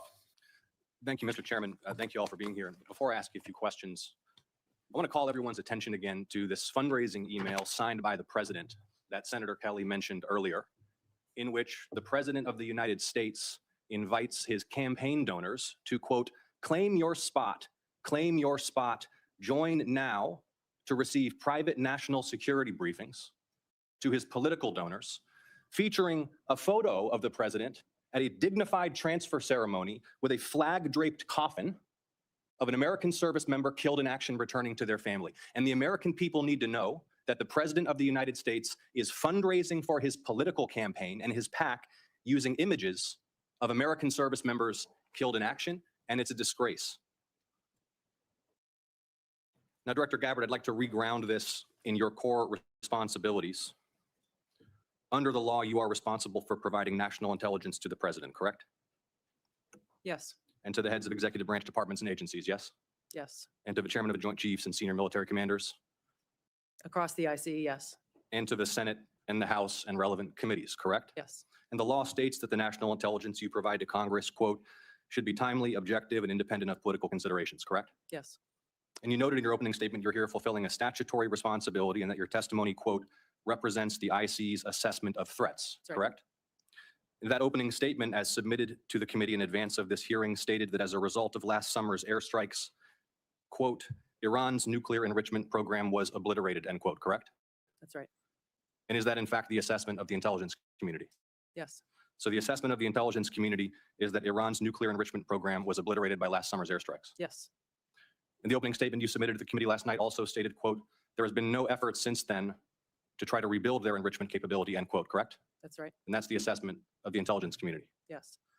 The White House stated on March 1st of this year that this war was launched and was, quote, a military campaign to eliminate the imminent nuclear threat posed by the Iranian regime, end quote. That's a statement from the White House. Quote, the imminent nuclear threat posed by the Iranian regime. Was it the assessment of the intelligence community that there was an imminent nuclear threat posed by the Iranian regime? The intelligence community assessed that Iran maintained the intention to rebuild and to continue to grow their nuclear enrichment capability. Was it the assessment of the intelligence community that there was a, quote, imminent nuclear threat posed by the Iranian regime, yes or no? Senator, the only person who can determine what is and is not an imminent threat is the president. False. and This he is the made that worldwide. This is the determination. worldwide threats hearing where you present to Congress national intelligence, timely, objective, and independent of political considerations. You've stated today that the intelligence community's assessment is that Iran's nuclear enrichment program was obliterated, and that, quote, there had been no efforts since then to try to rebuild their enrichment capability. Was it the intelligence community's assessment that, nevertheless, despite this obliteration, there was a, quote, imminent nuclear threat posed by the Iranian regime? Yes or no? It is not the intelligence community's responsibility to determine what is and is not an imminent threat. Okay. That is up to the Here's the president based problem. on a volume No, of it is information precisely that he receives. it is precisely your responsibility to determine what constitutes a threat to the United States. This is the worldwide threats hearing, where, as you noted in your opening testimony, quote, you represent the IC's assessment of threats. You are here to represent the IC's assessment of threats. That's a quote from your own opening statement. And so my question is, as you're here to present the IC's assessment of threats, was it the assessment of the intelligence community that, as the White House claimed on March 1st, there was a, quote, imminent nuclear threat posed by the Iranian regime? Yes or no? Once again, Senator, the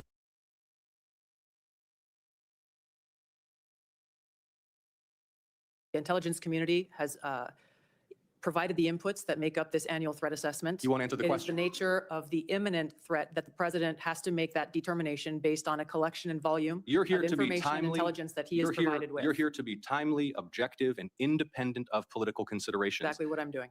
No, you're evading a question because to provide a candid response to the committee would contradict a statement from the White House. Let me ask you about your presence in Fulton County on January 28th of this year.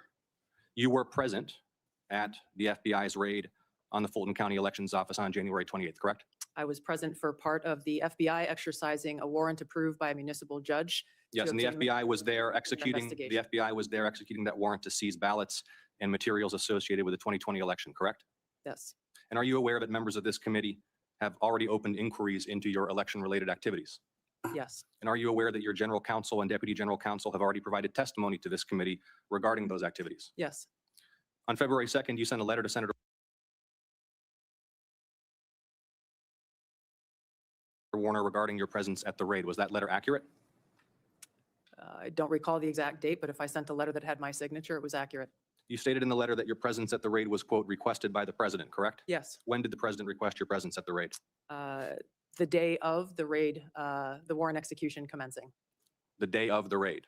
Yes. He called you on the phone? I'm not going to disclose how the message was delivered, but it was a request from the president and his administration to go and help oversee this warrant being executed along with the deputy director of the FBI. Is it your and role to thank oversee? the FBI agents who were conducting Is it this your warrant. role to oversee the execution of criminal warrants? It is my role, based on statute that Congress has passed, to have oversight over election security, to include counterintelligence. But you said to you include oversaw the raid, correct? You just testified you oversaw the raid? portions of it. Okay. Did you handle any ballots or election-related materials? No. You were inside an FBI evidence truck, correct? You were photographed inside an FBI It evidence was an truck. empty truck, yes. The president stated, quote, you looked at Senator's time votes that expired. wanted to be checked out. The Is that senator's accurate? time is expired. Did you look at votes as the president Senator stated? Ossoff, your time has expired. You respond can for the have her. record? No, she cannot respond No, because for the record, will the director please respond for the record to that question is my I'm happy to respond to questions for the record. Thank you, Director Gabbard. Thank you. Vice Chairman? I just want to, I'm not going to go back to this issue. I'm sure we'll address in the closed setting, but I am very disappointed. This is the only one time a year the public gets to hear from you guys in this kind of setting. And the fact that we have repeated public reporting, including a major story in the Wall Street Journal today about China and Russia assisting Iran, which seems obvious and evident, and none of you would confirm that publicly, I think doesn't give the American people the full challenges of this war. I would add what I said earlier, that the media is not a classification authority, but certainly sounds like something Russia and China would do, and they've done for decades in the past to Americans. To wrap up a little business here before we adjourn the open session, we will reconvene in 30 minutes in our usual location for the closed session. That's at 12:56 promptly. I do want to note for the record that Senator Young cannot join us. He is at Dover Air Force Base for the dignified transfer of remains for one of our fallen.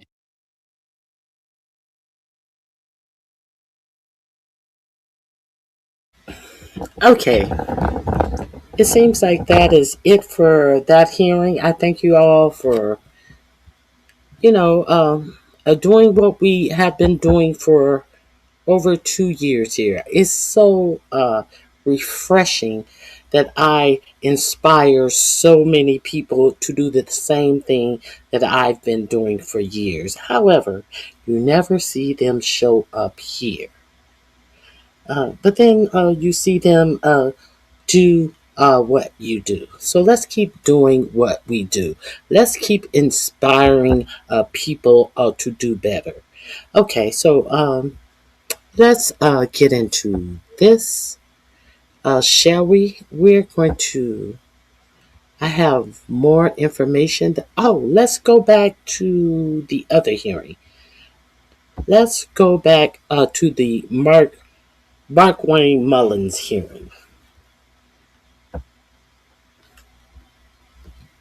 Imitation is the greatest form of flattery.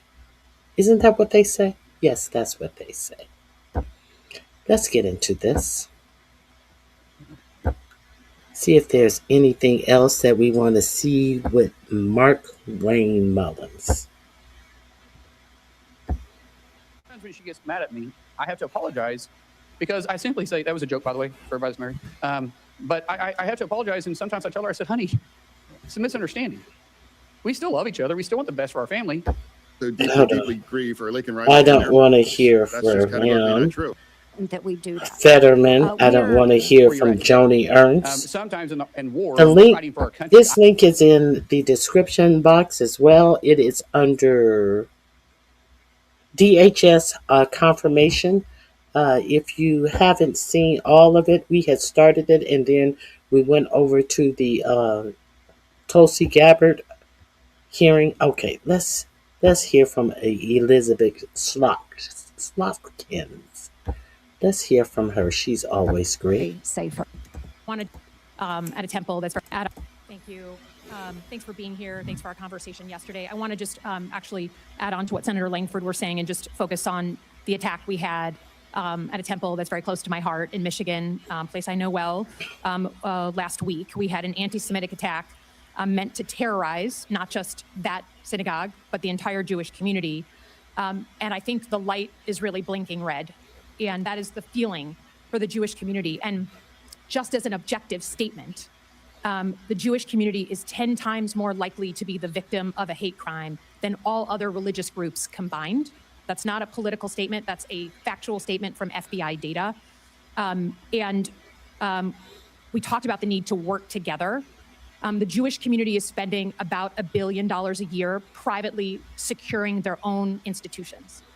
No religious group should have to spend that amount of money that could be going to lots of other things on their own security in the United States of America. So I would just ask your help in reforming the nonprofit security grant program so it's agile, so you don't have to win the grant and then still do 100 pieces of paper, maybe even looking at a rapid reaction fund, but certainly asking for some sort of task force.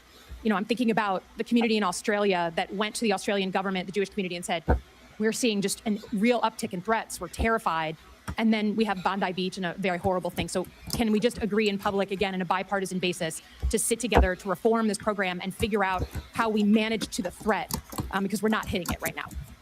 Senator, you have a wealth of knowledge from your service in the intel community, and you will know this issue probably better than me. And so I would welcome the opportunity to sit down and talk to you, figure out what we need to do. I know this is very personal to you, and that's great. We may have some differences on some political views, but this isn't one. You and I will be, laser focused and get this resolved if it's possible. But yes, I would absolutely welcome the opportunity to work with you on that. Great, I appreciate that. I think, in general, your position or your future position as Secretary of Homeland Security sits at the fulcrum of these big issues we're having as a country. just big cultural issues. The use of law enforcement in our streets and where our rights begin and end, and then our elections, our democracy. And given the importance of that, I think it's important that we state really clearly where you are on those two issues. I think first and foremost on the use of ICE. My state voted for Donald Trump in 2024. A lot of people supported the president's immigration agenda, but then they watched with their own eyes, not filtered through a news source. They watched with their own eyes American citizens killed in their streets for protesting. They saw children caught in the crossfire and being tear gassed. They saw people randomly being pulled out of their cars and walking down the streets because they happened to look like they could be an immigrant and checked for their papers, which for many of us has a real history. They have seen law enforcement go into people's homes without a judicial warrant for a country that was invented because we were being oppressed by a foreign force that demanded entry into our homes. So you say you don't want ICE in the news. You say you want to rebuild trust. Your predecessor was fired because she couldn't manage that. And, people had to go in and bring the temperature down. Can you, without other words, just state clearly what you'd be willing to do to fundamentally reform ICE and put into law to do so, since that trust is gone? Ma'am, as you know, I can't make the law. You guys make that. But you're going to be the secretary. Yes, I agree, but I can't make the law. I can work within the parameters. But tell us what you'd be willing to put into law. So right now, the law that I work into is your guys' decision. We'll work through that. But I do believe there is a better approach. And I think working with municipalities, I would love to see ICE become a transport more than the front line. If we get back into just simply working with law enforcement, we're going to them, we're picking up these criminals from their jail. One, we're going to reimburse them for having the person there. And have partnership is vitally important. I don't think there needs to be a law to change that. I think I can work within what is there, but there's an approach that can happen, but we got to have partners. Yeah, I understand, but we're not going to agree to this here, but I would just say the ability, the trust is gone, and not just with Democrats. That's why we're here. That's why your predecessor was fired. And there needs to be fundamental reform of this law enforcement agency. And I think that the public writ large is crying out for that. Let me turn to elections. Let me turn to elections. The Department of Homeland Security has the mandate since the Obama era for securing our election infrastructure. That's an important job, and you'll be secretary. The president has continued to say that he won the 2020 election, even though there's been 60 court cases saying the opposite. He has said he wants to federalize the elections. He has said name check cities, including Detroit. He has said voting machines are inaccurate. He has said in the State of the Union, I was on the Senate floor, paraphrase that if his side doesn't win in November, then the elections were rigged, which is exactly what he said 8 months before the 2020 election. You have your own history. You did not certify the 2020 election. There are people at the Department of Homeland Security, 3 people specifically, who are well-known election deniers now running election security functions. Who won the 2020 election? Ma'am, we know that President Joe Biden was sworn into office. He was the president for the last 4 years. But I do believe my job as Department of Homeland Security Secretary will be to make sure that we assure that the elections are fair and people can trust them. Does the federal government run the elections process, or do states? It's very clear in the Constitution that the states control state elections, and then there is some federal oversight that's on it, but the federal government can set some standards. So if you're talking about... No, it is very clear that the states run elections, period. The state just don't run state elections. The state also run the federal elections. The election of the presidency, that is a federal seat that is done in state elections. So you see the little word game he's trying to play there? And this is his confirmation hearing. These are people who try to federalize your election when they want to talk to you about all the states' rights and how states' rights should prevail, except when they're trying to steal an election. You see, he couldn't even say that, in fact, Joe Biden won the election. He said he was sworn in. He never said he won the election. The Save American Act, require and trust them. Does the federal government run the elections process, or do states? It's very clear in the Constitution that the states control state elections, and then there is some federal oversight that's on it, but the federal government can set some standards. So if No, that's nowhere clear in the Constitution. None of that is in the Constitution. You're talking about the Save American Act, requiring you, which is within the Constitution, by the way, requiring individuals to be citizens of the United States. I don't think it's too much to ask somebody to prove they're No one no one said anything about it's required to be a citizen. So you're going to the Save America Act. Nothing in the Save America Act is in the Constitution. If the shit that is in the Save America Act was in the Constitution, there would be no need to have the Save America Act. The Save America Act is to disenfranchise voters. Period. Full stop. citizen of the United States. That's not what we're talking about. I'm talking about administering the elections. If you are Secretary of Homeland Security, do you feel you have the authority to put uniformed officers at polling locations in 2026? Ma'am, we said this in your office. The only reason why my officers would be there if there was a specific threat for them to be there, not for intimidation. And So that's a yes. He feels that there would be a reason why he would put officers in polling stations. That's a yes. Be clear. Be real clear. He already has devised a plan in his mind why it would be okay to have ICE, the brutal ICE, in your polling stations. Even though we didn't need it during World War II, we didn't need it during Vietnam or the War on Terror, we never had to put uniformed military there. Now, you feel that there's going to be a reason that there's going to be an armed threat to the United States that you no, need ma'am. to potentially I be there? I can't sit there and guarantee hypothetically of what threat would be not. I'm not putting military. That's not within my Uniformed officers. But if there is a threat, a specific threat, say it's in a Jewish community, and there is a threat that's specific to that polling area, then we will work with local law enforcement. There'll be a reason for us to be there, and it'll be known why we're there. What reason would there be for you to be there if there's a threat? Isn't that what local law enforcement is for? What reason would there be for ICE to be there? Isn't ICE for immigration detention? What would ICE need to be there for?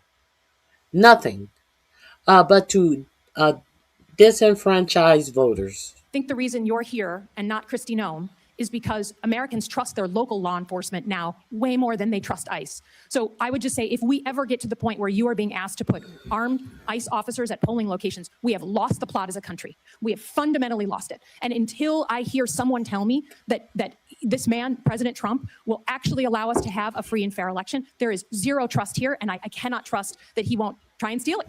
Again, I yield back. Senator Moody. Thank you. And he will help him try to steal it. You see the look on his face. He will help him steal it. And look at this bitch back here in the red with this big shit-eating grin on, because she knows, oh, you did good, dear. Dear, you did so good. Yes, you're going to put ICE in the polling places if you want to, dear. Mr. Chairman, and congratulations on your nomination. Congratulations to your family. I can't think of a better person at this moment in time to lead such Next. for everyone in this room, in this office. Hold on. That's the kind of person. They ignored it. Hold on. Administration says we are dealing with an unprecedented that's never happened in the history of our country. How do we do this? We need to make sure we're focusing on triaging and getting people out that we know may do harm to our communities. They're like, what are you talking about? You can't have quotas. They won't talk about the quotas where they said we're put to Border Patrol, push more and more and more and more in. However you need to do it. Don't tell us how we can stop this influx or this surge. Tell us how we can push more in. They won't talk about that. And they want to tell you about focusing on children that are here, that are now here. Yes, you need to do that. As somebody that has pushed to protecting children and fought against trafficking with law enforcement's help, yes, you need to do that. But I loved how you said, let's talk about the tens of thousands of children that the federal... Okay, let's talk about what have you done with getting the Epstein files released. Since we want to talk about the children, since we want to put everything on the care and compassion of children when it comes to everything else, you care about the trafficking of children, about every other issue that has nothing to do with the trafficking of children. All of a sudden, you guys throw children out as human shields. That's a regular thing that most people do. They want to throw children out as human shields and hide behind the protection of children when children have nothing to do with the conversation. So, since you want to talk about protecting children and trafficking of children, what are you doing to get these people who were conspirators in the Jeffrey Epstein situation uh, convicted, or even brought up on charges? Those co-conspirators that were released in the Epstein files. What are you doing to make sure that they follow through on those investigation and prosecution of those six co-conspirators that nothing has happened to? One who I think we know all six by names. Thomas Maxey gave out all six names. What are you doing about that? Since you care about the trafficking of children. Okay, let's move on. You can see her her performance, theatrics. You can watch those on your own. 6 months or 6 months from now every day. I hope DHS is just able to. We're the last administration, You're telling me a kid from Westville 6 months from now every day. I hope DHS is just able to be laser focused. Hey, brother, good to see you. So some very specific questions. What is the primary mission of Homeland Security investigations? From the IG or from us? I'm sorry, from Homeland Security Department. There's HSI is within Homeland Security. What is their primary mission? Well, it's not a trick question either. No, I understand that. And every agency, sir, we have specific missions that we are targeted to look at our aspect of protecting the homeland in different directions, have different paths. And in different agencies, region-wide, there are 22 of them there. We all need to be in the same boat, row in the same direction, working for one common goal. And as I said, that's protect the homeland, bring peace of mind, and secure the confidence of the American people. Okay, so HSI, and I've been from Arizona, we're very familiar with CBP, ICE, and HSI. HSI specifically is very important because they specialize in dealing with human trafficking, human smuggling, counterfeit, bank fraud, things of that nature. Actually, I have a lot of friends that work for them forever. The reason I bring this up is because there is confirmed reports that the Secretary of Homeland Security has ordered HSI agents, pull them off what I just told you were very important missions, to go to Arizona and investigate the 2020 election results, right? That's a very big concern of mine because these agents should be doing the work they're doing. A lot of them already are, field ICE agents instead of actually doing these long-term investigations. But now they're not even doing the ICE enforcement. They're literally going back and looking into conspiracy theory. So, for my experience and seeing you both on the House and the Senate, do you believe that Joe Biden won Arizona in the 2020 presidential election? The reason I ask is because, again, you're potentially deploying HSI agents to Arizona to check a result using our taxpayer dollars to follow up on a conspiracy theory. Sir, I'm not familiar with what the former secretary did here, and nor I'm here to debate what happened in 2020. I do know that there's an opportunity to look at 2020 and make sure that anything that went wrong we can fix moving forward, because what we wanted to make sure is that in the next election, be it the midterms or in 2028, the American people trust our election system. Trust is vitally important. I want to always look at past mistakes and past successes, because I've addressed this multiple times, and I know everybody's busy here, and I know you didn't get to hear me earlier.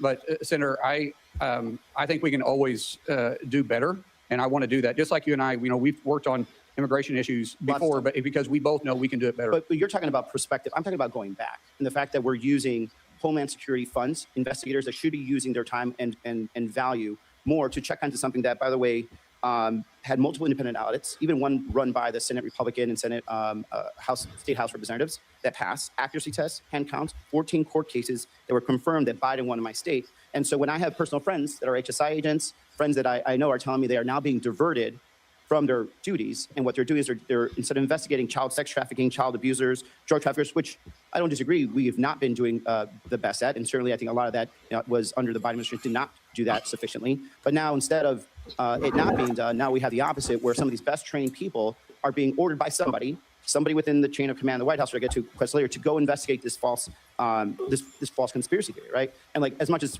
for me, a concern of mine, because, I do know you very personally, and we got into work together. I think you're an upstanding guy, and I reject this idea that you're not qualified for this job 100%. But when it comes to something as existential as this, that's when I have to start questioning, like, are you going to be in charge of a department that's going to say, you know what, HSI should not be used for this? As a matter of fact, no one in the Department of Homeland Security should be used to do and investigate an election conspiracy. So that's, what I want to communicate on this. Like, I really urge you just to end the investigation.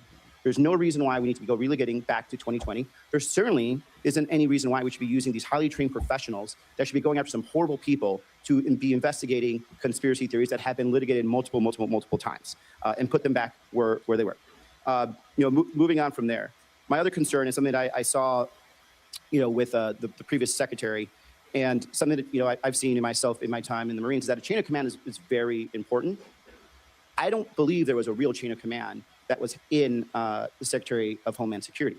When I say that, it's because I think Stephen Miller was the person that was actually calling the shots there, and you could see the results of what occurred. You had men and women in ICE and CBP that felt that they were unaccountable, talking to actual ICE and CBP agents from Arizona that got deployed to Minnesota. They don't know who really was in their chain of command. They didn't have operational orders. A lot of them did not understand, how to actually engage with the public at all. And when there was a point of who is responsible for making decisions, they could not figure out if it was Miller or if it was Secretary Noem and her deputies.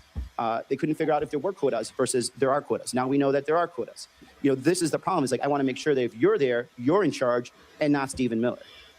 Sir, the president has nominated me to be Secretary of Homeland, and I'll take full responsibility for that. Chain of command is important. I believe in empowering people to make decisions, but I will still be talking to the president on a regular basis. And any policy that is within my realm of authority that you guys give us, if the president wants us to look at it, we'll look at it, because I serve at his discretion. Yeah. One thing that's been mentioned here, you probably would be the only second Native American in the history of the country to be a cabinet member, which I appreciate. That I also do a lot of work with our Native American communities, the 22 federally recognized tribes in Arizona.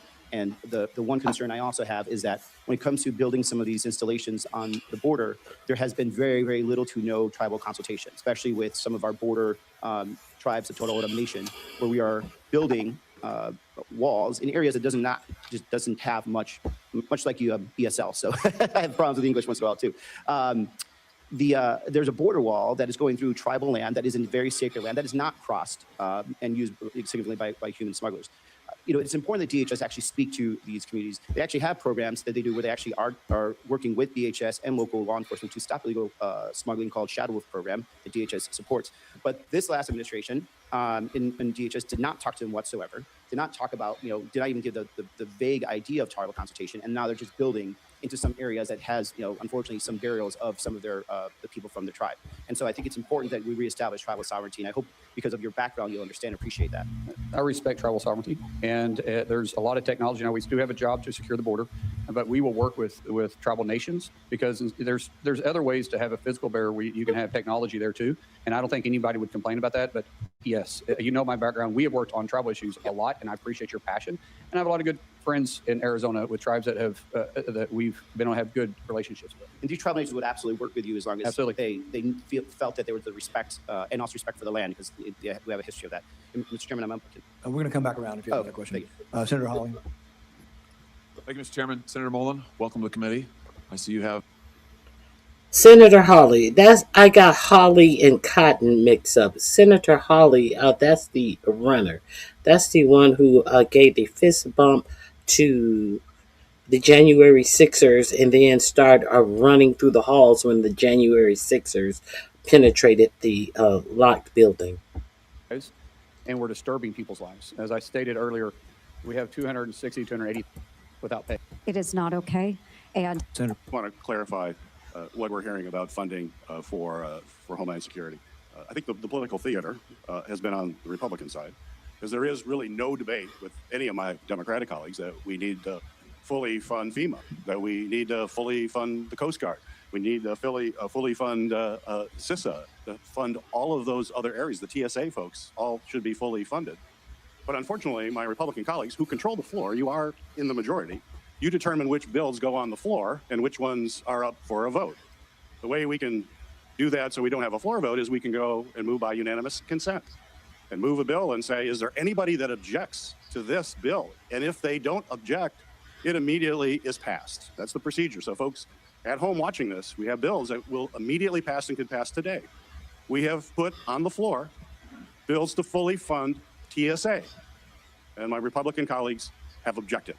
I heard all this support for TSA today, so I hope you tell your colleagues don't object to the TSA funding bill. Please don't do that. We could pass it today. God, that would be great. But we heard a lot of theater, all this stuff.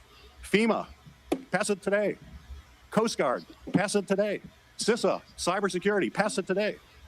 So as the nominee for Homeland Security, I would hope you would tell your colleagues, boy, this is really important. Don't object to the bill that allows us to pay for this.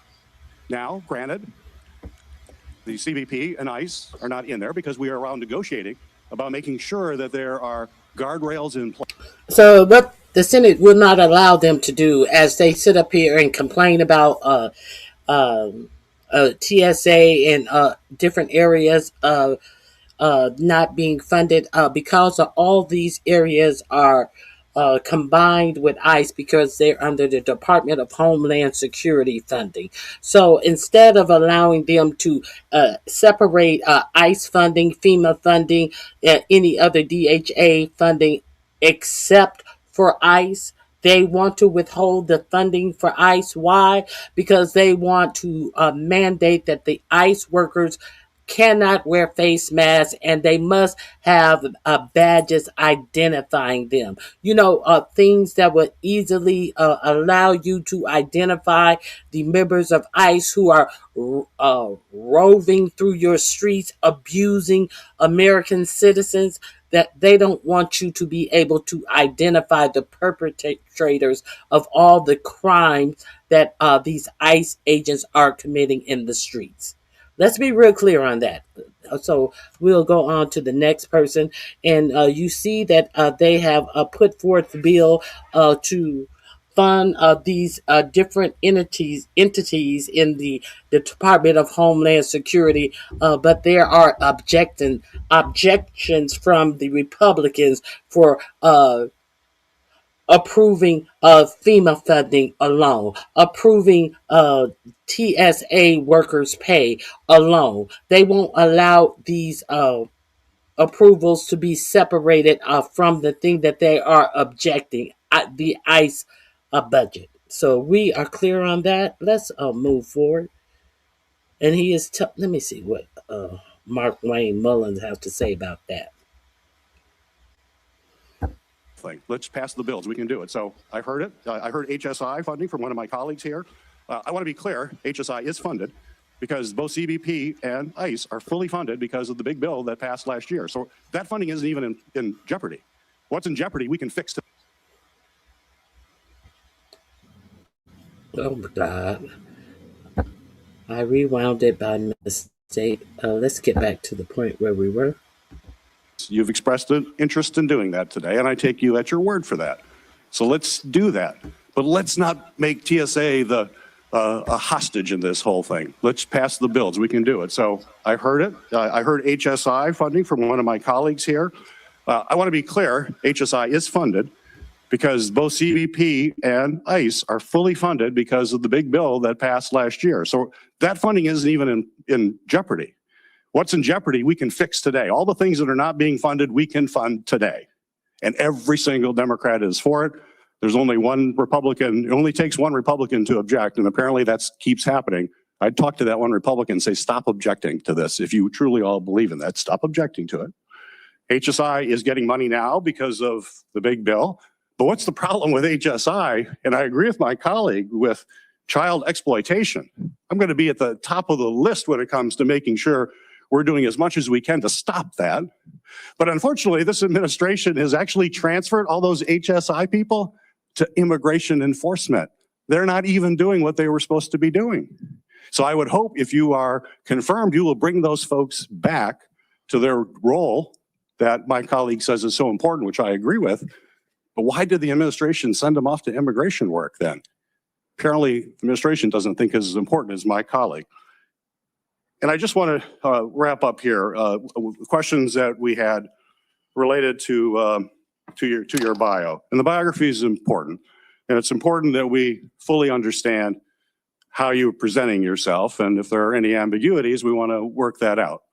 On March 11th, I sent you a letter asking for information about any activity related to any special assignment, which you talked about here today, that you have been involved in. There was no exception for official travel or any of that. We just asked any of these special assignments that you have talked about. You responded to the committee in that letter by saying my voluntary work included special assignments outside of DOD, was that I offered support and mentorship from a Christian perspective to both Afghans that supported our efforts and other personnel that served in war zones. You stated your special assignments occurred intermittently between 2006 and 11.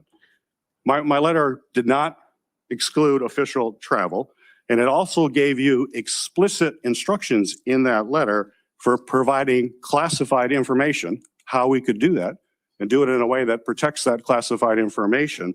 You didn't provide any of that. And today is the first time that I'm hearing about your classified activities from 2015 to 16. Quite frankly, as we've had these conversations, you have not been forthcoming with me or this committee. The story always seems to evolve, to kind of change. And as you know, candor, honesty, transparency are absolutely critical, particularly at this time to try to build trust as the Secretary of Homeland Security. So we have to clear this up. We feel pretty strongly we have to understand exactly what this is, especially with all your public comments that have raised a lot of questions. We've checked. The SCIF is available. We're going to go in the, we would love to have you come to the SCIF and tell us exactly what you're talking about. I think that'll... The SCIF is a secure apparatus where there can be absolutely no spying done in the SCIF. That's where they create war plans. If you are not this administration, remember, you cannot bring any cell phones, any meta glasses, any Apple Watches in the SCIF because they want to make sure it is secure, that there can be no recording, no spying via your apparatuses in the SCIF. But, 4547, with knowledge that he was going to strike Iran Saturday, he chose to go to Mar-a-Lago anywhere. And they made a makeshift SCIF in Mar-a-Lago, a room that they covered with dark curtains and planned the attack on Iran in this makeshift SCIF where Susie Wiles sat up there in this planning with her Apple Watch on. So he was given the opportunity to actually go to a SCIF. The problem, why they keep hammering Mark Wayne Mullins about all of this confidential work he says he's done, because Mark Wayne Mullins goes out and faces the public and acts as if he has done some type of secret intelligence or defense work. He's a liar. He is a actual trained plumber. A plumber. There's nothing wrong with the field of a plumber. But he faces the public and acts as if he has done a whole lot of defense work. And a lot of people think he has been in the military. A lot of people think that he is some type of Navy SEAL or something to that extent. Why do they think that? Because he presents himself that way. So this is why they keep hammering him in this manner about that. Put my colleagues' mind at peace. Would you be willing to go to the SCIF this afternoon and tell us the classified activities you're talking about? Sir, I think this committee made it very clear with the paperwork they gave me that I do not have to disclose my my official travel. That was part of the documents. And it went over 2 or 3 times. I complied with exactly what the committee said. And there is no statement for, or no area for mission work and mentorship. That was a volunteer basis that I did on my own time. And it was very specific over and over again that you don't have to claim official travel. We want to know what this supposed classified work was. We have real questions about it.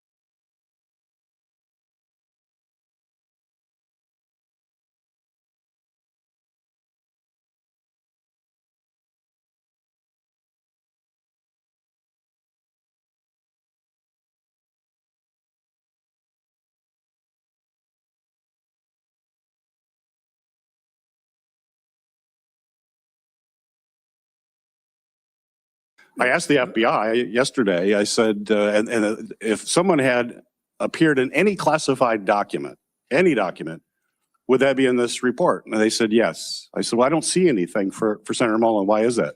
They said nothing showed up. We queried the Department of State, the Department of Defense, other intel folks. So you're in no classified document that the federal government has, according to the FBI, and yet you're telling me you did all this classified work. I don't understand how that recognizes. Sir, I didn't say all. I was very clear with what I said. I get what you're trying to get to here, and that's fine. But I complied with everything the document said, and it was official travel, and it was a classified trip. Well, let me just chime in on this. I've agreed this is the fastest hearing anyone's ever had. This will be the fastest vote anyone's ever had. And that's despite my qualms and problems with your nomination. And I'm willing to do that. But when the FBI came to my office, I asked them if you had done any kind of work for the CIA, the DOD, or any other. I haven't. Let me finish. Any of these kind of agencies or any kind of classified work. And they said the way it works is you would have a separate folder if you'd been involved in classified missions somewhere, and we would get to see the folder, and then we wouldn't talk about it. We would look at it privately, and we would know what you're referring to. So it's confusing to us because there may have been some papers that said your official trips were excluded. I don't know which ones were and weren't, but you've now mentioned today that you have activities you've done. And so I think it would be easy, and I'm still willing to have the vote tomorrow, but I can cancel the vote tomorrow. I'm still willing to have the vote, get this done and get it over with. But I think that just to make clear, and it doesn't sound like it's a secret you're too concerned about divulging, if you would to spend an hour and go to the SCIF or 30 minutes and just tell both the ranking member and the other, and it would be private and it won't be revealed. I think it would get this over with and we wouldn't have a complaint about going ahead with the vote tomorrow. I have no issue with that if you guys get cleared on it, because way my understanding was there was only 4 people read in it, and it was a special program inside the House. Just like I wasn't on Intel at the time. I'm not saying I was, but I have no issue with that at all. I would welcome being brought up. It was very unique, and that would be on you. We're not going to try to figure out who the 4 people are and whether we can have approval to it.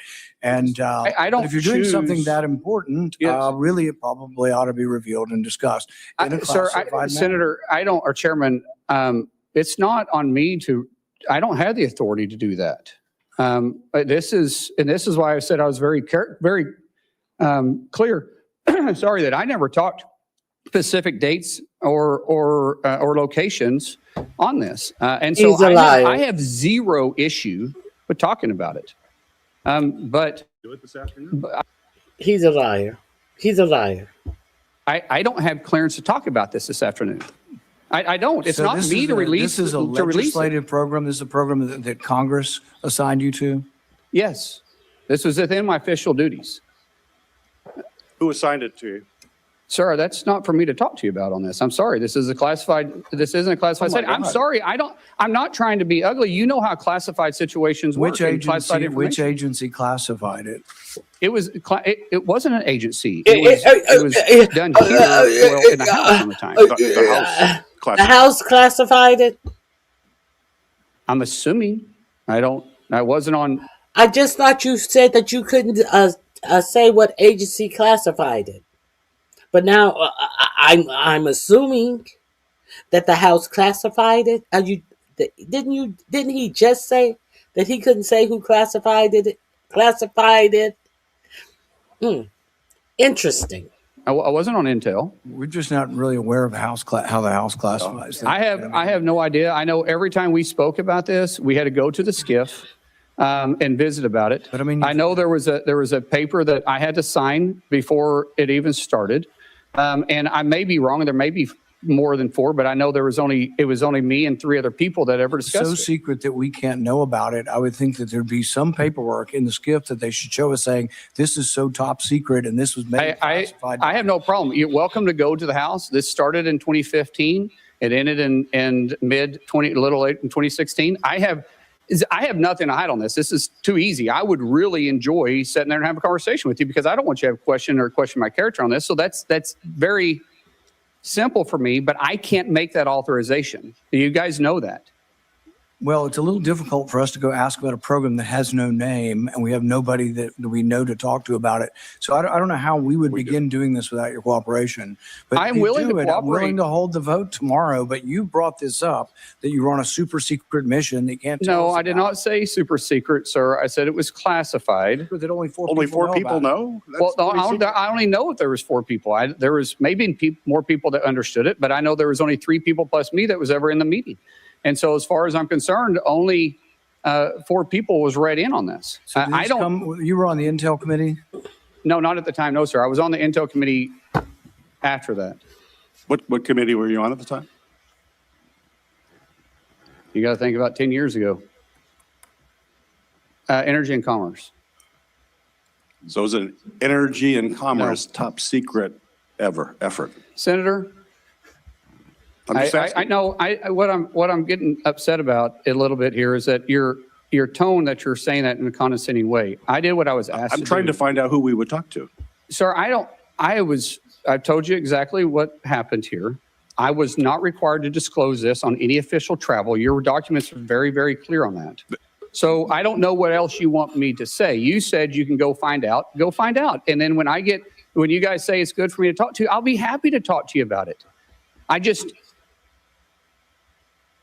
can't talk specifics. If you want to talk about in general ideas, let's go down and talk in the skiff. I'm okay with that.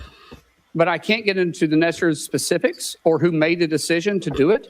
But I can talk in general, and I'll be very, very glad to do that with you. And even Senator Langford, I know, is on Intel. He can come down with us and visit with us about it. No issues. If you're talking in the skiff, there's no issue in laying the whole thing out. That's exactly what a skiff is for. With that at all. Perfectly clear and okay with it. But it's not for me to release this. So no, can you imagine him being over the Department of Homeland Security and him coming before Congress and answering questions about what the ICE agent had been doing on the streets, with him hemming and hawing and stammering and lying over this one simple question? Can you imagine him being over the Department of Homeland Security? if you guys want to do that, we can leave here, go down there and talk about Did it. this mission involve exchange of fire? It wasn't a mission. It was an official travel with specific deals or for specific fact finding, just like any official travel is, that they wanted clarification on.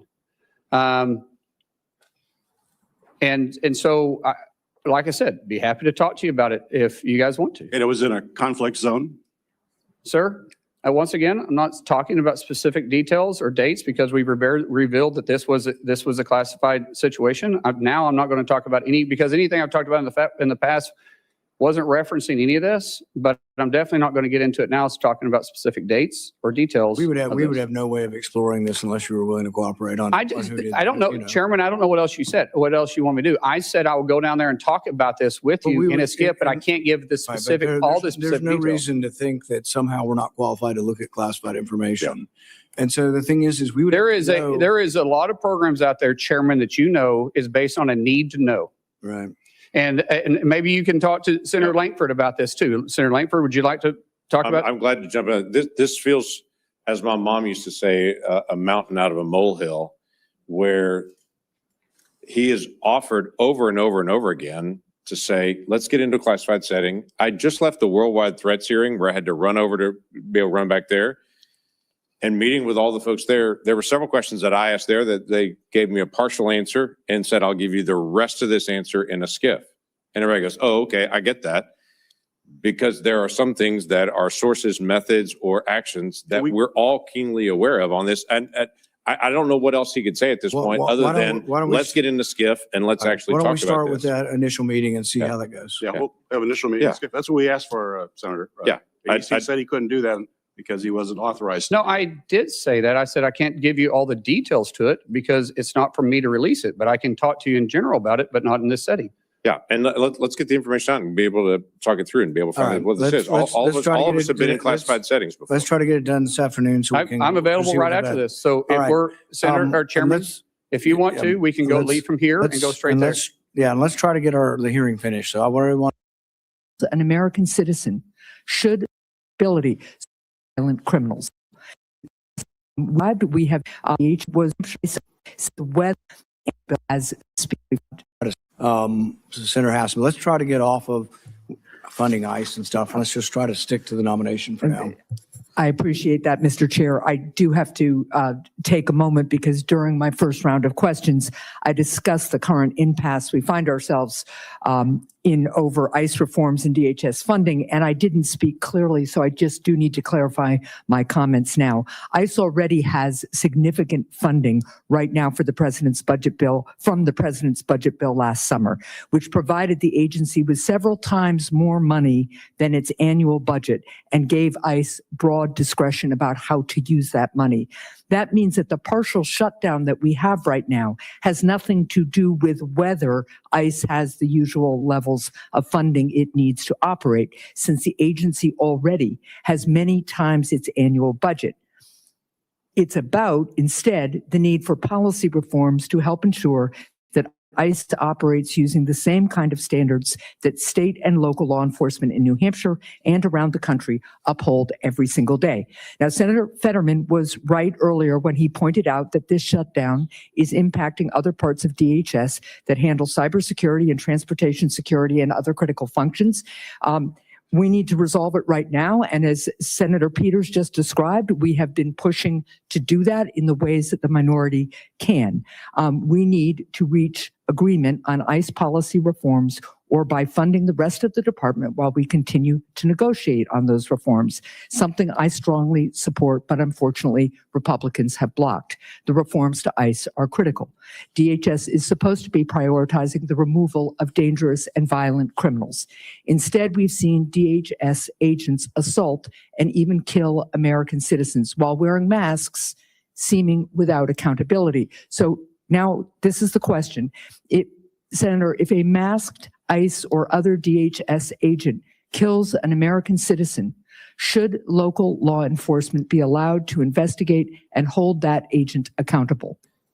Unfortunately, local law enforcement isn't supposed to be investigating federal. That's what DOJ and FBI is for. Now, we will communicate with local law enforcement, but that's not their job. FBI, it's just same thing if in most municipalities, if there's a fatality shooting, there's another agency that oversees them. And in this case, it'd be the FBI who is set up inside the DOJ to investigate those. So you've answered no, and your answer would make ICE unaccountable, and that endangers not just the rule of law, but also the security of all Americans. I wanted to get to one other question. During the past year, DHS leadership cut CISA's expert workforce by nearly a third. Meanwhile, adversaries and criminal syndicates are accelerating their cyber attacks against the United States. How do you plan to restore DHS's cybersecurity force and better secure our critical infrastructure from cyber attacks? Man, we've got to recruit the right people, but the best and brightest individuals in those areas. I know the University of Tulsa has a great program. But recruiting individuals that want to be there, that want to deliver the mission is vitally important. And so we will work to make sure that happens. So you agree we need to add people back into CISA and pursue this critical function. And they need to be nonpartisan experts with experience and commitment to the safety and security of our country, wherever that leads them. No one in the homeland should be looking at this from a bipartisan perspective. Now, if you want me to talk about staffing numbers, I don't know what the mission requires, but we'll be staffed adequately if we can find the right people to staff and to make sure that we're mission capable. Thank you, Mr. Chair. Out of respect for your desire to move things along, I will submit for the record a question on non-intrusive imaging at the border. It's supposed to be ready to do for every vehicle entering the United States, especially to detect fentanyl. And I'd like your answer on that and a couple of other questions as well, but I'll submit those for the record. Thank you. Without objection. Senator Langford. Thank you. We talked before about just trying to get information on time and such. In the transition that happened between the Biden administration and the Trump administration, data fell behind, and it fell really behind. It was one of my complaints that I had with Mayorkas that was sometimes 2 or 3 weeks late on releasing normal data information, just how many encounters were happening at the border, how many arrests, some of those things on it. Last year, it wasn't weeks late, it was months and months and months.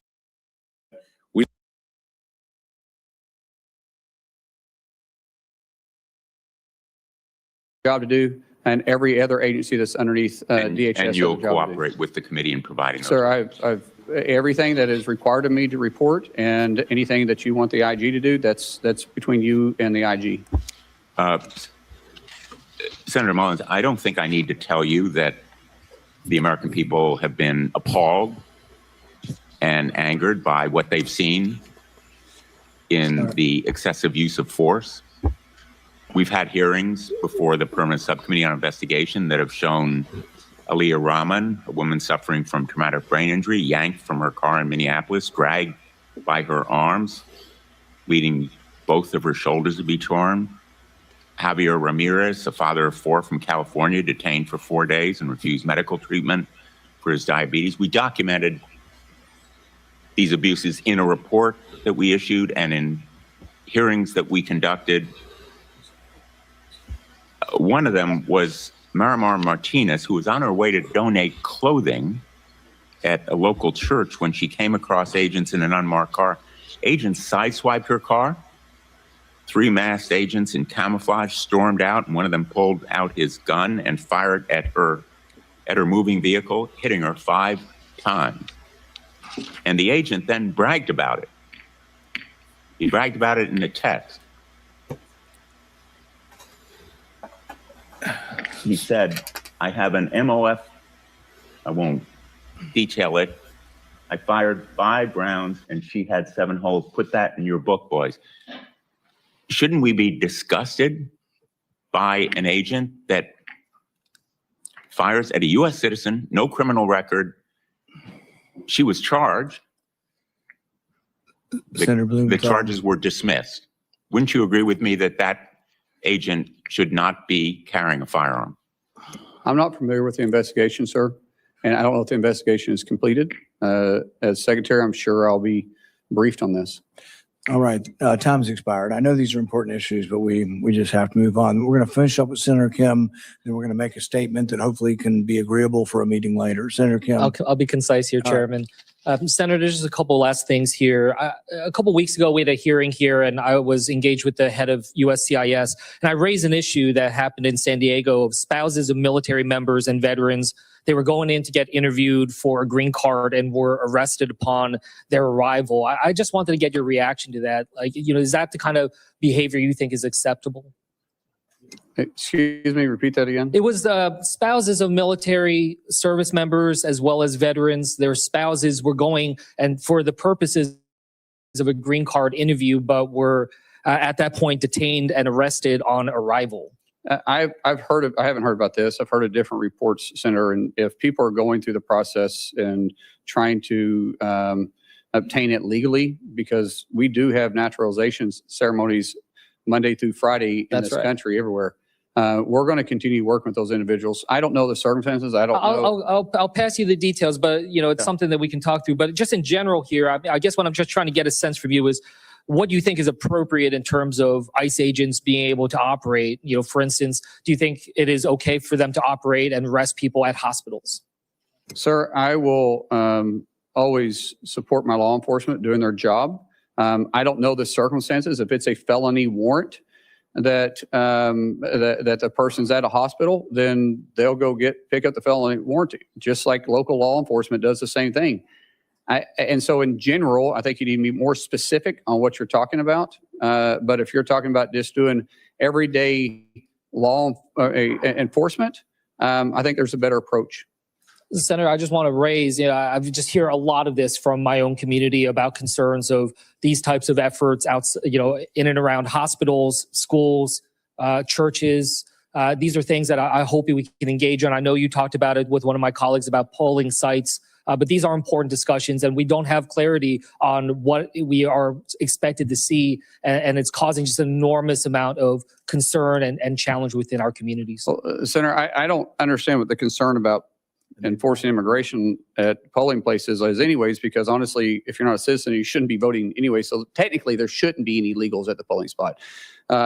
And so, as I've said before, if we're at a polling area, it's because of a specific threat, not for immigration. Yeah, look, what I will just convey here is it's not just about people who are undocumented. I'm hearing from American citizens that are now feeling like they need to carry their passports around for fear of being stopped on the street. There is a chilling effect that is happening that is wider. I had to give my father-in-law specific instructions in case he was stopped upon re-entry back into the United States. There is real concern out there, and I just wanted to express it to you. Just a couple of last quick things here. At the detention facility in New Jersey, a different one called Delaney Hall, I was there right after a gentleman died there. And there was really no documentation, really minimal explanation of his cause of death. There was 32 deaths at detention facilities under ICE control last year. Yet the oversight offices at DHS to do this, offices like the Office of Civil Rights and Civil Liberties, the Office of Immigration Detention Oversights, they've been gutted. And I just wanted to ask, do you commit to being able to ensure that there is the proper oversight there internally within DHS, working alongside us in Congress to ensure that people are being kept at the dignified levels that they should according to a law? Each facility falls underneath different standards of operation that are in statutes. We will operate within those statutes. Everybody deserves to be treated with a dignified hand, and we will follow those procedures that are set for those facilities particularly. Well, I hope to work with you on that if you're confirmed, because we need to make sure we have that oversight, as we have not been able to see it. And in fact, some of our efforts have been impeded because we have not been able to have visitation at some of these sites. And I hope that that's something you will support us to be able to have. One last thing I just wanted to raise. With FEMA, there was a number of employees that sent an open letter titled the Katrina Declaration. This is something that warned about some of the reversals that are being made when it comes to disaster response and recovery. Your predecessor, Secretary Noem, she suspended a number of these FEMA employees. I just wanted to ask, can you commit that if confirmed, you will adhere to whistleblower laws and ensure that these whistleblowers do not face retaliation for their protected disclosure? So there's already laws in place to protect whistleblowers, and I've said multiple times, I'll work within the law and the requirements of me as secretary. And I hope that means that you will ensure that these whistleblowers do not face unlawful retaliation for what they have done. It's against the law, as you said, unlawful, sir. I said I'm going to work within the law, and that's unlawful. Okay. With that, I'll yield back. Thank you. As I said previously, we've scheduled a vote for tomorrow. I'm committed to that. There are several members on both sides of the aisle that would like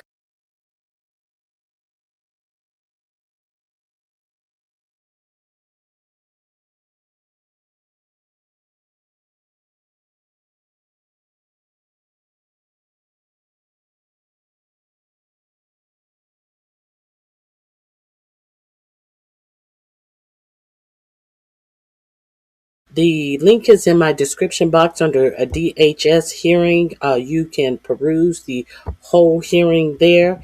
I have a little political / entertainment news that I am sharing with you. As you know, I believe his name is David Ellison of the Ellison Billions, who is a big Israel supporter, as his son, he owns TikTok. His son has just purchased Paramount, and that is the reason why you heard Pete Keckbreath saying that he can't wait until CNN is owned by the Ellisons. So there is a little announcement out since that that purchase has gone through.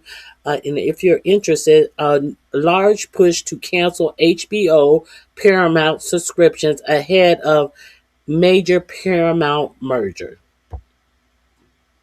Let me put the volume up for you.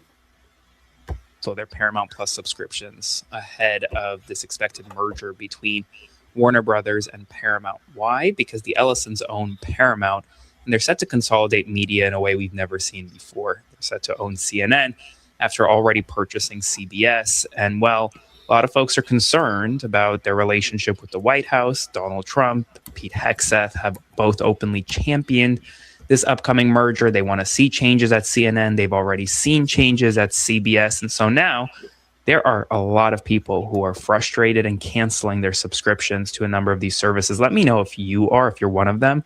But also, I want to take a moment because this is why independent media in this moment has never been so important. So if you can, feel free to subscribe to my Substack. Instead, link in bio, support my work, support independent media, and let's keep building, because right now, the monopolization of big media is a real threat to the First Amendment. Spread the word, follow for more.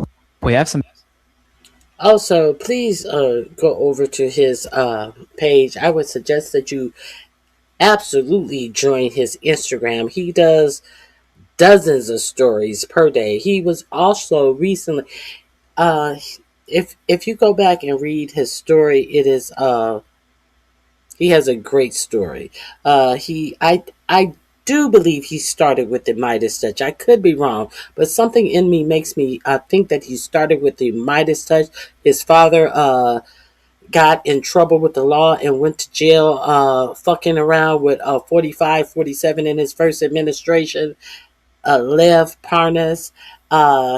He and his father, he always stood behind his father. He is he actually, he did pass the bar. He's actually an attorney, and he decided to go forward and continue being a news reporter, and he has gained so many subscribers so quickly. Go over there and join his page. He is very informative. Aaron Parnas. So the link is in my description box under Boycott HBO. So I hope you go over there and check out his link. Now let's get into the material that I wanted to share with you earlier today. Well, all the material that I want to share with you today. So the State Department has issued a evacuation order of all U.S. embassies. Let's get into that. This is going to be in my description box under evacuation.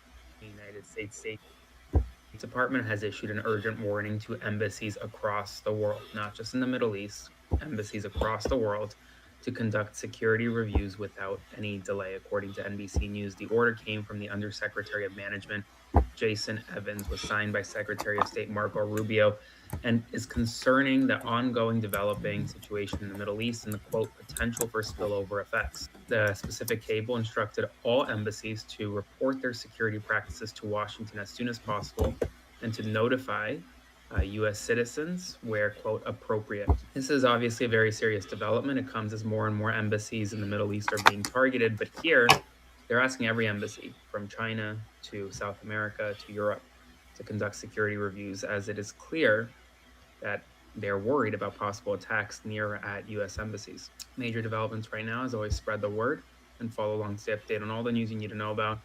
I'll have more to come very soon. Okay, that is in my description box under evacuations. Let me share this with you as well.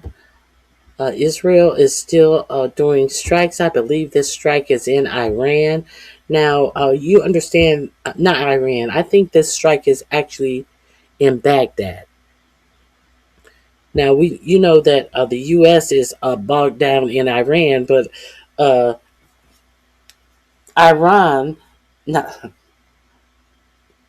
Israel, these I words, Israel is actually shooting up all over the place. So Israel is doing their own shooting up. Where are they shooting? They are shooting up. I believe they are shooting up Iraq, and they are shooting up Syria, and they're shooting up, where's the other place? Oh God, the main place they're shooting up.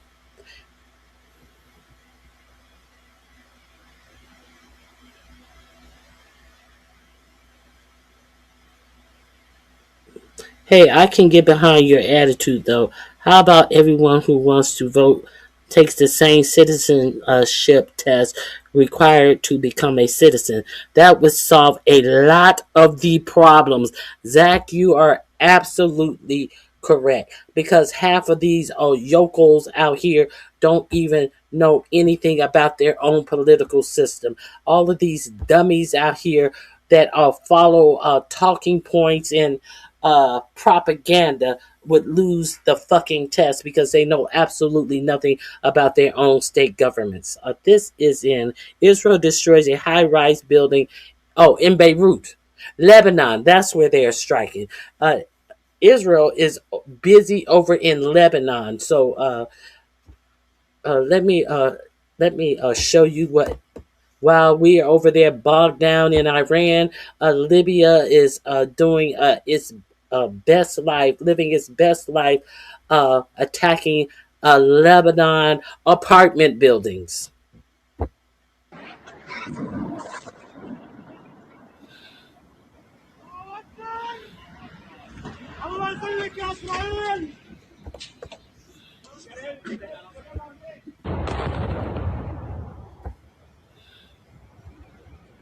Plural buildings.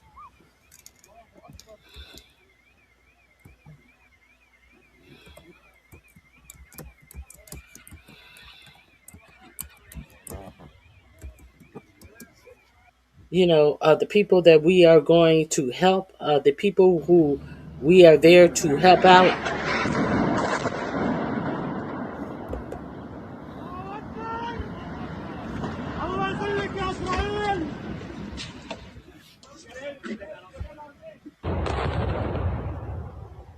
That's number two. And because we decided to go help these people out, we need help from the European Union, because either we are blocked out of the Strait of Hormuz, or as Kegbra said, the Strait of Hormuz is open except for Iranians who may strike boats. Listen, this is what they're saying. They're saying that the Strait of Hormuz is closed and they need other nations to come, and you need to help because you get things shipped out of the strait. It is helping you as well as us. And then Keck's breath says that the strait is open. You don't have anything to worry about except maybe some Iranian striking your vessel. That's what Keck breath said about the strait. So how is that going? How is that going for America? This is linked in my description box under Lebanon attacks.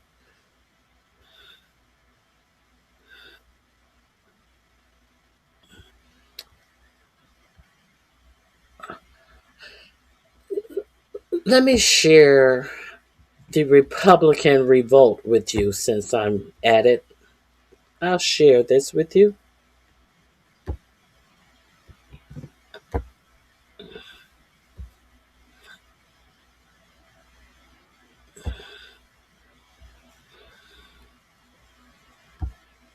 Party as we know it for years to come if Trump decides to pull.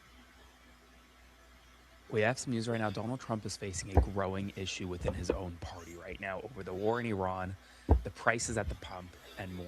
There's an increasing number of Republican voters who voted for Donald Trump or are furious at him for the fact that gas prices are rising substantially up to over $3.70 a gallon of gas in the United States, the highest in over a year. At the same time, you have Republicans in Congress noting that there could be a civil war that breaks out if Donald Trump abandons the NATO alliance. That's what Congressman Don Bacon said on CNN, that it would completely devastate the Republican Party as we know it for years to come if Trump decides to pull the United States out of NATO or decimate the alliance in some way, shape, or form.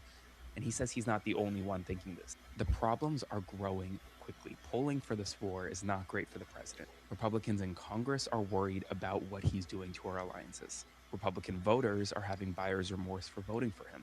And it all comes ahead of a midterm election that is supposed to already be bad for the president because of just historical trends. But current trends suggest it could be even worse. Spread the word, follow for more. We have some news. Make sure you follow Aaron Paranis. This link is in my description box under Republican Revolt. There's more I wanted to share with you. Speaking of this boycott for Paramount, I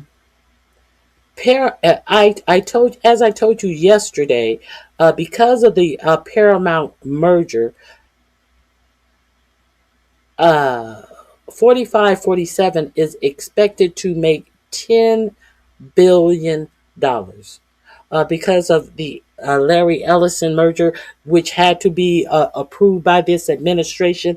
It has been reported that 4547 will receive $10 billion because of this merger. Now, what is happening with the Paramount workers when that news broke yesterday? Let's see what the Paramount workers are doing after that news broke on yesterday. Let me share this with you. You know, CBS News is in absolute downturn. But what are the workers at Paramount doing? Let's get into this.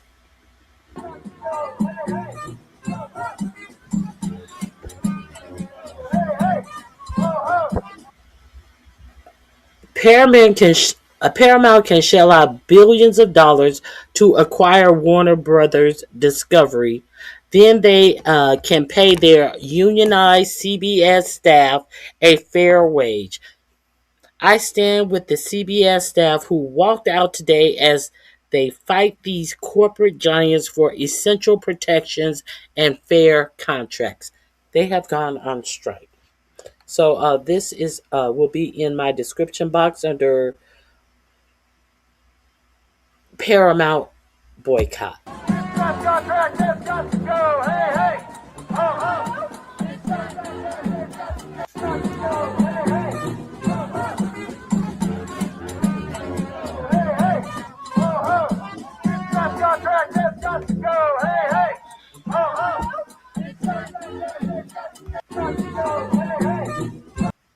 Just in case you are unaware of that, it's going to be under the HBO because it's the HBO Paramount. Same thing. It's the same boycott. Now let me see. Let's talk about how 4547 really feels about going to war with Iran, shall we? Shall we see what the media is not telling you? Can we see what he, in essence, is not telling you about what he really feels about going to a war with Iran and how much treasure it would cost the United States?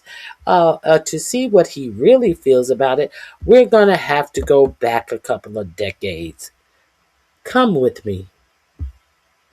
Watch, in 2008, Donald Trump says a president should be impeached for bringing America into war in the Middle East under false pretenses.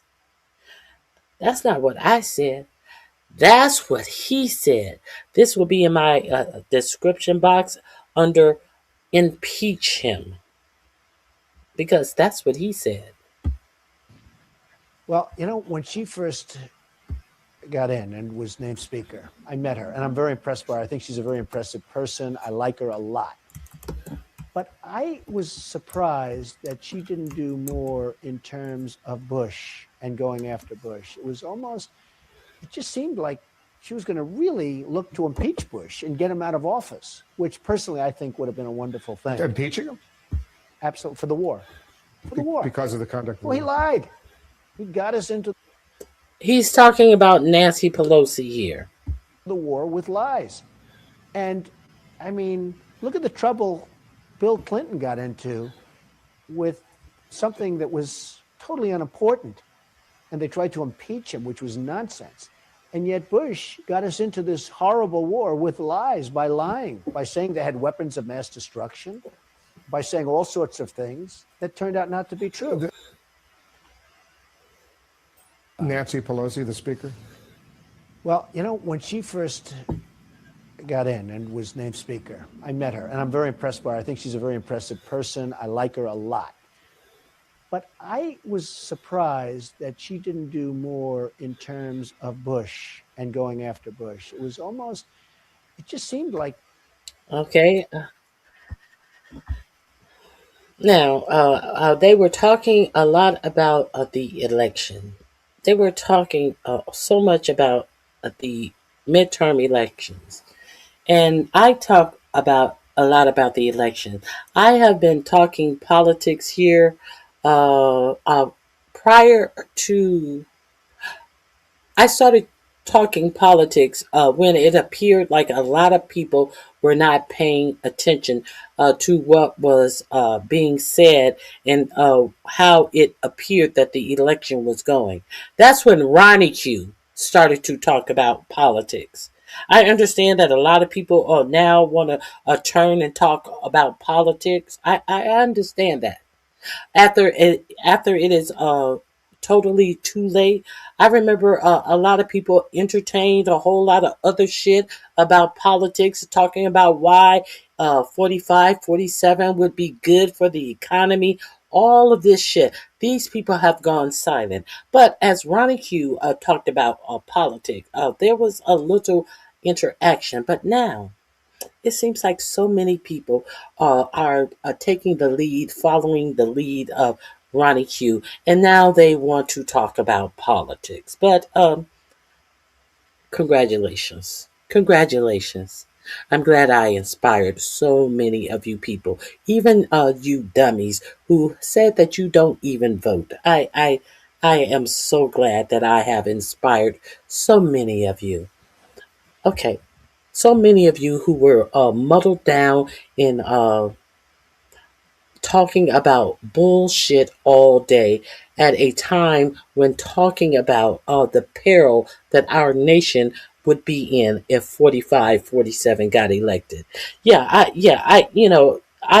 I'm so glad that you have belatedly found the importance of a political view, of sharing information with the uninformed. Too little, too late. But hey, some people always have motives, and sometimes it's not about giving other people information. Sometimes it is simply about self. Some people are simply looking out for self. So let's get into this. I want to tell you about an American hero who went to register to vote and lost everything, and then went right back. Fanny Lou Hamer was a Mississippi sharecropper, and in 1962, she tried to go register to vote. She was evicted from her home that night, shot at, arrested, beaten so badly in jail that she had permanent kidney damage. She was 44 years old. But she didn't stop. Fanny became one of the most powerful voices in the American civil rights movement. A woman with a 6th grade education could stop rooms cold. In 1964, she testified in front of the Democratic National Convention about the struggles that Black Americans have trying to exercise their right to vote. Her testimony was so powerful that President Johnson called a press conference at the same time to try and pull TV cameras off of her and onto him. It didn't work. America's television networks replayed her testimony on the evening news. All of America heard what she had to say. She asked a question we find ourselves asking again today. Is this America, the land of the free and the home of the brave?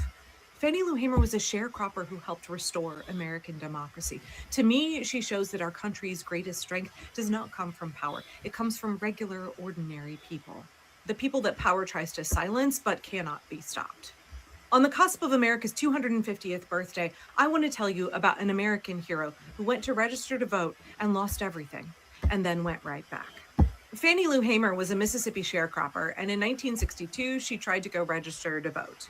She was Okay, so now let me introduce you to Fanny Lou Hamer and let you hear her speech. Both of these links will be linked in the description box under Fanny Lou Hamer.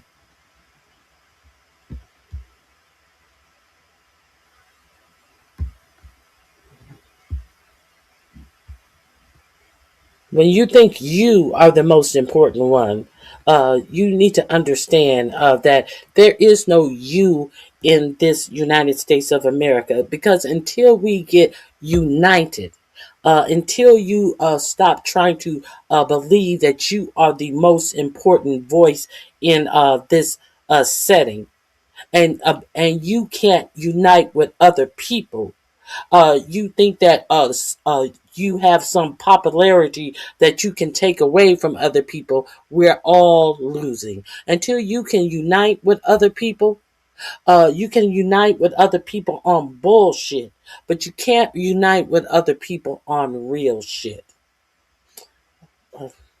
Let me share this with you. Some people are so predictable.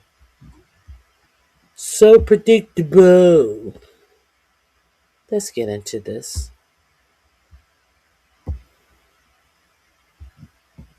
In my grave, and I don't want to play this song. Hamer, and I live at 626 East Lafayette Street, the Credentials Committee. My name is Mrs. Fanny Lou Hamer, and I live at 626 East Lafayette Street, Roosevelt, Mississippi, Sunflower County, the home of Senator James O. Eastland and Senator Skinner.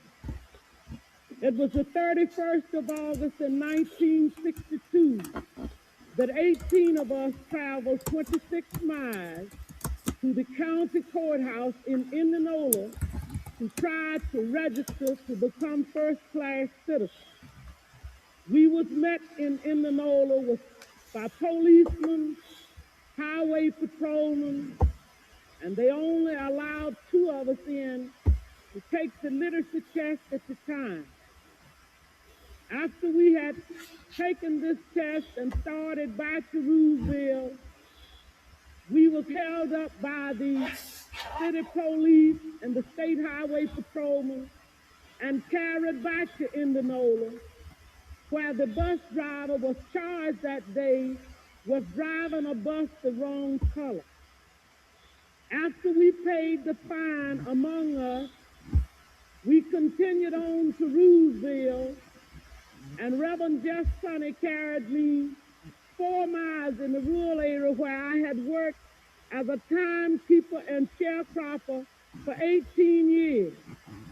I was met there by my children that told me the plantation owner was angry because I had gone down, tried to register. After they told me, my husband came and said the plantation owner was raising Cain because I had tried to register. And before he quit talking, the plantation owner came and said, Fanny Lou, do you know, did Pap tell you what I said? And I said, yes, sir. He said, well, I mean that if you don't go down and withdraw your registration, you will have to leave. That then if you go down and withdraw, that you still might have to go because we're not ready for that in Mississippi. And I addressed him and told him that I didn't try to register for you. I tried to register for myself. I had to leave that same night. On the 10th of September, 1962, 16 bullets were fired into the home of Mr. and Mrs. Robert Tucker for me. That same night, 2 girls were shot in Roosevelt, Mississippi. Also, Mr. Joe McDonald's house was shot in. In June the 9th, 1963, I had attended a voter registration workshop, was returning back to Mississippi. 10 of us was traveling by the Continental Trailway bus. When we got to Winona, Mississippi, which is Montgomery County, 4 of the people got off to use the washroom, and 2 of the people to use the restaurant. 2 of the people wanted to use the washroom.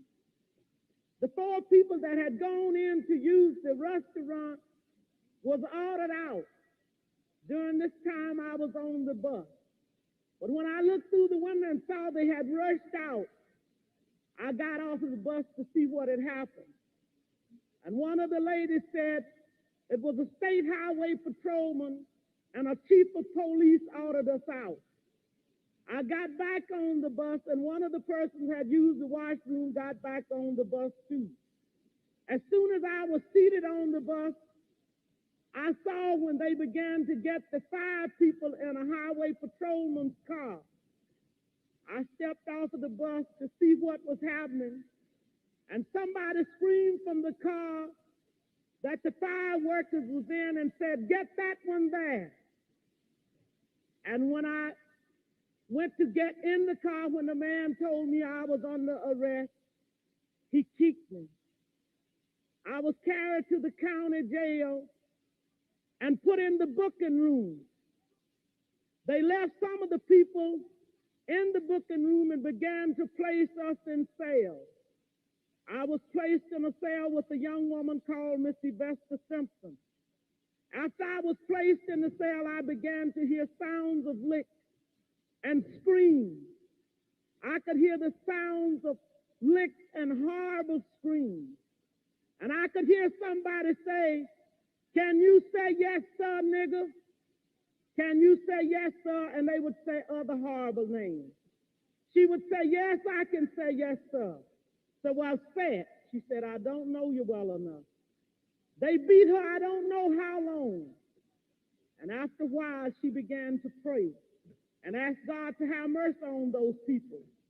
And it wasn't too long before 3 white men came to my cell.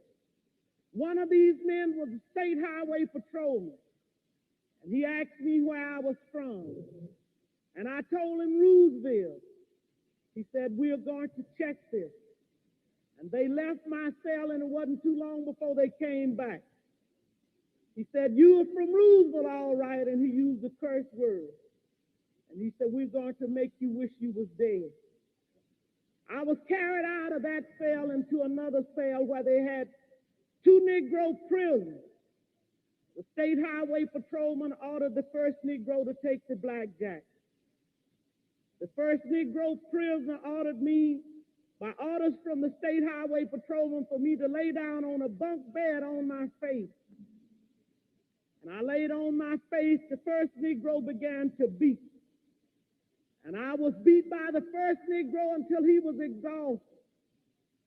I was holding my hands behind me at that time on the left side because I suffered from polio when I was 6 years old. After the first Negro had beat until he was exhausted, the state highway patrolman ordered the second Negro to take the blackjack. The second Negro began to beat, and I began to work my feet. And the state highway patrolman ordered the first Negro had beat to sit on my feet, to keep me from working my feet.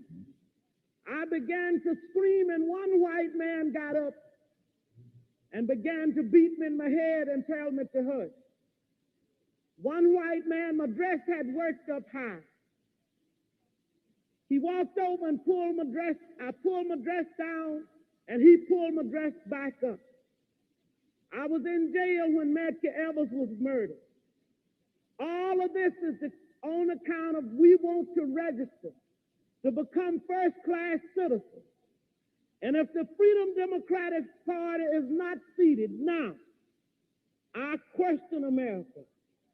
Is this America, the land of the free and the home of the brave, where we have to sleep with our telephones off of the hook because our lives be threatened daily, because we want to live as decent human beings in America? Thank you. Make America great again. That is the rallying cry of this administration. So Let's get on to the resigning of Joe Kemp. I'm sure a lot of you are not familiar with Joe Kemp specifically. I understand that a lot of you, the first time that you've heard about Joe Kemp was when it was a big brouhaha about him quitting. But Joe Kemp was running for Congress, and Joe ran for Congress twice, and he lost twice. If you are not familiar with him, where is this? Where is this story? Joe Kemp used to pal around with the Proud Boys. These were people who he hired for his campaign. If you are just familiar with Joe Kemp on yesterday, if you will recall, RonyiQ, the person who decided that it was important that you know what is going on in the political arena a long time ago. RonyiQ already gave you the story of how it was discovered that the Proud Boys was working on Joe Kemp's congressional campaign. So RonyiQ just didn't learn about Joe Kemp. Understand who is just getting on shit because they see a way to make it popular. And understand people who are getting on shit because they feel that you really need to know this information. Understand who leads and who is following, who is chasing cattails. Understand that. Let's get into Joe Kemp. Joe Kemp, where is this letter from Joe Kemp? I believe. Let me find it. I apologize. I am too busy being totally disgusted.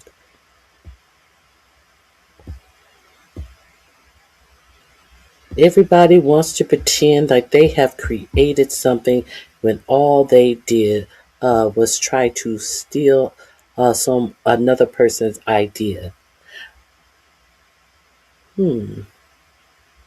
Where am I? Where am I? Where am I? It's nothing new with some of these people.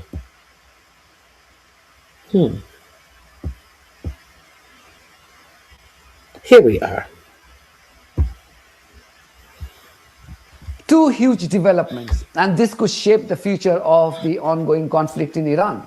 The settler colony has claimed to have killed Iran's National Security Council chief Ali Larijani and besieged. And in fact, they have killed him. If you recall, RonyiQ on Monday showed you a clip when Ali Larijani was out walking amongst the people, and he also did an interview saying that they were ready for the United States to put boots on the ground. By yesterday, he had lost his life. Militia commander Ghulam Reza Soleimani. Iran has now confirmed the death of both Larijani and Soleimani. A top member of the Trump administration then resigned today in protest against the illegal invasion of Iran. This would be the focus of my video tonight. Plenty to unpack here, and I'm already late for my video tonight, so sorry for that, but that's because it's my daughter Zabrin's birthday. Happy birthday to my little angel. Anyway, so please stay tuned. Israeli terrorists have claimed to have killed Ali Larijani and Soleimani both. The Islamic Republic has confirmed the deaths of Larijani and Soleimani. Larijani's death would be a huge blow to Iran, but it will also result in a dramatic shift in Iran's approach to its national security. I will explain how in a bit. But Larijani kind of saw this coming, and he wasn't overly concerned about risks to his safety. Only a few days ago, he was bravely walking on the streets of Tehran while taking part in the Quds Day rally. It was quite extraordinary to see him and other members of the Iranian leadership to forget about their safety and engage with members of the public. Larijani's decision to walk on the streets of Tehran, even amidst indiscriminate bombings, was so inspiring for average Iranians that the black jacket that he wore that day became one of the most sought after piece of clothing for Iranians. Larijani's social media account has just confirmed that he has returned to his creator. The social media post read, and I quote, "In the name of Allah, the most gracious, the most merciful, dear and proud people of Iran, to the Muslim nations and the free people of the world, a servant of God has returned to God. Indeed, a servant of Allah has joined his Lord as a martyr." End quote. When you see Larijani's last social media post today, you can understand just how fearless these Iranians are about death.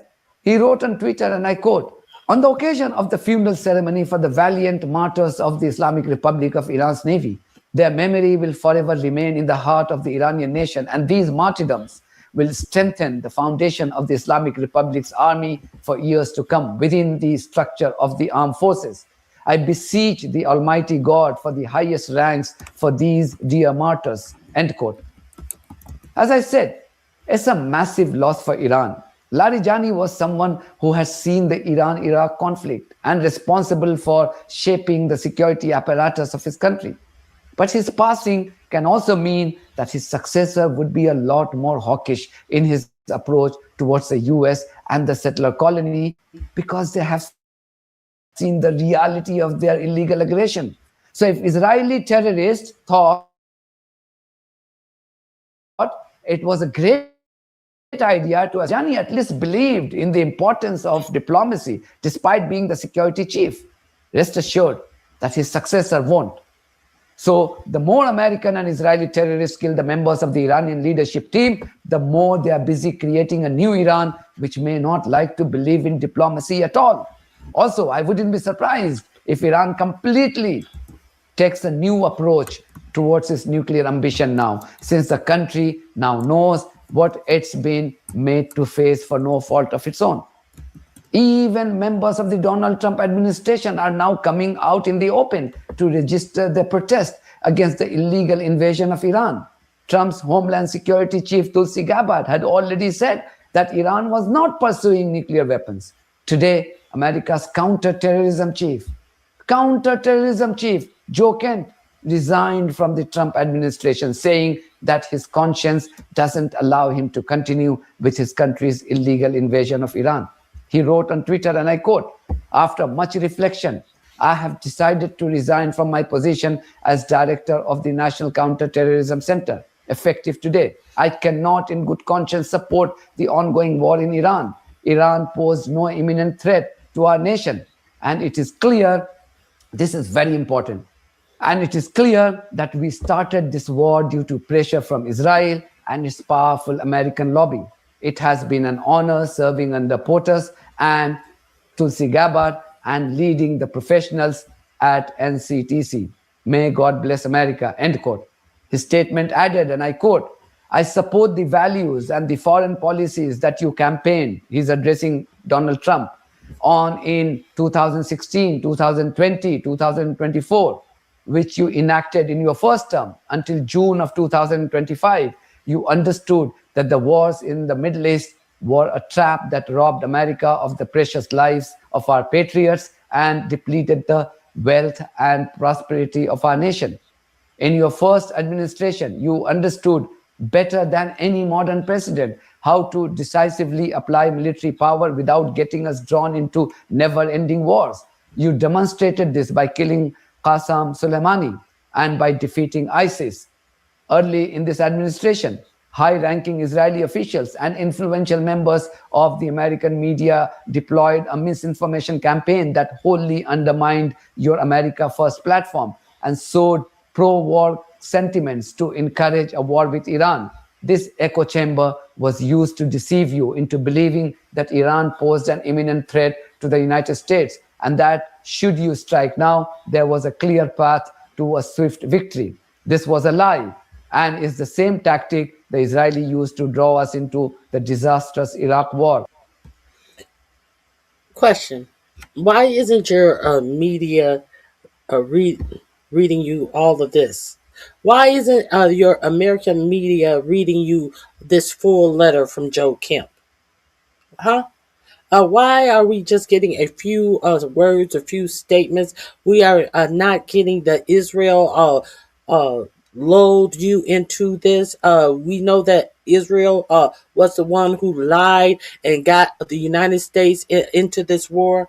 We know that Israel tried it with every other president, and you were the only fool who fell for that bullshit. How come the rest of the media is not reading you the full Joe Kemp story? This is why I had to make sure that I found the Joe Kemp story in non-American media, and they are telling you Joe Kemp's word, while your own media is hiding the words that this head of counterterrorism has said about the reason he's leaving this war. Now, we are not going to pretend like this head of counterterrorism didn't attract 4547 for a particular reason. What would be the particular reason? What commonality do these January 6ers all have in common? They're all white nationalists, from what I can tell. From what I can tell, that they're all white nationalists. Joe Kemp was so attracted to them that he hired one, possibly two of them in his own campaign that he lost in Washington State. What's another thing that is common with these white nationalists? As far as 4547 says, these people can walk down the street and say Jews will not replace us with tiki torch, and he say they're fine people on both sides. They can run down a woman with their car, and the 4547 will say of that person, they were fine people on both sides. But what we do know about these anti-Semitic people, the anti-Semitism that this administration came in wanting to attack as soon as they could by pulling brown people, Muslim people out of college, people who were getting educated, not these derelicts that are hanging around going to fight clubs in the woods and shit, knocking out each other's teeth, uneducated. He loves the uneducated voter. But what did he do? When he first got into office, he said that he was going to change the curriculum in colleges and all of this because if you were supporting not genociding Palestinians, you were being anti-Semitic. You remember all of that happened in the beginning of last year? And who did he put over anti-terrorism? Whom? And in my opinion, someone who's attracted to these very same white nationalists who can't stand Jews. These same white nationalists that hate Jewish people. These same white nationalists who deny the Holocaust or don't give a fuck that the Holocaust happened. This is who your president put over the national security. Are we clear? And who's telling you about the full extent of the letter that this person, that 4547 put over national security? Is it your lily white American press who's giving you this information, or is it your lily white press who is being unilaterally brought up by the Ellisons, who is hiding the full extent of what this man has said? That's why you need to support independent media, because you are going to get dribs and drabs of incoherent shit that does not make sense because they want to keep you confused. They don't want you to see what it is exactly that is going on. So let's continue.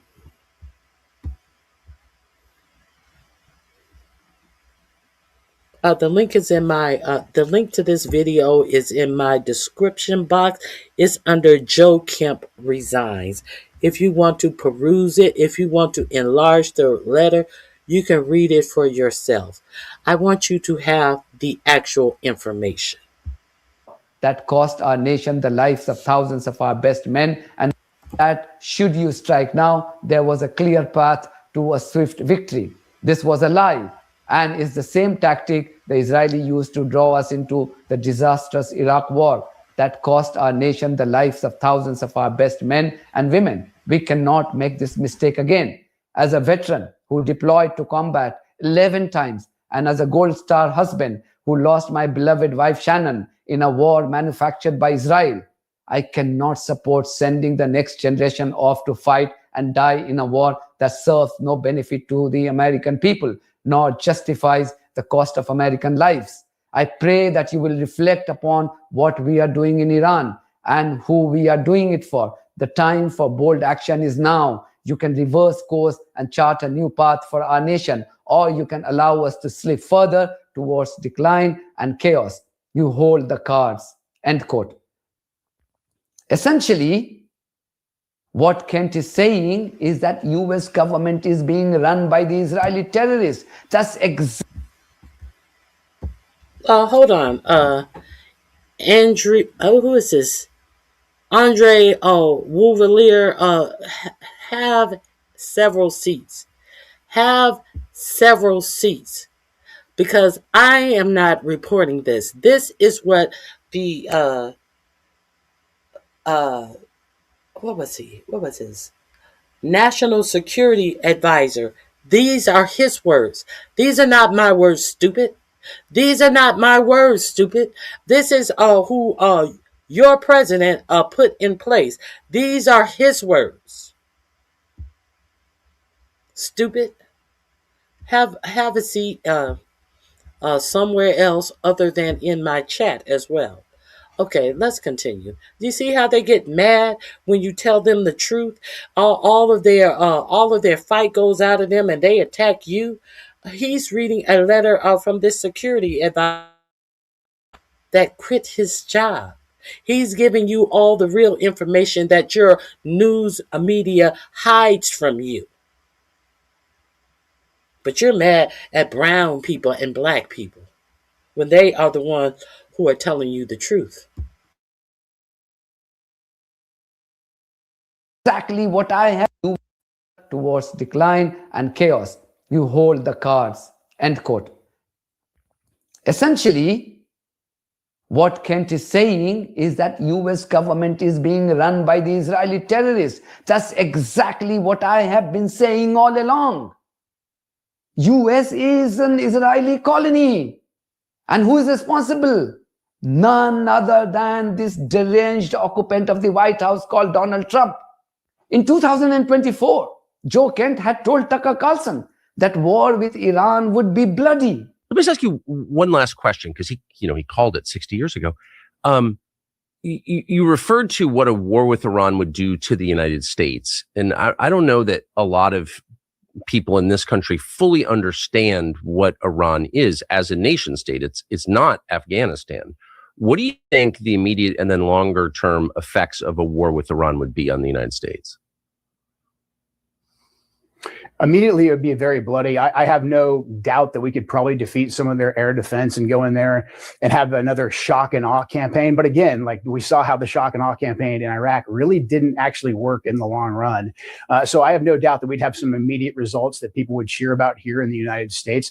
But Iran, Persia has always been an empire. It's been around longer than any of the other players in the modern Middle East right now, and they are not going anywhere. And right now, Iran has a lot of internal problem. They have a lot of internal strife with the Ayatollah and that government that's only been in power since 1979. But again, if we start conducting strikes in Iran, everyone in Iran will rally around their leader and they will become even more revolutionary. And then we will have Iranian proxies throughout the entire region that will be conducting attacks just like we had in Jordan. And really, in the long term, Tucker, the axis that has been built really since Putin invaded Russia and we decided that since Putin invaded Ukraine and we decided we were going to throw this massive sanctions package at them, China has come in as a major player and we are deeply compromised by China. They control a lot of our economy. They control global manufacturing. They're deeply embedded in Wall Street. And they've also made deals with the Iranians. They want access to Iranian petro, not to mention the fact that Biden killed off U.S. energy independence and now he's going after LNG.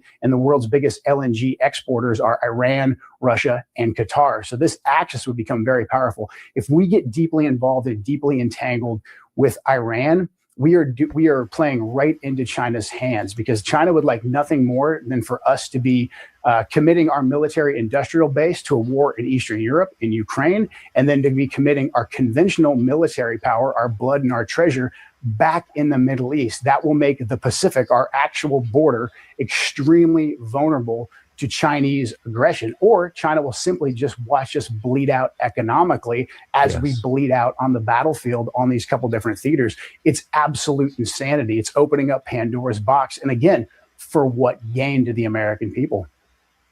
I mean, I think that's some.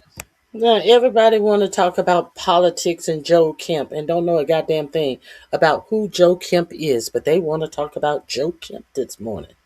Let's talk about Joe Kemp this morning.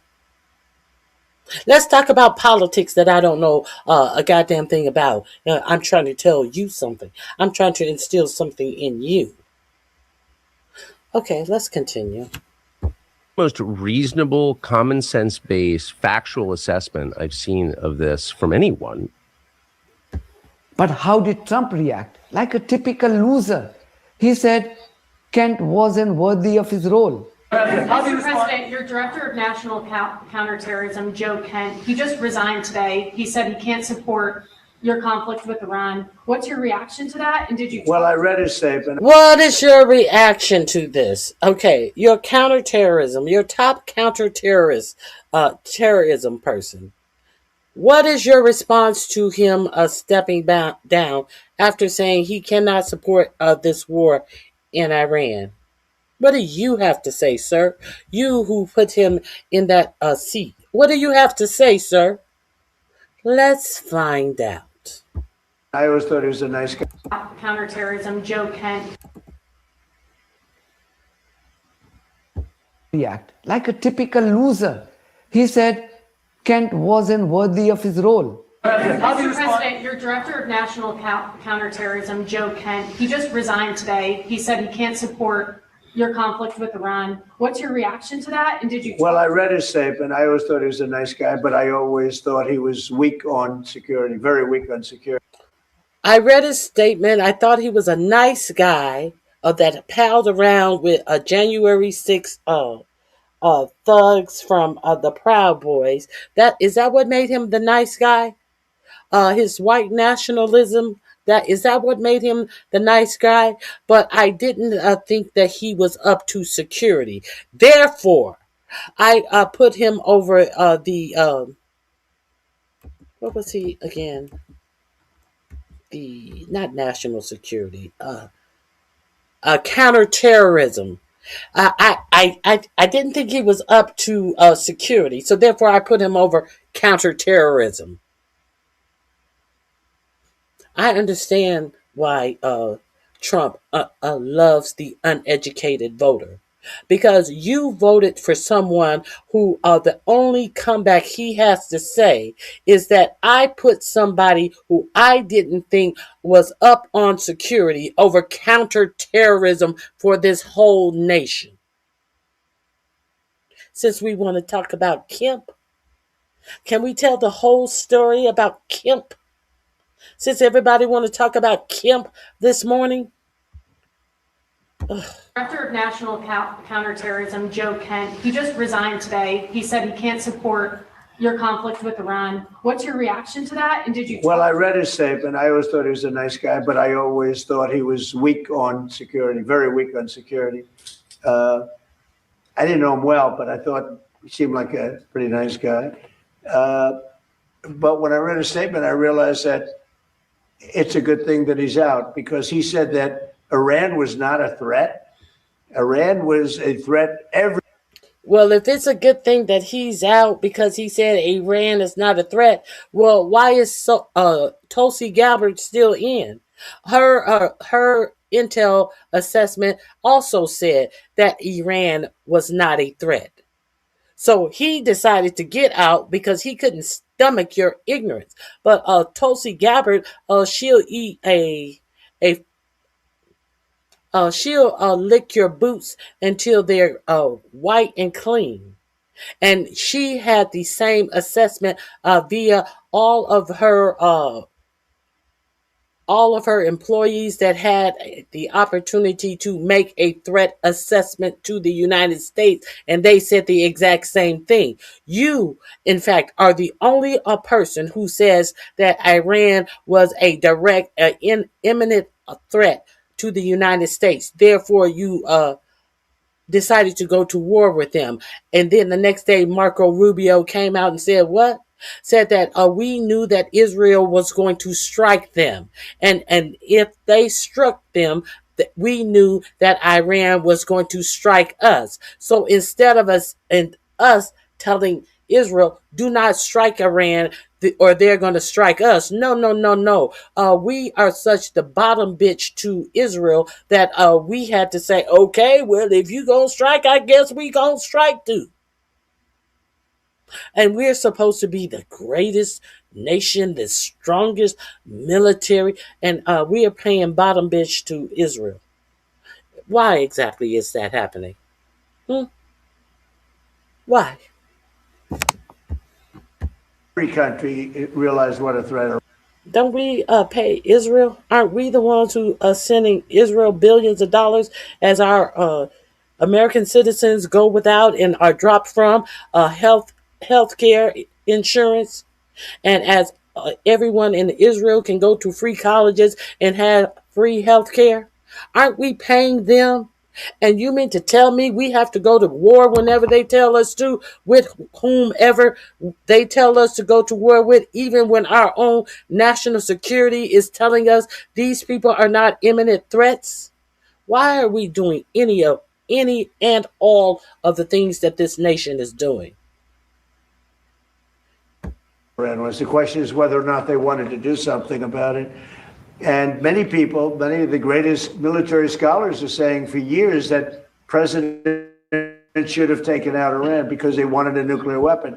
They were, if we didn't do the attack, or if I'll go a step further, if I didn't terminate the Iran nuclear deal given to us, one of the worst deals ever made by Barack Hussein Obama. Remember when they sent Boeing 757s over there loaded with cash? So why did this deranged occupant of the White House appoint him for this hugely important position? Clearly, his derangement is costing his country and the world, and he continues to remain in a state of denial. More and more Europeans are now deserting him. Today, French President Emmanuel Macron openly contradicted Trump's claims, stating that his country would never take part in opening the Strait of Hormuz. Nous ne sommes pas partie prenante au conflit. Et donc, jamais la France ne prendra part à des opérations. We are not party to the conflict, and therefore, France will never take part in operations to open or liberate the Strait of Hormuz in the current context. On the other hand, we are convinced that once the situation has calmed down, and I deliberately use this term broadly, once the situation has calmed down, that is to say, once the main bombing has ceased, we are ready, along with other nations, to assume responsibility for the escort system. But it is all political, technical, and obviously with all the actors of maritime transport, with the insurers and operational work that we must build. We have begun exchanges with India, with several other European partners or partners in the region. Nous avons commencé les échanges avec l'Inde, avec plusieurs autres partenaires européens ou partenaires de la région. Then came this. German foreign minister said that his country was pursuing talks with Iran. He said that if the US was unable to open the Strait of Hormuz, then how on earth Trump expected Europeans to do this job? Und Da hat ja der Bundesverteidigungsminister gestern schon darauf hingewiesen, wenn die amerikanischen Streitkräfte nicht in der Lage sind, das militärisch abzusichern, dann werden die europäischen dazu voraussichtlich auch nicht in der Lage sein. Deswegen bleibe ich bei meiner zweiten Auffassung, dass wir am Ende des Tages schon Vereinbarungen benötigen mit den Golfstaaten und unter einer gewissen Einbeziehung auch des Iran, die am Ende. Hold on, I'm gonna have to go back on that. So it's in closed caption. I didn't realize they weren't going to. I didn't realize that they weren't going to translate it. Let me tell you exactly what he's saying. Was unable to open the Strait of Hormuz, then how on earth Trump expected Europeans to do this job? Und Not possible, as the Federal Minister of Defense already pointed out yesterday. Nicht in der Lage sind, das militärisch abzusichern, dann werden die europäischen dazu voraussichtlich auch nicht in der Lage sein. Deswegen bleibe ich bei meiner zweiten Auffassung, dass wir am Ende des Tages schon Vereinbarungen benötigen mit den Golfstaaten und unter einer gewissen Einbeziehung auch des Iran, die am Ende Look, these bloodthirsty maniacs are determined to cause chaos across gewissen Einbeziehung auch des Iran, die am Ende eine ultimately they cut him off. Look, these bloodthirsty maniacs are determined to cause chaos across the world by their reckless imperialistic actions, even though it's clear that they simply cannot achieve any of their so-called objectives in Iran. They continue to cause carnage. The more they indulge in such depraved actions, the more they are making Iranians' resolve stronger to retaliate with more ferocity. Trust me, if you thought Iran caused chaos across the Middle East in the last 17 days, wait until you see what the new leadership does now. Trump and his war criminal Israeli friends would then be asked if it was all worth it. That's it for me. Thank you very much for your support of. Okay, you can find this in the link that is described, that is entitled "Joe Kemp Resigns." Let me. He basically covered it all, but I will share. I will share. Yeah, he covered it all. It's no need for me. I had pulled apart him saying that basically, he's not good on security. That was included in that clip. Let me show you the New York Post reporting on Joe Kemp resignation. Shall I? Since we want to talk about Joe Kemp today, let's talk about Joe Kemp. Okay.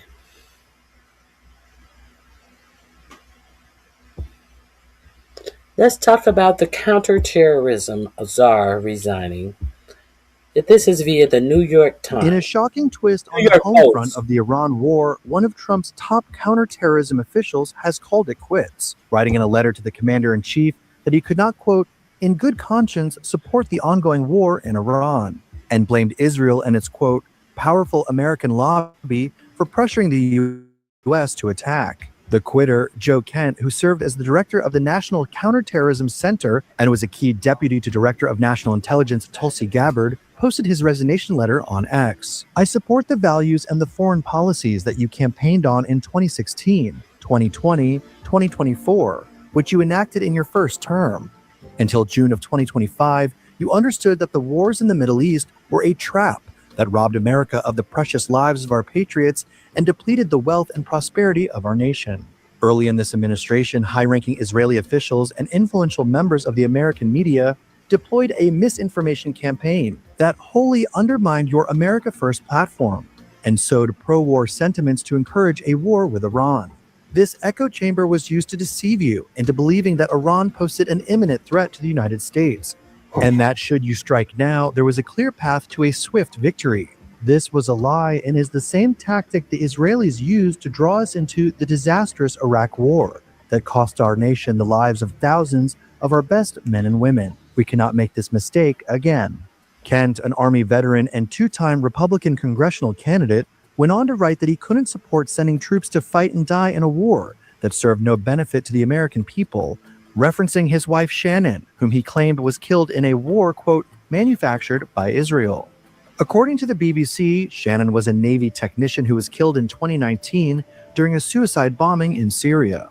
When asked about the resignation, Trump said that Kent was a, quote, nice guy, but weak on security. But when I read his statement, I realized that it's a good thing that he's out, because he said that Iran was not a threat. Iran was a threat. Every country realized what a threat Iran was. The question is whether or not they wanted to do something about it. House Speaker Mike Johnson pushed back on Is that the question?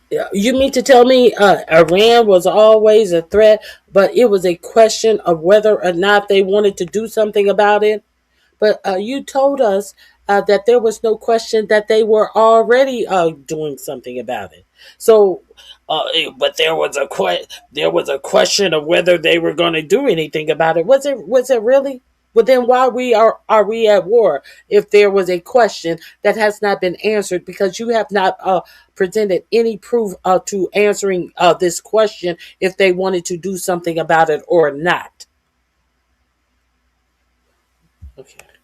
This shit is crazy. This is mind-numbing. On Kent's claims that Iran didn't pose an imminent threat to the U.S., saying during a press conference that Iran was, quote, very close to nuclear enrichment. Although a new Quinnipiac University poll shows 85% of Republicans back the Iran war, some conservatives have voiced their opposition to the attacks. Longtime skeptic of foreign interventionism, Senator Rand Paul told Fox Business that Republicans were careening toward a, quote, disastrous midterm election cycle after the military campaign in Iran raged on. I think the 2026 elections already, we are behind the 8 ball as far as the electoral process.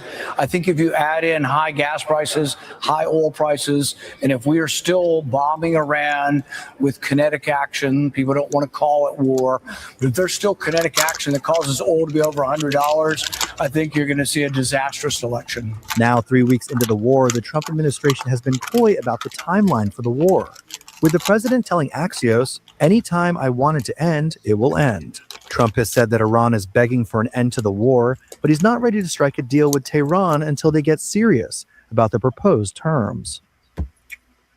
Okay. Let's move on. Let's move on.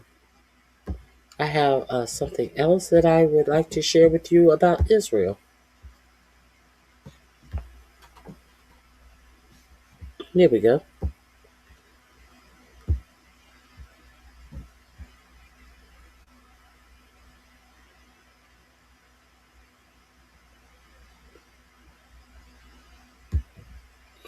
Israel already panicking over Iran war.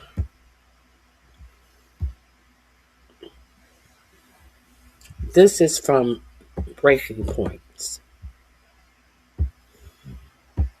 Leaking to David Ignatius, who's known to be very tied in with the deep state over at the Washington Post, that they are also concerned. A few senior officials in Israel are starting to voice concern about the escalating open-ended attack on Iran and suggesting possible exit ramps that might halt the war before it further damages the region and the global economy. Reportedly, after the 12-day war, it was really the Israelis who were the ones who said, let's call this quits for now. And I think, Sagar, they would probably be happy adopting effectively a mow the lawn strategy, like what they've done in Gaza for years and years, where you go in, destabilize, blow a bunch of shit up, create a bunch of chaos. And then once the price gets too much to bear for you, okay, then we'll stop for now. And then we'll go back in at a future time. What I see in terms of the Israeli strategy is more of an acknowledgement of the widening of the conflict. It does seem to me that the Israelis in the U.S. actually believed a lot of their own BS, that they wouldn't strike elements of the Gulf. They just thought that this is a nightmare scenario. Same with the closure of the Straits of Hormuz. But two, I think what they're also saying from the Israeli perspective is they're like, oh man, now we're tied at the hip here with the United States, with Trump. They want to declare this some sort of regime change. And what they like, as you said, is having the boogeyman exist. But if they actually go forward, then what are they going to do? They can't rile up their whole population every few years and say, oh, well, we have to go bomb them because of their nuclear threat. If they Every few years, it's only been a few months, years. It hasn't even been 1 year. But I digress. who actually did replace the regime, I think more than anything, this is probably more about munitions math, and it's about defense readiness and the reality of a long. I think it's more about the fact that the Iron Dome has failed and they don't have enough bombs to protect themselves. Munition mass, the lack of bombs and drones that they have to protect themselves. If that is that what you're talking about, Sagar? I concur. Long war and what it's all going to look like. So go over there and check this out. This link is in my description box. Or go over there and check out Breaking Points. It's always a good show. Now, let me go over to Ken Klippenstein. You guys know how I am a big fan of Ken Klippenstein and his Substack.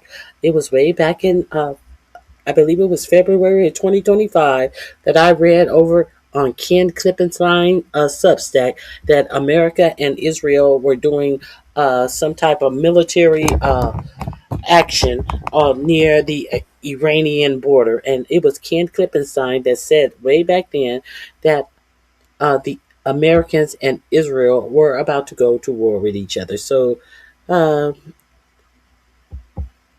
Klippenstein has an opinion on Joe Kent's retirement. Let's go over here. I'm going to also put this under Joe Kent in the description box under Joe Kent resigns. This Substack article will also go there. Let me put it here right quick, and we'll get into this together. Because I already told you he is no hero, in my opinion. Okay. March 17th. Intel officials' resignation is a popular victory, but also a campaign slogan. Joe Kent isn't the hero. The public is. Okay, here we go. The American Revolution against Donald Trump can claim another victory. The president's top counterterrorism official has resigned, issuing a blistering condemnation of the Iran war. He did not resign in some scandal, not under pressure, not to spend more time with my family or whatever BS is usually given. I cannot in good conscience support the ongoing war in Iran. National Counterterrorism Center Director Joe Kent said in a powerful letter today. He adds, I cannot support sending the next generation off to fight and die in a war that serves no benefit to the American people, nor justifies the cost of American lives. Now, this is what Ken Klippenstein always does. He always drops the receipt. So if you want to see the Director of National Intelligence and National Counterterrorism Chair Joe Kemp wrote in a letter of resignation, he has the letter of resignation. You don't have to enlarge it. The full letter of resignation is here. He drops receipts is all I'm telling you. And he has dropped many receipts. If you are not a subscriber to Ken Klippenstein's Substack, I would advise you to subscribe to him. He is always ahead of the curve, more than your national media, and he also has many receipts. It is definitely a bracing statement for saying nothing. For Say Nothing Washington, but it is also another victory in the ongoing American upheaval I've been documenting for weeks. He has been. From Mondani's election to the Epstein files disclosure to the victory in Minneapolis, to the firing of Kristi Noem, the Trump administration is increasingly being beaten back. That is not the result of anything that the courts have done, and certainly not the congressional action, which is what action? It's the result of the public pressure, people power, first and foremost. Kent's letter, for all its patriotic rhetoric, seems a lot like an insider's coup against the declining president and an attempt to capture the leadership of an increasingly unhappy MAGA. Kent is, after all, a politician who has run for Congress twice, and it seems all but certain to do so again. A cynic might even call this a campaign launch. For all of his supposed truth-telling in his resignation letter, Kent is hardly anti-war. The letter praises Trump for killing Soleimani and for defeating ISIS, a naked appeal to the president's vanity and to his supporters. Kent is just more of a doctrine isolationist, the very kind of ideologue that Trump hired when he was in his I won't go to war phase. He does, however, echo the same concerns about the Iran war that have been expressed by a majority of Americans since February 28 strikes that killed the Iranian leader. The majority of Americans oppose the Iran war, and it seems in virtuality all of the dozens or so available polls. It is striking to behold, not only because there has been no rally around the flag effect, as I've written, but also because the opposition is so broad-based. So here are the polls: University of Maryland, the AP, NORC, CBS, YouGov. Here are all the polls about there is a low support of the war. Fox News, CBS, NBC, NPR, Quinnipiac, Rutgers, Washington Post, and The Economist. These are all the polls. You can peruse them, go over there, and check them out yourself. So when Kent says this war isn't serving America, he's echoing the view of a clear majority in the country, a majority so clear that politicians like Kent want to tap into it, and that's a good thing. But there is cynicism to his letter and his insistence that the President of the United States is some defenseless lamb being led astray by Israel. The obvious conclusion here is that President Trump has chosen to ignore the popular will of the Americans. Is somewhere Kent isn't willing to go. The obvious conclusion here that President Trump has chosen to ignore the popular will of the Americans is somewhere Kent isn't willing to go. He instead offered the questionable explanation that the nation of Israel is somehow calling all the shots. They are. Because our president, in my opinion, is compromised, and therefore he must do what he's told to do, in my opinion. In my sinking opinion, like a lot of people believe that he's compromised, and it's a possibility that there is some type of Mossad information that could be dumped about 45, 47. I'm not the only one who thinks that. He handles himself that way, in my opinion. It's a clever ploy for a politician who is clearly looking to gain the support of MAGA without criticizing their standard bearer. Kent has a tone that speaks directly to Trump and MAGA, assuring them that their blameless leader has been hoodwinked, led astray, Israel is to blame, he says, and thus he can argue that the true path to the Trump revolution can be preserved. Just stop the war. But when the news cycle is done focusing on Kent, the war in Iran will still be there. It will have the same lame salad bar objective, and targets will continue to be struck with perfect and obscene precision. Congress will do nothing. Wall Street will focus on their bottom line. Washington will fight about the spelling of some word, but the Pentagon, it will continue with a level of efficiency and preparedness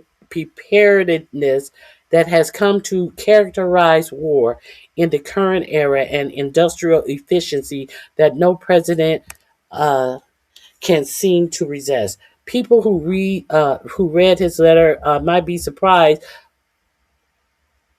may be spurred to action against Israel, but about the U.S. military, they will have nothing much to say because Kent gives them nothing.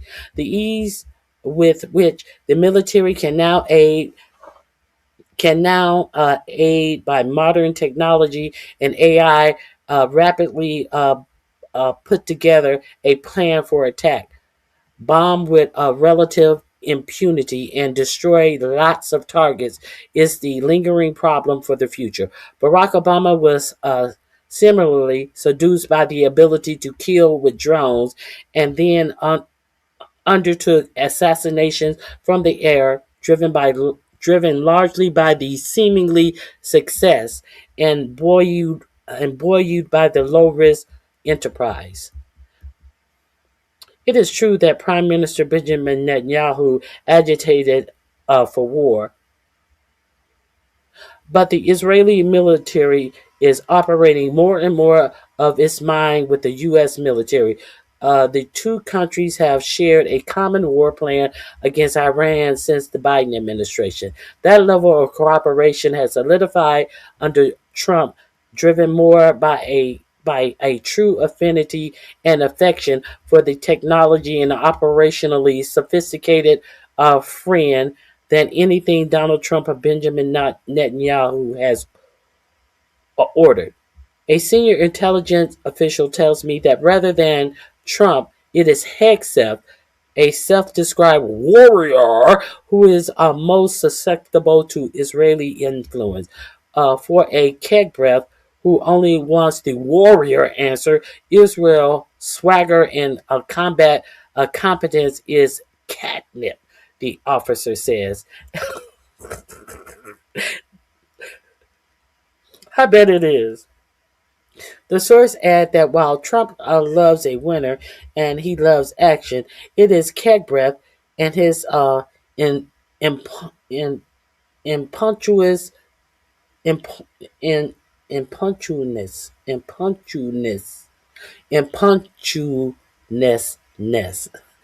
that pushes the relentless destroy the target, no rules, no quarter style of warfare that has unfolded. The reality, the ease of warfare I'm describing is the enduring problem that we will need to address long after Trump is gone. Kent is a senator. Wait a minute. Long after Trump is gone and Kent is a senator, or the next Charlie Kirk or MAGA darling, Axios report that the White House is already peppering for a Tucker Carlson interview of Kent. So Kent is right in decrying that Israel objectives hold too much sway over what America sees and its interests. But he too easily let Trump and the Pentagon off the hook, portraying them as helpless victims. The buck stops over there. You hold the cards, Kemp says to President Trump in closing. Now turn them over to me, he means. Okay, so that is, let me see if he did another story. That is his take on Brian Kemp. Let me see if there's something new from Klippenstein. There could be. There isn't. Okay, so that link is in my description box. There is. Of course, Israel is also up to their same old tricks. If you have been here with me, following me, you remember when Israel killed all the paramedics in Palestine.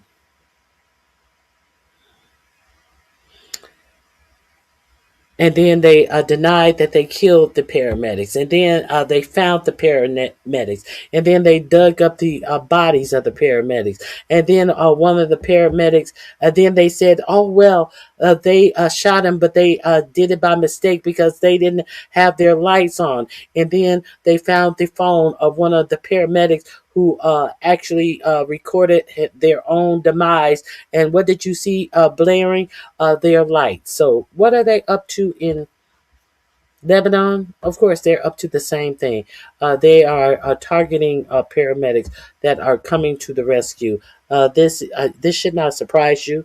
If it does surprise you, you have not been watching my channel as I went through all of the atrocities that they bought on the Palestinian people. Israel killed over a dozen Lebanese paramedics in 3 days, now claiming that the ambulances are Hezbollah targets. Isn't that predictable? It should be. It really should be. Okay, Beirut, Lebanon. In early October 2025, Lebanese paramedic Haj Qassam Sultan stood outside of Marjan Government Hospital in southern Lebanon and addressed Lebanese TV. Our message is clear. Even if we are killed one by one, we will not abandon our duty, he said. We will continue to serve Kaham and Majran and Al-Tibet and Dibin. These are different cities that I'm butchering. And all of our sacred land. He said he was attending a memorial for 7 of his colleagues who were killed exactly 1 year earlier in an Israeli airstrike on ambulances parked outside of the hospital. They're using human shields. They're using hospitals to hide their work. Now, the Americans are over there in Iran, striking schools and hospitals and everything. Do you wonder where they finally softened people, that people would not get so enraged at the simple fact that hospitals are being targeted? Where did the sensibility get eroded from the atrocities of hospitals getting struck, except for the hospitals that routinely got struck in Palestine? To the point that people don't even think a second thought of the atrocities, the criminality in striking hospitals and ambulances who are going to attend to people who have been struck, injured. There's nothing. Why do you think they kept doing it? They kept doing it because it is a way to make abnormal things appear to be normal. That's why they kept doing it. And if we keep allowing these leaders to do atrocious things to the regular people, imagine what these billionaires will be okay with doing to you people. Because let's keep it 100%. All war is a profit margin. War is a profit margin. And how they decide what who lives and who die, that doesn't have anything to do with how you live your life, if you are or not a enemy. Everything is about profit. Everything is about gain for these billionaire owners who are in the war machine, who profit from the war machine. The military-industrial complex. Okay, so I just wanted to share a little bit of that article. I will drop this article in the chat if you want to read it all. It's the same old, same old. And I just wanted you to know that we are also doing this over in Iran, and don't make it normal. Do not make it normal. Let me see.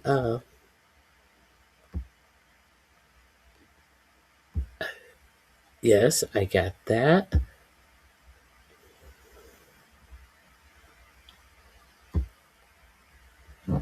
Texas. Texas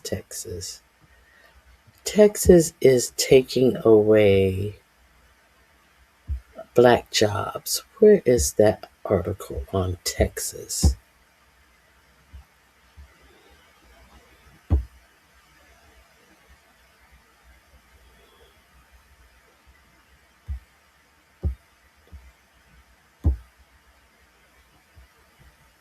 Let me, Texas defunds black businesses, not black jobs, black businesses. Let me read this article with you about Texas defunding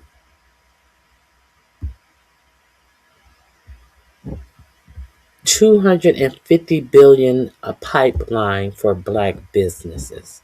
If you're not aware of that, RonyiQ is going to talk about that today. Here we go. Let me share my link. Okay, Texas defunds black businesses. More than 15,000 firms removed from a $250 billion contract, $250 billion contract pipeline.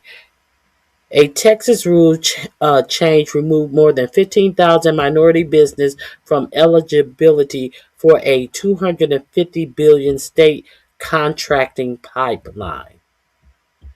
Okay, more than 15,000 minority and women-owned businesses in Texas.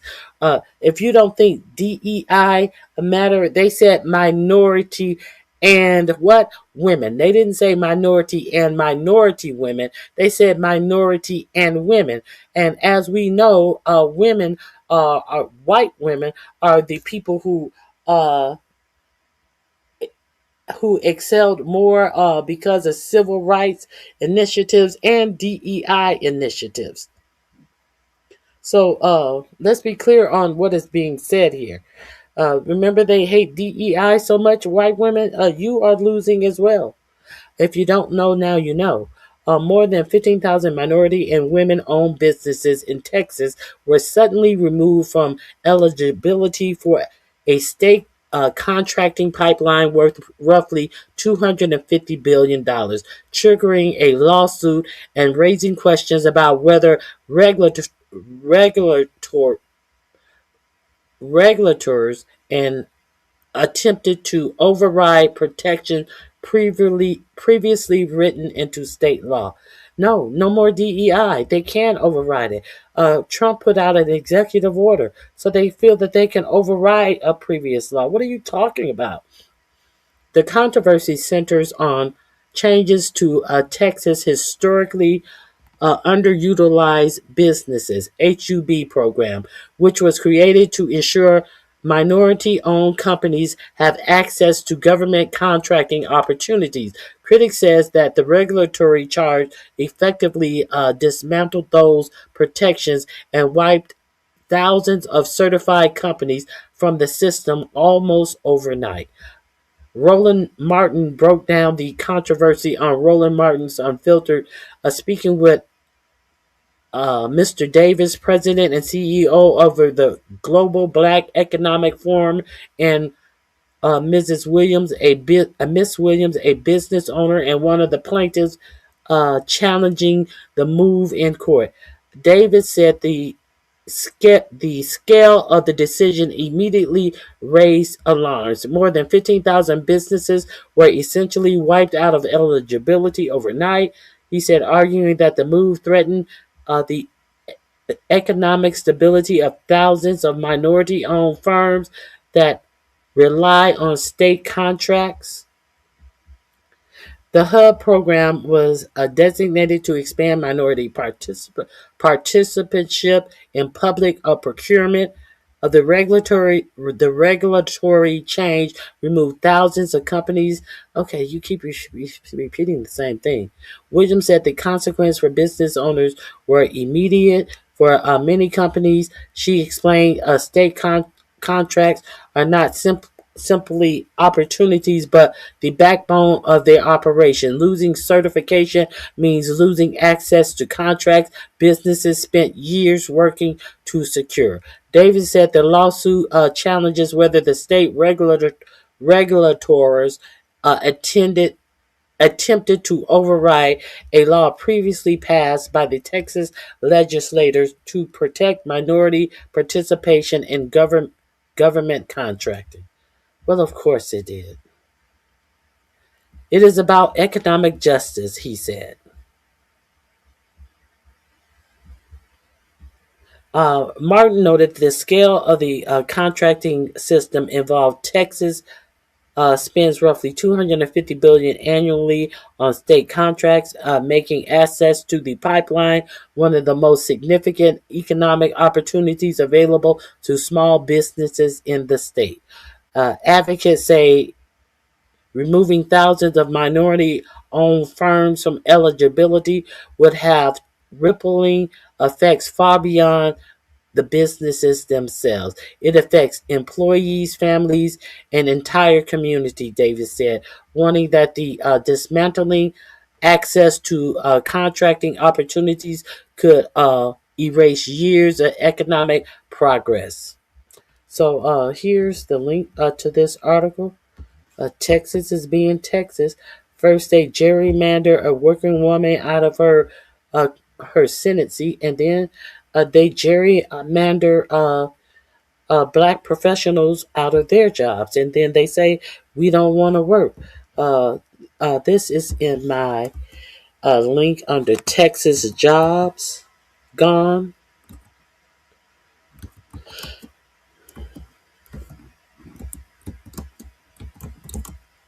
For blacks,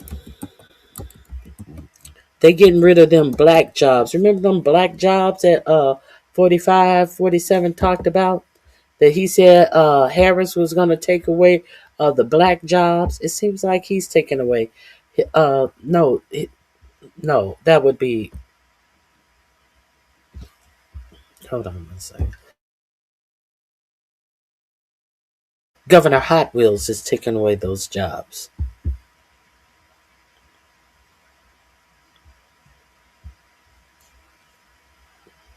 Greetings to you from Switzerland. Thank you for joining me. Thank you for joining me.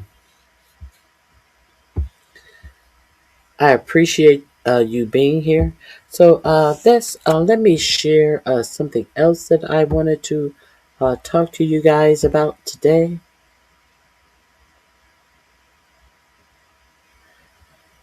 There is a big uproar in the Republican Party, and they are fighting something terribly.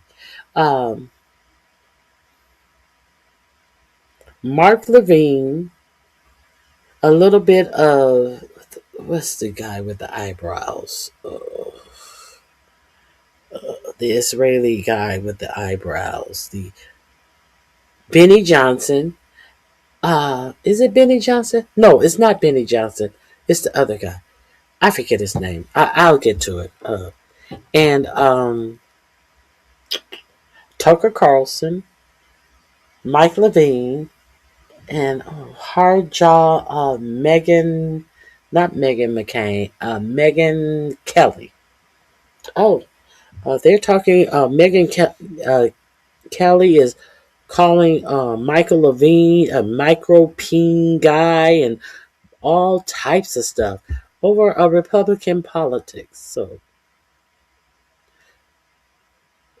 let me get into a little the economy. Also, the reports on the economy. Here we go. Let's get it.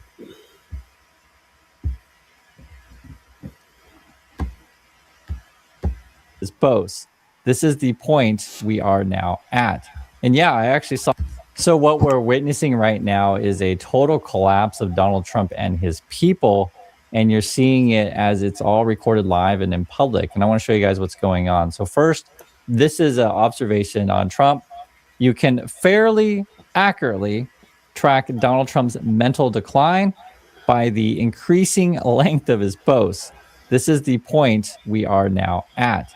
And yeah, I actually saw this today. I'm just like, what the heck is this crap? Like, he tweets out crazy crap, all the time. But yeah, they're getting increasingly more deranged, longer, this dense wall of text attacking all his enemies, blaming everyone, etc. It's like this lunatic that runs around the White House and hears voices and just blames everyone else. I mean, you can see it. The walls are certainly closing in. You turn over to Fox News and they show people just like screaming through the streets. Seriously, this is it. So that's the images they're showing on Fox News. Then they say breaking point. Hundreds of teens flooded D.C., upscale Navy Yard, sparking fights, robberies, gunfire, and then describe this whole thing as juvenile takeover. And again, this is Fox News documenting the fall and collapse of Donald Trump, his people, and Trump America. Then you have this. There's a health battle, which we talked about in the last video. Susie Wilds, which is Trump's chief of staff, and she basically holds the fort down for the Trump people. She would be the one that would be like knocking Elon Musk back in line, that kind of stuff. Seriously, she's like one of their main people, and they just announced she's got breast cancer. So we'll see what ends up with this, right? I'll just showing you what it is. And they're not hiding this stuff as more Trump people now are quitting and retiring. So you got Susie Wilds, breast cancer. I think she's going to stay at work for the moment, but I wouldn't be shocked if she's on her way out. I just wouldn't be shocked in that, because now you got Bovino. Remember this guy? Stepping down, U.S. Border Patrol Commander Greg Bovino, face of Trump's mass deportation campaign, announces retirement. He's out after fatal shootings during Minneapolis immigration raids. Okay. Also from Fox News today, and this is a lot. Kristi Noem faces criminal referral from congressional Democrats. They're actually showing this on Fox News. Like, look how this total collapse. You got Kiva staff is sick, basically. Bovino is out, retired. Now you got one facing criminal referral. Details in that one is Capitol fallout. Top congressional Democrats are urging the Justice Department to pursue criminal charges against former DHS Secretary Kristi Noem, alleging she made false statements to Congress during a recent oversight hearings. Wow. Good evening. I'm Aisha Hasni, and this is your Fox News report. Intense storms are slamming the nation. Take a look. Blizzards burying parts of the upper Midwest and Great Lakes. Michigan's Upper Peninsula is expecting record-breaking snow levels, already at 2 feet and counting. And the East Coast is under a tornado threat. Forecasters warning of high winds. An estimated 400,000 Americans. And there's no body over the Department of Homeland Security to unwind those laws that Kristi Noem said in respect to how money will be given to people who need help from FEMA. Somebody better get approved fast, and I hope it's not Mark Wayne Mullins. I hope it's not him. Without power tonight. The winter weather also adding headaches for airlines out there. More than 26,000 flights canceled or delayed as those long airport lines are not going away. TSA is still stretched thin. At least 300 agents walked out amid the DHS shutdown. The ones who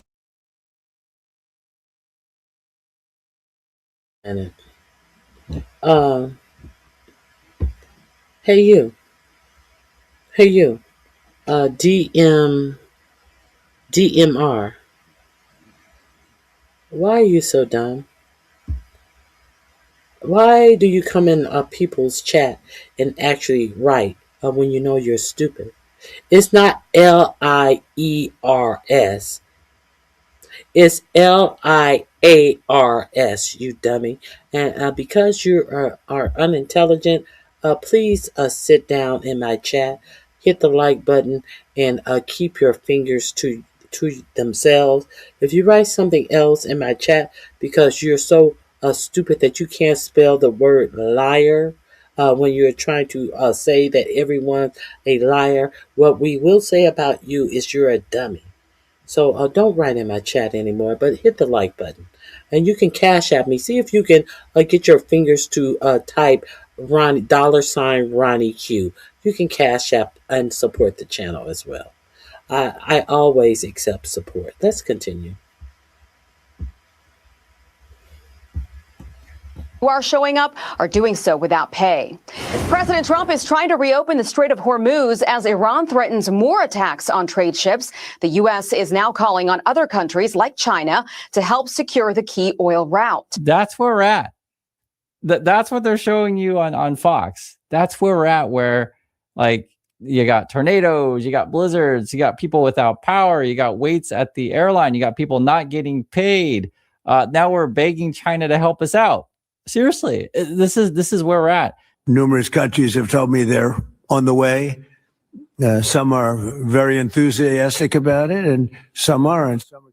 A bit of relief in the energy markets today as crude oil prices dipped and the stock market spiked, but it's not translating yet at the gas pumps. Gas prices rose $3.71 a gallon. That's 79 cents more than the national average just a month ago. You can see this chart for yourself here. Today, gas $3.71, yesterday $3.69, a week ago $3.47, and a month ago $2.92. It is crazy. It is crazy. So this is Fox News basically showing you that the country is falling apart. Trump's team is falling apart, and people. But put on your happy voice. It's never Trump's fault. It's happy. Look at the white snow. Don't remind you that FEMA, there's no one to disperse FEMA help. No, look at happy voice. Or without power, etc. Also they're trying to send the message, well, at least we're not Cuba, right? Breaking: Cuba's national electric grid collapses, leaving millions without power. So this is like the situation we're at right now. And then Trump's talking about taking over Cuba, which this is Trump. Every week. But I think Cuba's the end. You know, all my life I've been hearing about the United States and Cuba. When will the United States? Trump says he can take over Cuba. He can do whatever he wants to Cuba. Let that sink in. You guys have this man out here as he goes into war with Iran because Netanyahu told him to, and Netanyahu breaks away and is doing his own war strikes on Lebanon in the middle of the war in Iran that we are stuck in. He's talking about he can do whatever he wants to Cuba as he is begging other nations to come in and help him with the war in Iran. And then when all the nations say, no, we're not coming, he comes up and says he don't need the other nations. Yeah, you do need them. Because if you didn't need them, you wouldn't have asked for them. Now I don't need them. I don't need them. A whole clown. I do believe I'll be having the honor of taking Cuba. That'd be good. That's a big honor. Taking Cuba in some form, yeah. Taking Cuba. I mean, whether I free it, take it, I think I could do anything I want with it. You want to know the truth? They're a very weakened nation right now. They were for a long time. That's coming from Trump talking about taking Cuba. Whether I free it, take it, I think I can do anything I want with it if you want to know the truth. A very weakened nation or whatever. And this is like, I've seen lots of whacked out stuff that Trump says before, but this all is like collapsing at the same time, right? People are being charged, people are leaving, retiring, people are getting sick. You can see it with your own eyes. This is the Trump people. And then even Fox News is basically, their news is that like Americans are suffering, essentially. Long story short, you have this kind of headlines then from the Financial Times. U.S. diesel prices soar to almost $5 as Iran war pinches global supplies. And costs are just going up. People can see it. Like you can't hide it from people. That's why they are even showing it to you on Fox. Or this is another example from Financial Times. Big bargains and white knuckle buying inside the rise of TJ Maxx. Basically, it's showing like the most successful retailers in America are essentially discount retailer kind of things. Walmart being the top, Costco being bulk buying. So that's basically you're stocking up with, whatever you feel like you need, your toilet papers or whatever. by buying in bulk to save money, Walmart to save money, and then you got your Home Depots and Lowe's, which is your home improvements, and then you have TJX, which is the discount store, and essentially, I guess they're increasing their revenue these days. And then you have this Iran war live updates. Trump says he wants to delay visit to China because of the conflict. So there's been rumors about this. Now it looks like it's actually happening. Use even a limited ground force to secure whatever nuclear material remains in Iran is part of that threat. Yeah. And secondly, have you made a decision? You mean to go in and get it? Yes, sir. Why would I tell you a thing like that? And second, You know, I can't stand reporters. Sir, will you attack Carg Island? Will you occupy Carg? They ask me these questions. And I don't want to be mean, but they're stupid questions. If any president answered those questions, they shouldn't be president. and secondly, sir, do you still plan to travel to Beijing at the end of this? I don't know. We're working on that right now.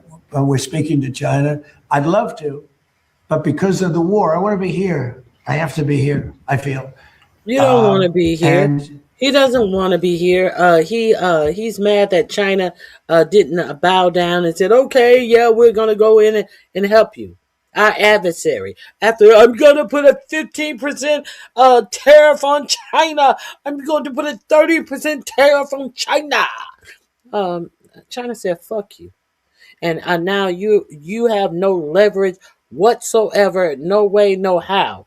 And now you want to sulk. Now you're too embarrassed to face Xi, who played you like the sucker you really are. That's how I see it. I don't know how you guys see it. Let's see what else I wanted to share with you today. He wants to slink out of... Here we go. Some are very enthusiastic. This is where he says that he does not need other nations to come in and help after he acts. So let's get into this. Some are less than enthusiastic, and I assume some will not do it. I think we have one or two that will not do it that we've been protecting for about 40 years. Some are very enthusiastic and some are less than enthusiastic. And I assume he's talking about some will not do it and some are less enthusiastic, but I think we have two that will do it. He's talking about helping the U.S. military open up the Straits of Hormuz. Some will not do it. I think we have one or two that will not do it that we've been protecting for about 40 years at, tens of billions of dollars, Mr. Speaker. So I'll be reporting that to you in the House and the Senate. And I'll say, why are we protecting countries that don't protect us? And I've always felt that was a weakness of NATO. We were going to protect them. But I always said, when in need, they won't protect us. Now, this isn't need. Need would be one of the big boys. So if this isn't need, why are you talking about when you're in need, they won't help you? But this isn't need. They're not helping us and we need them and they're not coming to our help. And I got to think about this, but this isn't need. A whole idiot. A whole idiot. And I'll say, why are we protecting countries that don't protect us? And I've always felt that was a weakness of NATO. We were going to protect them. But I always said, when in need, they won't protect us. Now, this isn't need. Need would be one of the big boys. But I will say that we built the greatest military in the world, and we protect people. And if we need their mine boats, or if we need anything, any piece of apparatus that they may have because of a situation that they have, they should be jumping to help us, because we've helped them for years stay out of wars. Yeah, please. Thank you very much, Mr. President. Can you tell us if you spoken with French President Macron about the coalition to reopen the Strait of Hormuz? Have you been speaking with the French president? What does that mean? Have you been speaking with the French President Macron about the coalition to reopen the Strait of Hormuz? Yeah, I have spoken to him. He's been on a scale of 0 to 10. I'd say he's been an 8. Not perfect, but it's France. Are you We don't expect perfect. Are you confident that France will help with the reopening of Strait of Hormuz? Yeah, I mean, sure. I think he's gonna help. I mean, I'll let you know. I spoke to him yesterday. I don't do a hard sell on them because my attitude is we don't need anybody. We're the strongest nation in the world. We have the strongest military by far in the world. We don't need them. But it's interesting. I'm almost doing it in some cases, not because we need them, but because I want to find out how they react. Because I've been saying for years that if we ever did need them, they won't be there. Not all of them, but they won't be there. I was very surprised with the United Kingdom because the United Kingdom, 2 weeks ago, I said, why don't you send some ships over? And he really didn't want to do it. I said, you don't want to do it. We've been with you. You're our oldest ally. And we spend a lot of money on, NATO and all of these things to protect you. I mean, we're protecting them. We're working with them on Ukraine. Ukraine's thousands of miles away, separated by a vast ocean. We don't have to do that, but we did it. Well, Biden did it. I mean, I have to be honest with you. Biden got taken to the cleaners. But we worked with them in Ukraine. We don't need to work with them in Ukraine. And then they tell us that we have a mine ship around and they don't want to do it. I think it's terrible. No, I was very surprised. I told him, we requested 2 aircraft carriers, which they had, and he didn't really want to do it. And then right after the war essentially ended, meaning they were obliterated, he said, I would like to send the aircraft carriers. I said, I don't need them after the war has ended and won. I need it before the war. So I was very not upset. I was not happy with the UK. I think they'll be involved. Yeah, maybe. But they should be involved enthusiastically. We've been protecting these countries for years with NATO because NATO is us. You can ask Putin. Putin fears us. He has no fear of Europe whatsoever. He fears the United States of America and the military that was built by me in the first term. Yeah. President, you mentioned the significant amount of oil that China derives from the Middle East. What is the status of your conversation with President Xi in terms of getting China to cooperate in terms of making the Strait of Hormuz safe for those oil tankers? Yeah. So China is a great example. They get 91% of their oil from the Hormuz Straits, which we protected for years. And it always bothered me that we have these countries. Japan gets 95% of its from the Straits, the Hormuz Straits. And it always bothered me that we're protecting and we don't need them. We didn't need them before we started dig we must. Dig me must. That's the Trump policy of lots of oil. And we didn't use them very much. It used to be at 10%. Now it's at almost zero. We don't need oil. We have all the oil we need for ourselves. It's one of the great assets that we have. We have more than double what anybody else in terms of oil production. We're at more than double. But we need everything else that passes through the Strait of Hormuz, like petroleum, like fertilizer, like what is it? Phosphates. The farmers need all of that because many of them will be planting their crops soon. He's such an idiot, a dummy. This is his press conference. Any other country, so we don't need it, but we did it. It's almost, you could say we did it out of habit, which is not a good thing to do, but we did it because we have some good allies there. We have some great Middle Eastern countries there, Israel there. So we did it for a lot of reasons. But it always amazed me that we did it. We never asked for reimbursement. And it was really there to serve other countries, not us. And by the way, we have the Sugar King. So you were forced to do it. Now you're looking on who you can put the bill on. We did it. We never asked for reimbursement. You had never asked for anything. You were told what to do and you obeyed orders without even delving into the orders. You were told to do it. It was going to be all good, all perfect. You wouldn't have to do anything further. And you did not listen to your own security analyst that told you what you would be in for. No, it's his fault. Let's continue. Thank you. Thank you guys for being here. Please hit the like button. The same story. Look at that.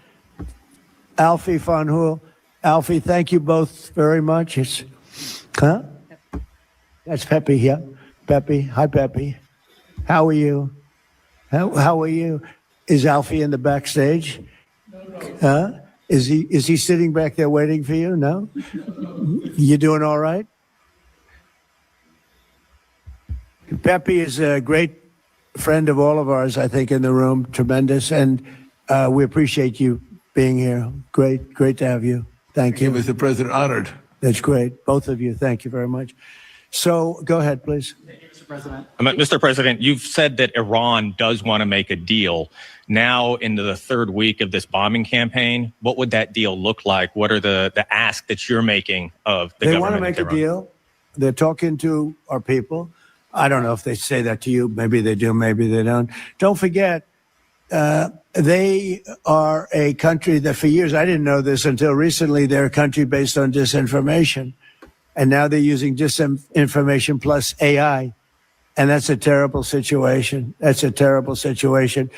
They showed all sorts of things happening in the last 2 weeks that never happened. Between their kamikaze boats that don't exist, between blowing up the aircraft carrier, one of the great ships in the world, the Abraham Lincoln, on fire. They showed it on fire. I called the general. I said, General, what's with the Abraham Lincoln? It looks like it's burning down. No, it's not burning down. Not a bullet was ever fired at it, sir. They know better. I said, this is my first glimpse of AI and what they've done with it. They showed buildings in Tel Aviv burning to the ground, high-rises burning. They showed buildings in Qatar. They showed. So AI is the reason why there is a media blackout in Israel, and anything that you have seen that represents something being burned down in Israel, and that would denote that the Iron Dome has been defeated and depleted. They want you to believe that that's AI. But they won't allow the media to go in. And when the media goes in, they tell them, this is where you can hold your camera. Do not pan left or right. Keep your camera straight ahead or you're going to jail. Okay, so all the destruction that you have seen broadcast about Israel is AI. Israel is fine and dandy. Speaking of AI, wasn't that second a picture of Netanyahu in the coffee shop deemed to be AI by AI? Remember how the coffee wouldn't spill? The coffee would go left and right, but it never spilled out of the cup. Remember how he sipped out of the coffee cup and it just replenished itself? Maybe it's just a self-filling coffee. I don't know. But there's that. Let me see if there's anything else I want to hear from this dodo bird. Buildings in Saudi Arabia burning, and they weren't burning. They weren't hit. It was all AI-based. I know buildings in Saudi Arabia were hit. It was AI. We cannot fuck up the tourism in Saudi Arabia. None of those buildings were hit. It's AI. It's terrible. This is your president telling you that he Iran, all of the strikes that Iran did hit absolutely nothing. It's all AI. It's all in your mind. Let's continue. And I think that's the only thing they do well. They're negotiating. He thinks that's the only thing they do well. They are AI geniuses. Well, why don't you put them in the AI contest that you have, Elon Musk and the guy from Anthropic that you also are using in the military, that you Hegseth wanted to fire from his. Well, actually, he took away his military contracts, and now he's in a $200 million contest that the Pentagon is doing about AI, and still helping the Pentagon with their war in Iran. Why don't you get the Iranians to join this contest that Hexef is doing with AI at the Pentagon?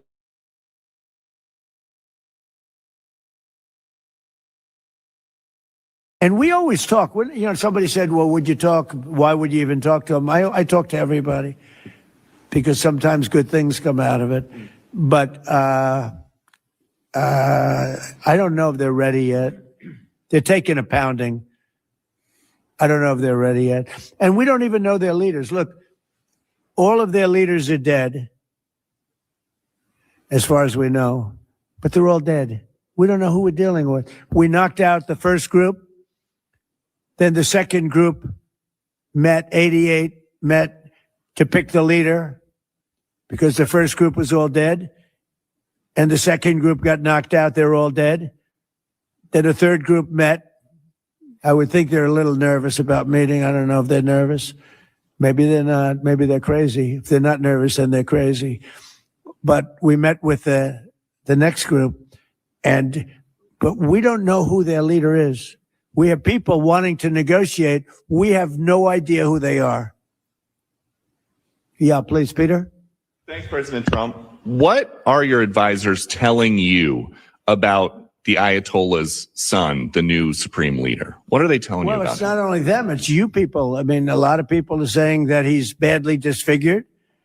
They're saying that he lost his leg, one leg, and he's, been hurt very badly. Other people are saying he's dead. Nobody's saying he's 100% healthy. And he hasn't spoken because the Ayatollah would sit and he'd spew hate from a form of a throne. Nobody's saying you 100% healthy either, but I digress. Throne, not as nice as a throne. I like the English throne much better. But it was a fancy chair. What, the toilet? But he'd spew hate from his chair. But you'd see him a lot, right? This one, we haven't seen at all. So that could be for a lot of different reasons. We don't know, Peter, if he's dead or not. Now that you've announced... I will say this, nobody's seen him, which is unusual. Something else. Now that you've announced that the U.S. has destroyed all of Iran's mine-laying ships, why can't the U.S. just immediately reopen the Strait of Hormuz?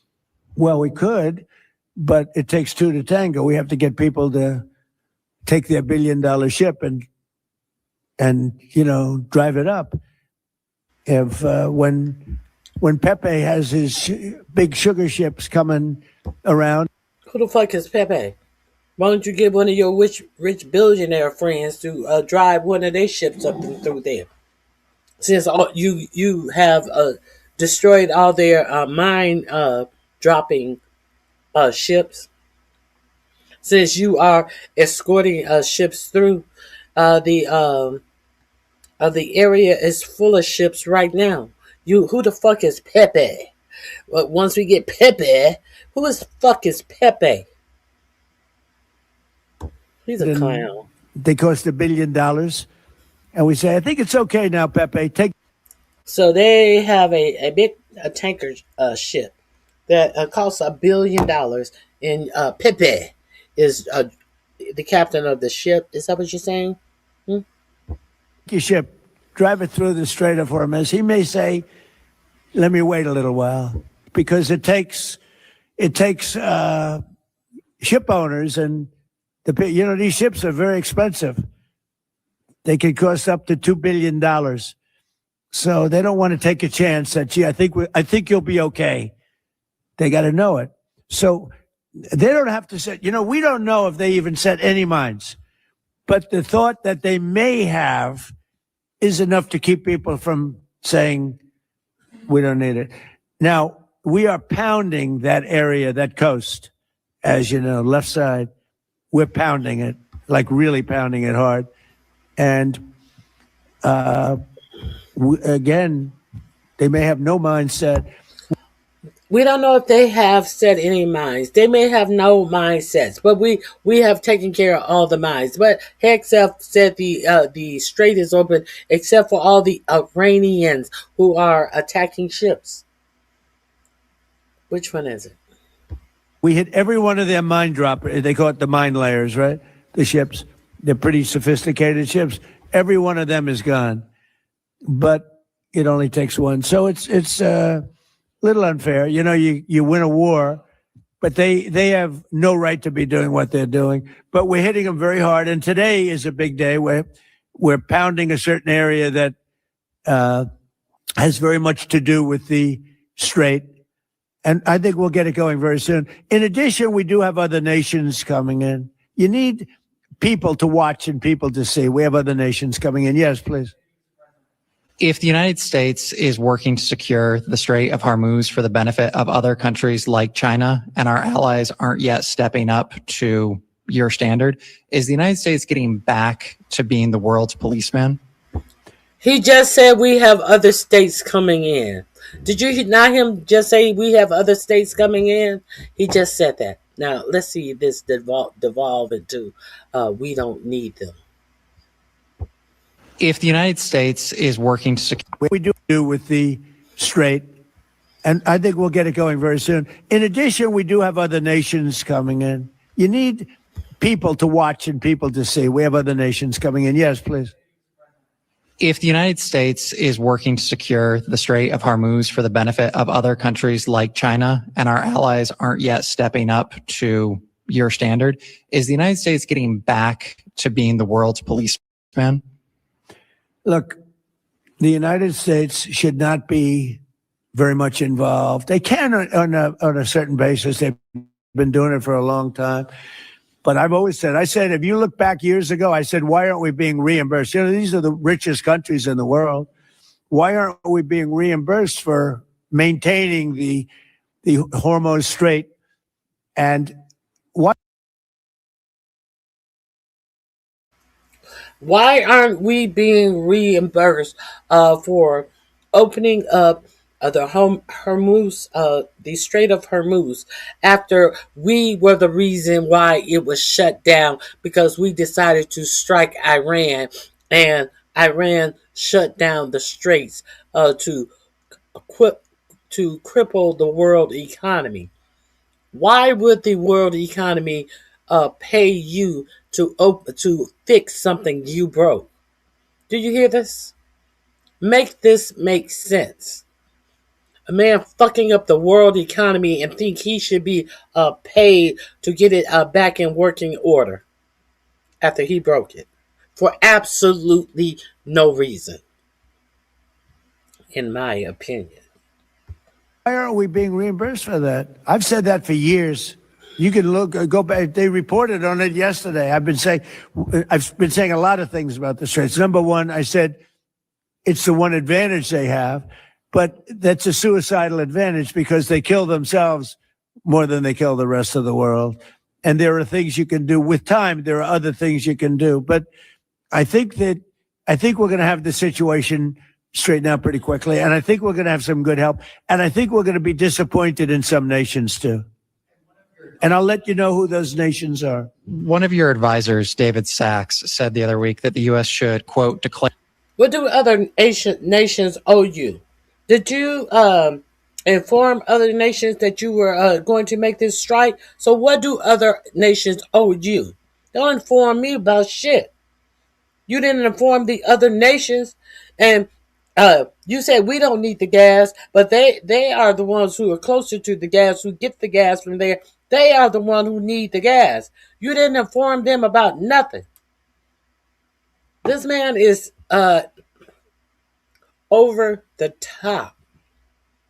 He think he can go around the world and do whatever he want to and then demand money from other nations to fix his fuck-ups. That's crazy talk. Their victory and get out of the Iran war. He also warned that if the conflict escalates, Israel may contemplate the use of a nuclear weapon. Has he shared that assessment with you? No, yes. And Israel wouldn't do that. Israel would never do that. And there's a theory. you pounded them to hell and you could just leave now, and it'll take 10 years for them to build back not nearly what they have right now. And I guess that's another theory, but we want to have it ended so that another president doesn't have. Look, for 47 years, no president was willing to do what I'm doing, and they should have done it a long time ago. It would have been a lot easier. There's no president that wanted to do it, and yet every president knew. I've spoken to a certain president who I like, actually, a past president, former president. He said, I wish I did it. I wish I did, but they didn't do it. I'm doing it. Yeah. Which president? I can't tell you that. I don't want to embarrass him. It would be very bad for his career, even though he's got no career left. Go ahead, President, please. you mentioned. How about the man right Thank you, sir. Mr. President, you mentioned that you're not entirely sure who you're dealing with, who the leadership is in Iran. Do you see a viable opposition movement still in that country following all of the protests that we had seen before the airstrikes and kind of an opposition movement that could become a viable leader in Iran? Well, the biggest problem, and Who's the president? Oh, I can't say. It would ruin his career, even though his career is over. But then tell us who it is then. Because there is no president. They checked with all of the presidents, all of the 4 remaining living presidents, said, are you fucking kidding me? Hell no, I didn't talk to him. All of them said no. Well, I can't say. It would ruin his career. But, you know, his career is really over. So therefore, you want to say that you had counsel with them, and then you want to say that they were a has-been, a nobody. His career is over. Well, since you have no regard for this alleged president, who was it? Who was it? Nobody. That's who it was. you know, we have brave people in this room, but the biggest problem that I see is that, you know, they put out a warning, and we have the warning. We get everything they get. And it said any protester that goes onto the street will be immediately shot and killed.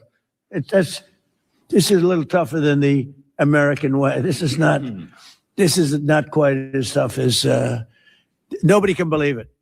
So I can't imagine, they don't have guns, and the other ones have guns, highly sophisticated machine guns and AK-47s and other kinds of guns. And they did that with the women. So the women had 250,000, even 500 people protesting a year ago. And they shot women right through the middle of the forehead with snipers. And they didn't have to do many. About 10 went down bleeding profusely. And 250 to 500,000 women went running in the other direction. Because... about one woman got shot in the head, and while it seemed like the other two shots went in her head, we found out one went through her arm and her chest. So what happened with that? They were protesting as well. So anything different happened in the streets of America that has happened in Iran? What happened to Penny when one of your ICE officers pushed a woman down to the ground, and when a man intervened to keep him from further abusing her as he continued to walk her way, and he was shot 10 times? These people were protesting what? Of their government. So what's your point, sir? What would be your point, sir? I'm asking. Huh? They can be brave, but they're not stupid. And they have no gun. And you have snipers in buildings specifically for this reason. So a woman goes down falling, bleeding from the head, and it doesn't take long for that to spread. And when that spreads, that crowd dispenses. And nobody else has been able to do that to the extent that these people are violent. They killed a minimum 2 weeks ago, 32,000 people. So, and they put out actually a notice 2 days ago. If you protest, you will be shot and killed. What notice did you put out to your protesters? Isn't there a NSPM7 that says that your protesters will be looked upon as domestic terrorists. What do you do with domestic terrorists in the country of the United States of America?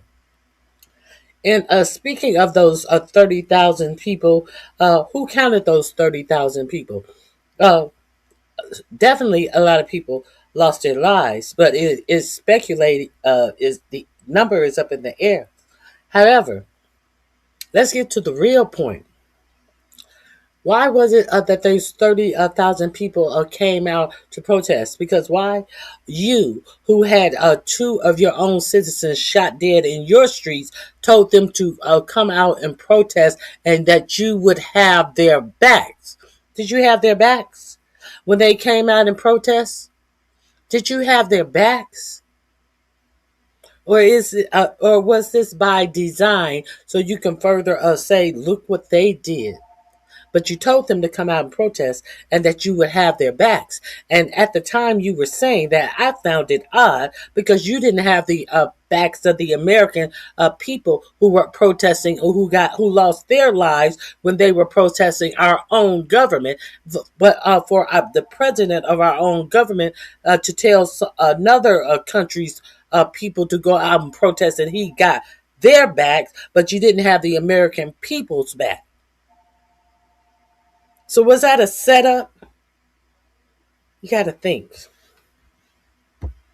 So, I don't know. I would say Mike Johnson's the only person I know who has the courage to go out in that kind of an atmosphere. I don't think so. Yeah. Have your advisors told you anything in terms of how long we can expect gas prices as high as they are right now? I don't need advisors to tell me that. I know what it is.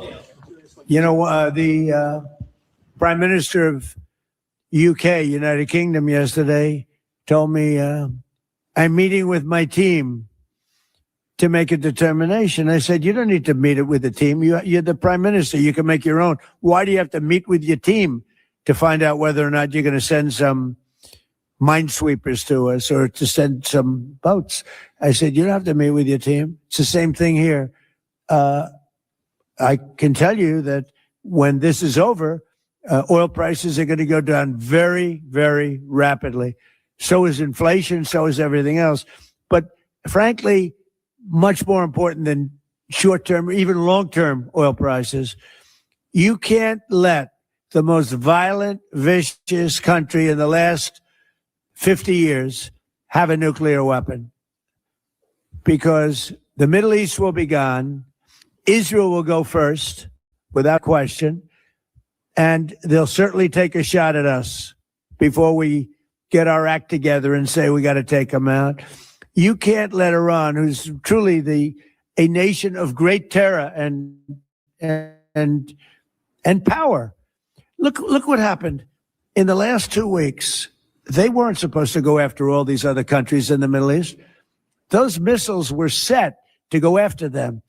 So they hit Qatar, Saudi Arabia, UAE, Bahrain, Kuwait. Nobody expected that. We were shocked. And the other one, they fought back. They could have yielded. But think of it, if we weren't around, they had tremendous power. They had thousands of missiles, most of which we've terminated. They had thousands of drones. They were making drones and missiles all over the place. We've knocked out most of those factories. I mean, now they're sending out 2 or 3 missiles. Now, they've still got some. They might have 8% left. But mostly they've been eliminated. They've been terminated by what we did and what Israel did too. Yeah, please.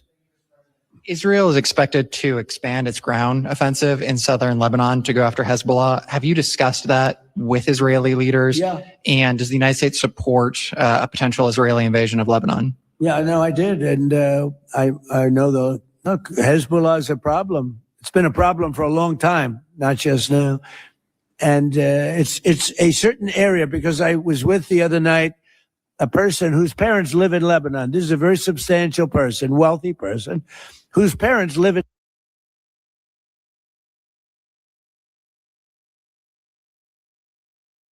This is a very substantial person, a wealthy person. Wealth makes people substantial or worth talking about. I think I'm done here. I do think I'm done here.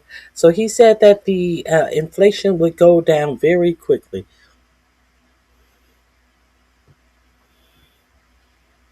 Oil thirsty populace. I concur. Let's see. See where exactly is inflation now, since 45-47 wants to say it'll go down very rapidly. Here we go. Let me share this with you.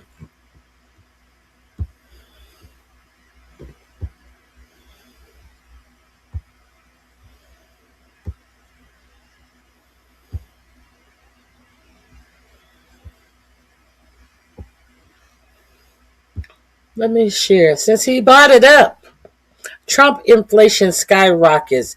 Economists are stunned. Since he brought up inflation, this is in my description box of this video. It is under inflation. Let's see what economists are stunned about the American inflation. We begin the day with some major breaking economic news, and unfortunately for all of us, it's quite bad news. A key measure of inflation has just been reported, and it's more than doubled since Trump's war on Iran, thus proving conclusively that Trump is single-handedly and personally triggering inflation, and we have to talk about it. But before we do, if you end up liking this video and you want to support the channel, please be sure to hit the like, subscribe, and alert bells before you go. All right, folks, let's take it from our friends at CNBC. These are conservative financial analysts, and they are visibly stunned by this report. Rick Santelli is standing by at the CME in Chicago. And Rick, that data is just seconds away. Yes, we're looking for our February read on the wholesale side of inflation, the producer price index. Headline number expected to be up 0.3%, comes in hot, up 0.7%, up 0.7. That would be the highest level since it was up 0.8 in July of 25. Now, strip out food and energy, call it the core, up 0.5%. That's a couple tenths higher than we were expecting. Continues to go on. Back to you.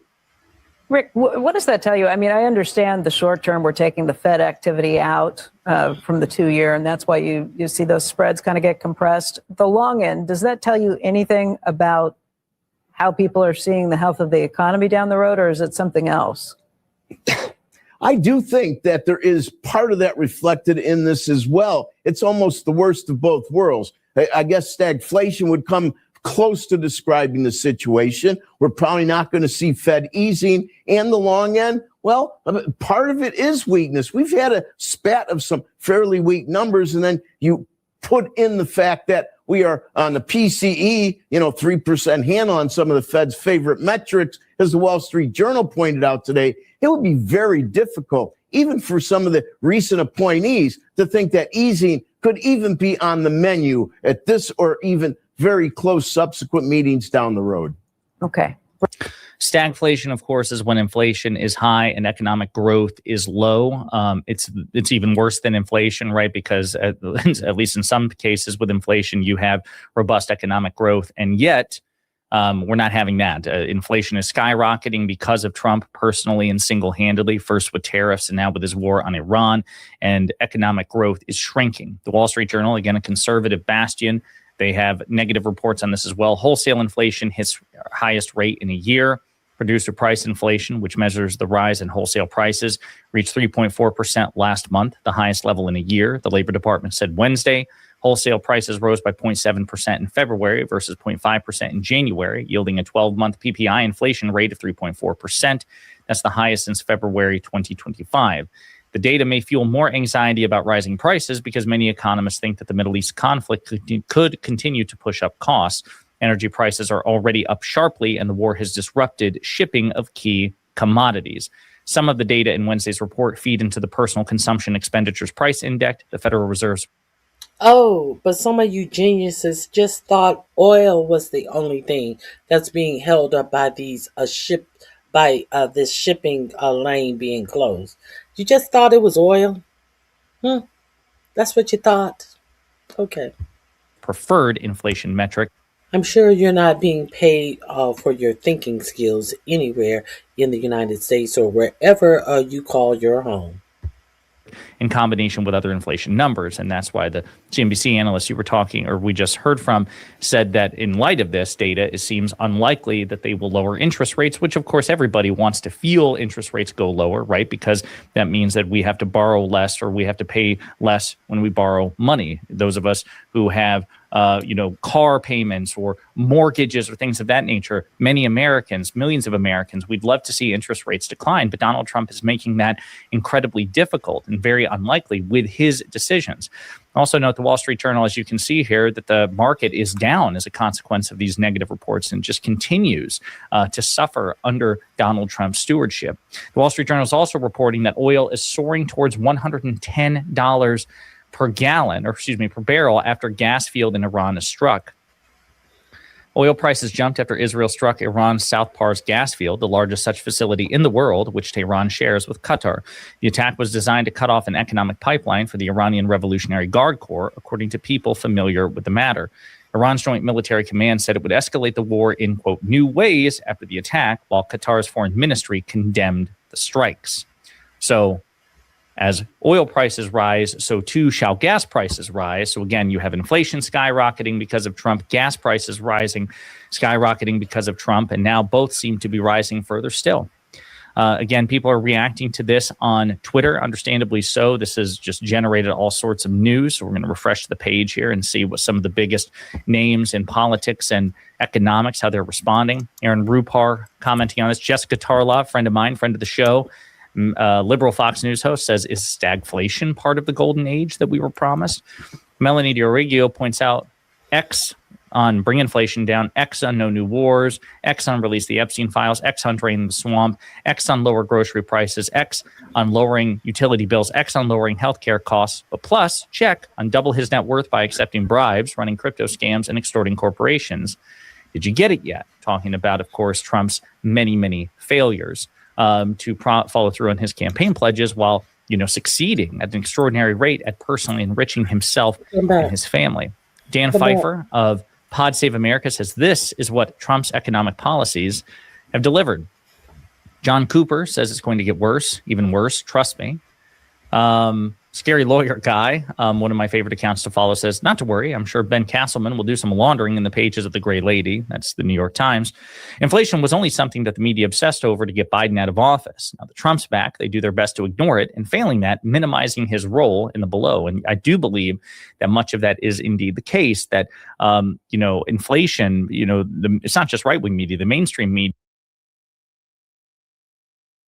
wouldn't shut up about it during the Biden administration. You could justify it because it was, hurting American families. They were paying more at grocery stores and other things. Certainly, it's fair game to talk about inflation. But again, you have to hold each president to the same standard. And if inflation is high and you're going to talk about it nonstop, when a Democrat's in power, you have the same moral and ethical obligation, in my opinion, if you're a reporter, if you're a journalist, if you are a principled truth teller, to talk about it when a Republican's in charge. And unfortunately, we just haven't seen that, certainly from right-wing media, because they are predisposed to sweep all this under the rug as much as humanly possible, but also from the mainstream media as well. Trumpflation. It's called Trumpflation. It's true. Jory Deloach says, still waiting for the golden age. Luke Beakley, amusingly says, why is Biden tanking the economy? I wouldn't put it past Trump administration officials to try to blame President Biden. The golden age of stagflation has arrived. Again, John Favreau of Pod Save America says golden age baby. So again, everyone reacted to this. Democratic Congressman Shri Thanadar says prices rose more than twice as fast as economists predicted last month, thanks to Trump's tariffs and war with Iran. Next time you go to the store, remember that the Trump administration said the pain they're causing consumers like you is, quote, the last of their concerns. And that actually is the case. I want you to hear top Trump advisor Kevin Hassett. This is his Trump's top economic advisor. This is what he said on CNBC on Sunday. It would hurt consumers, and we'd have to think about, if that continued, what we would have to do about that. But that's really the last of our concerns right now. It is the last of his concerns because they don't give a damn about people like you. They don't even give a damn about their own voters, folks. They don't. That's the last of our concerns right now, as inflation doubled. That's the last. If that happened, we would have to do something. But that's the last of our concerns right now. So knowing that if that did happen, you would have to do something. Wouldn't you already been thinking about what it is you would have to do, because it most definitely did happen? Mm. Okay, so let me leave you with this. Let me leave you with some good news. You guys know how we are celebrating the 250 anniversary of our country, and let's we know what is this? Dana White. Dana White, the billionaire that 45, 47 love so much, is going to be putting on a WWE show in front of the White House. These are the things that they want you to be excited about. Let's get excited about that. I'm going to leave you guys with some good news. I can't believe I've been on here this long and I haven't even gotten into the UFC of it all. Happy 250th anniversary, America. I hope you will be able to purchase tickets to this or a UFC fight near you. Let's get into the dirty practices of the UFC.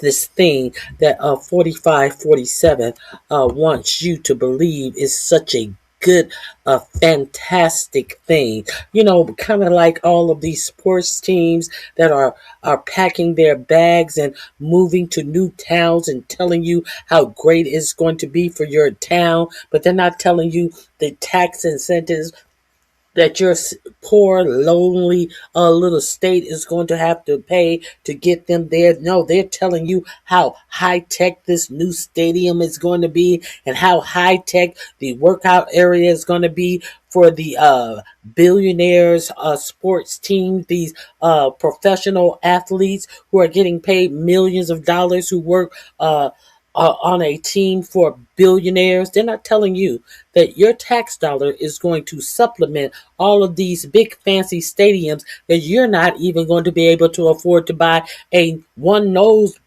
bleed ticket for a seat, just one seat, one game, one season. They're not telling you about any of this. Let's keep it a buck, America. I know a lot of you like to pretend like you are front row seat bitches and you guys can dance at the bottom of the stage and all of this shit.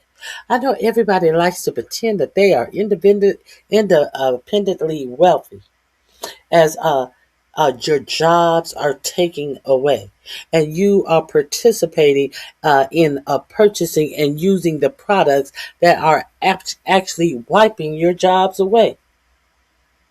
Okay, so let's get into this big celebratory mood about the UFC that has been brought to you to celebrate the 250th anniversary of the United States.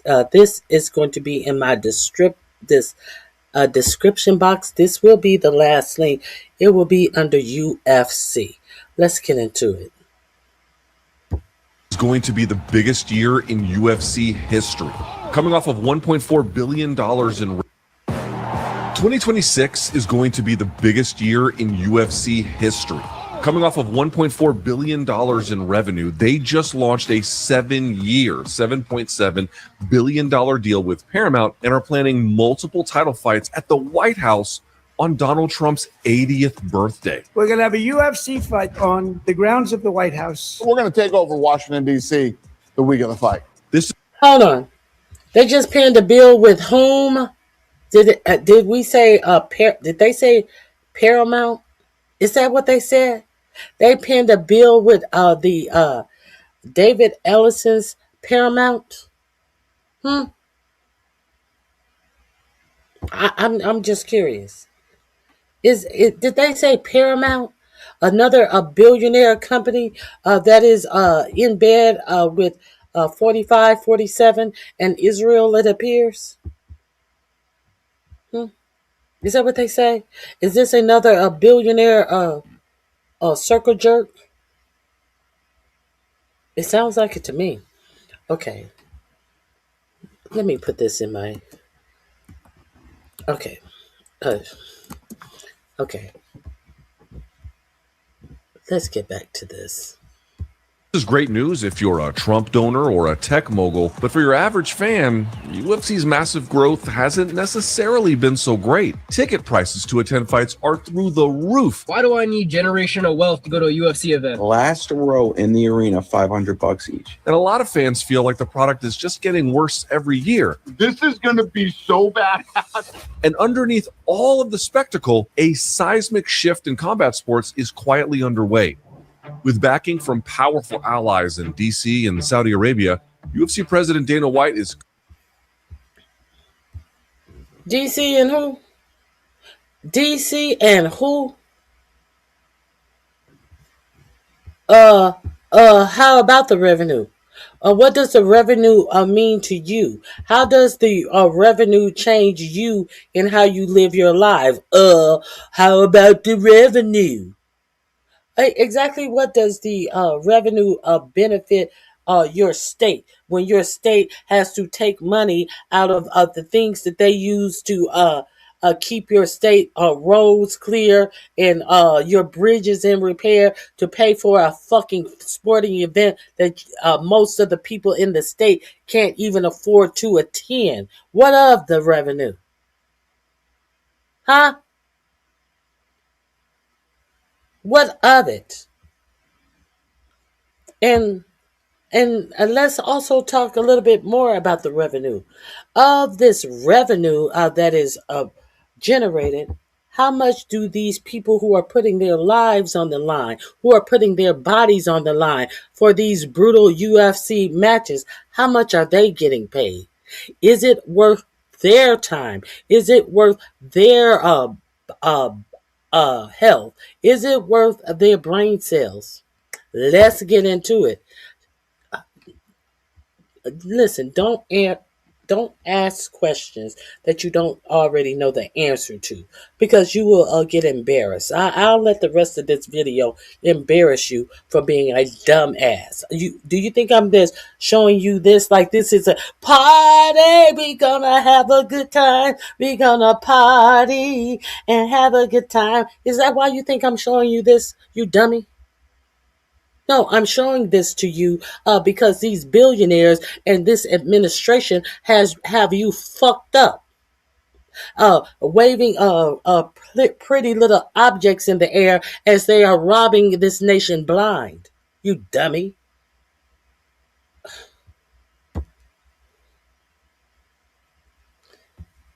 Not all of you are dummies, just the dummies who make dumb remarks. Let's go. Coming for boxing. He looked deep in siege. And a lot of fans feel like the product is just getting worse every year. This is going to be so bad. And underneath all of the spectacle, a seismic shift in combat sports is quietly underway.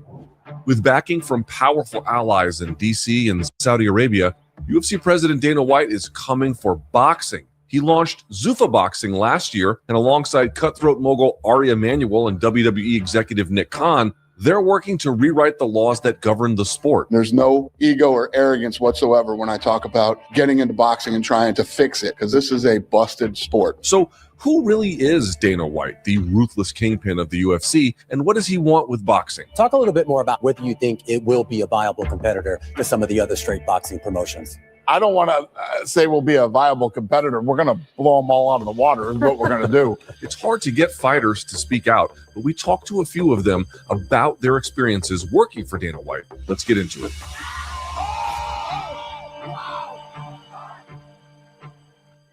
While reaching UFC is the pinnacle for MMA fighters, working for its boss hasn't exactly been a dream. In 2014, a group of former UFC fighters filed a class action antitrust lawsuit alleging the UFC had illegally monopolized the MMA market and suppressed fighter pay. The case dragged on for a decade. The UFC fought it every step of the way. In one testimony, Shane Carwin, a former UFC heavyweight, wrote that CTE has left him bedridden for days at a time, unable to hold down a job despite owning an engineering degree. Finally, in 2024, the UFC agreed to pay $375 million, but admitted no wrongdoing. They decided to settle the case out of court. So for me, that was a bit of a disappointment in that we didn't actually get to argue it, right? We didn't get to call BS. So in 2025, a second lawsuit was filed, this time representing fighters from 2017 onward. Dana, meanwhile, can get pretty hostile whenever fighters or journalists bring up these lawsuits. If you want to be an asshole, let's do it in private. People have called us a monopoly and all this stuff for years. A monopoly, which is the best. I love when people who have no fucking idea what they're talking about and don't know anything about the business give input. So is the UFC a monopoly or not? Well, despite what Dana says, his intentions from the beginning were very strategic.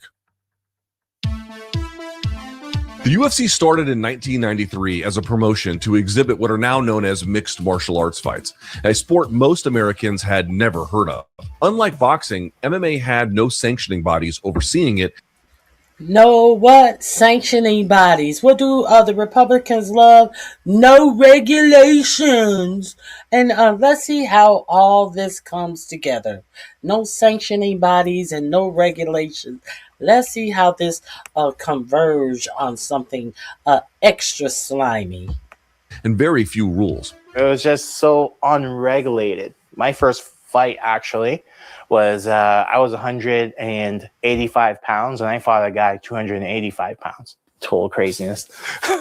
Be forewarned, there are no rules, no judges' scores, and no time limits. At one point, the UFC was so brutal, they banned it in 36 states. Senator John McCain famously called it human cockfighting and led the charge to get it off of pay-per-view. People repeatedly getting smashed in the face with a guy sitting on top of them. That's not a sport. By 2000, the UFC was struggling. Dana White was a boxing manager in Las Vegas and saw an opening. While boxing had strict rules and regulations, we'll get to that later, in MMA, a single promoter could control the rankings, handpick matchups, and sign fighters to exclusive contracts.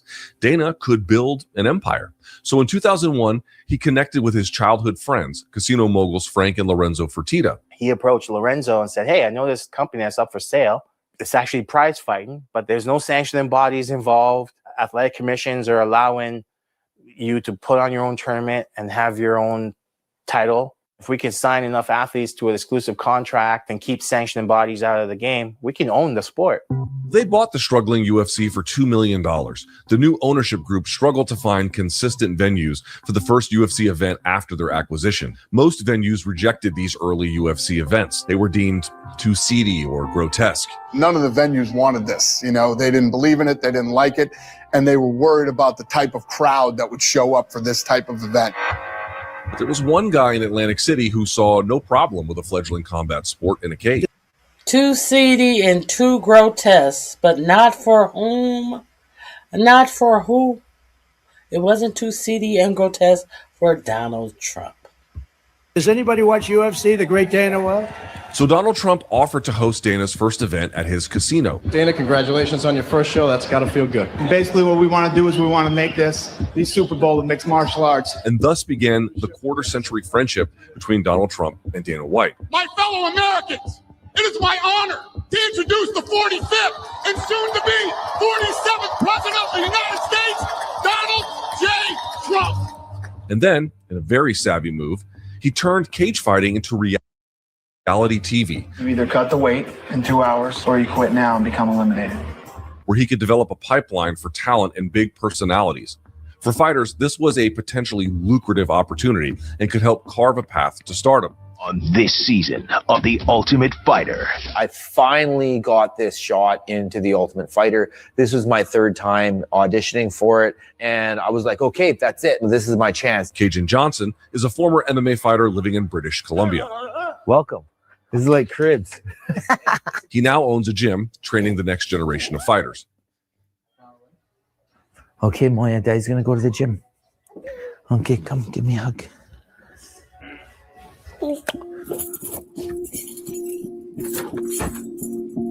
After appearing on The Ultimate Fighter, You ready? Fight! Cajun was offered a contract with the UFC. Good, Dad, looking good. I was so happy. Finally, I'm not going to be broke. Rachel Cajun here, Extreme Couture, Las Vegas. A bunch of heavyweights in the building. You know what it is. Finally, I don't have to worry about how I'm going to pay rent. That was the main thing. It was a huge relief. But that relief soon turned into an uncomfortable realization about the fine print of the deal. First and foremost, UFC contracts are exclusive, which is a huge difference from the pre-Dana White era. No one had exclusive contracts to the degree that they do now. I fought in Pride and the UFC at the same time, and many athletes did. Imagine if in tennis, Wimbledon had exclusive contracts with all of their tennis players. They wouldn't be able to play anywhere but Wimbledon.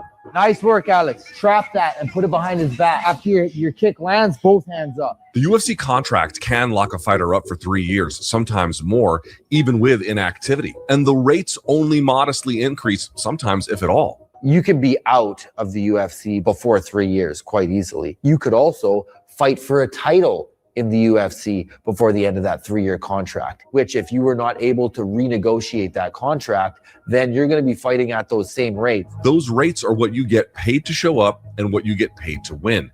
And the money isn't nearly as good as people might think. I was making $8,000 to show, and I was making $8,000 to win. People might think that $16,000 is a lot, but I fought once that year, so $16,000 for the year, not super crazy. And expenses for the fighters come out of their own pockets. My training costs, that could be a gym membership. My coach, your shin pads, your gloves, your headgear, healthy food, any supplements that you need to use. A lot of the time you have to pay for your blood work because you get tested before you fight. We're not here just to take part. We're here to take over. If you're Conor McGregor, you got to pay for your own blood tests. You got to pay for your own food. What's the use of having a contract? What is it? Per appearance. Not worrying about the fact that you have to live the full year. Nothing in the contract for regular living. What did you say about what about all of the money it brings in? Did somebody ask me about all the money that it brings in? Oh, it gets worse. We haven't even talked about health care or health insurance. But someone wanted to talk about all the money that it brought in. Or another top star, sure, you can afford these costs no problem. But for the other 500 plus fighters on the UFC's roster, it can be a different story. It can get crazy expensive. So how were these guys even making ends meet? Fighters were able to get all their own sponsors. If I had a friend that had a company, I could get him to sponsor me and I could put his logo anywhere on my shorts. I could wear whatever shorts I wanted. Most times we would actually make more money on sponsorship than we made on the fight. But in 2015, the UFC signed an exclusive $70 million deal with Reebok and banned all personal sponsorships during fights and promotions. Reebok has stepped up. These guys are spending a lot of money. We're giving every dime of the money that's coming in to the athletes. But you took 80% of our sponsorship dollars. That's food off our kids' table, food out of our kids' mouths. And since fighters are classified, they got a sponsorship deal. He came on TV and told you that all the athletes was getting everything, but he took 80% cut off the top of that sponsorship deal. And this is a 45-47 good buddy that he wants to put out to you, who is such a great billionaire. How do you think these people become billionaires? as independent contractors, they also don't get company benefits. Peter, Alex, your pads. That means no comprehensive health insurance, no pension, no collective bargaining rights, but they sign the contract with dreams of reaching the top. And if a fighter gets injured or is unable to compete, the UFC can pause their contract. Independent contractors, imagine if they had had a union. You know that thing that Jesse Ventura was trying to get in the what is it? The WWE, the Vince McMahon thing, that Hulk Hogan took his bitch ass up and squealed and let him what's his name? McMahon know that that Jerry Ventura was trying to get the wrestlers together to form a union. Why did these wrestlers need a union? Look at how so many of these wrestlers in WWE died. Look at the misery, the pain, the inability to garner any health care that many of these wrestlers, the poverty that many of these wrestlers died in. So y'all don't know nothing about that? Yeah.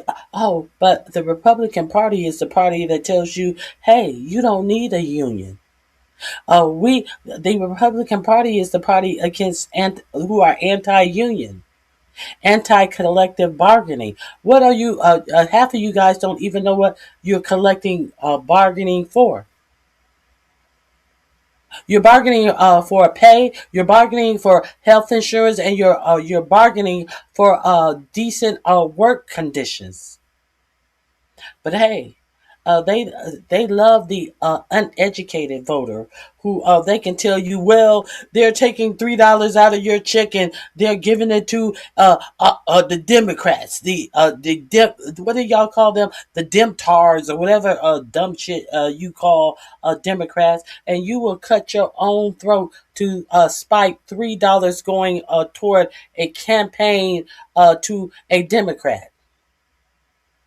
That's why they love the dumb voter. Let's continue. Locking them in for even longer. This is exactly what happened to Cajun. I'm finally into the UFC. It's taken like 13 years for me to get here. And then bang, one shot. All of that went down the drain. In his first UFC fight, Hands up, Cajun. Hands up. Cajun was knocked out and had his jaw broken in 3 places. Yeah, my God. Your jaw is painful? Yeah. Oh. Traumatic brain injury is nothing to shake a stick at. For me to get back to training, it was very difficult. So I'm not able to fight. They hit pause on the contract. And if you're not fighting, you're not getting paid. Contracts don't work like this in any other major sport. So then that leads to situations where guys know that they're injured but will fight anyway. Dana White's MO is to pay the fighters as little as possible in order to make them willing to fight whoever, whenever, right? Because they're starving, they need to get paid. Remember when we said the UFC made $1.4 billion last year? Well, fighters see roughly 17% of that. By comparison, NFL players are guaranteed nearly half of league revenue by their collective bargaining agreement. I think by their what? Collective bargaining agreement. What is a collective bargaining agreement? And where does a collective bargaining agreement come in? That comes in when you have a motherfucking union representing you. Some asshole earlier said, oh, but what about the money it brings in? What about it? That's what about the money it brings in. All of their fighters get about 17%, and they don't have as many fighters as there are on NFL football teams. There is nowhere near as many fighters as there is on a NFL football team. Let's be sure of that. There are plenty of owners of NFL teams that are billionaires within themselves. So if you want to say, well, if you're looking at the whole NFL, look at how many owners they have. Look at Dana White. He's one owner, one billionaire. Look at the number of people who he has fighting under him. It's not as many people that are on a NFL team. So we're going to put them pound by pound. He is making, they're making 50% of the revenue that comes in. He's making 77% of the revenue that comes in. Isn't that a big difference?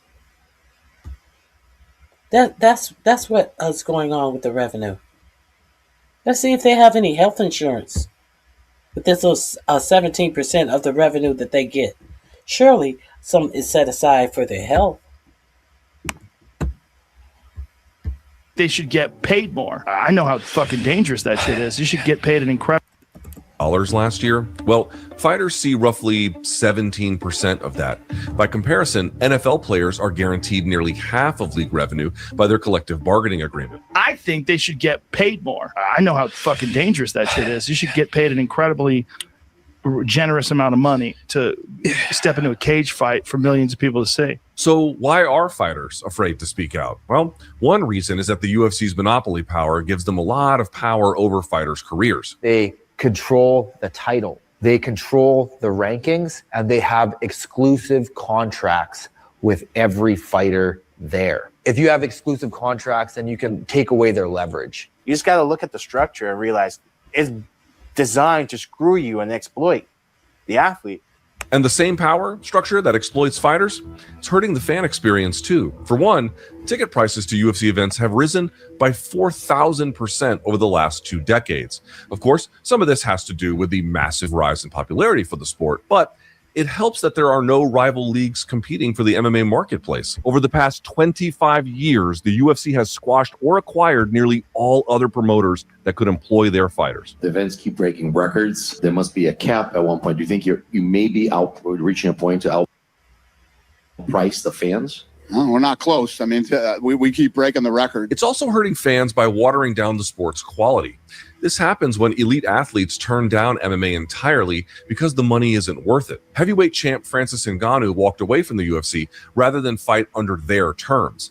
He had requested better health insurance, the ability for all UFC fighters to have sponsorships, and a fighter advocate present during all contract negotiations. You know how restrictive the UFC contract can be for independent contractor.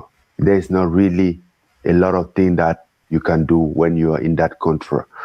And what was Dana's response to the former heavyweight champion? So he's full of shit there. Believe me, I have no sleepless nights over Francis leaving. The bottom line is all of this results in both fighters and fans getting a worse product out of UFC in recent years. In fact, this is exactly what happened to boxing.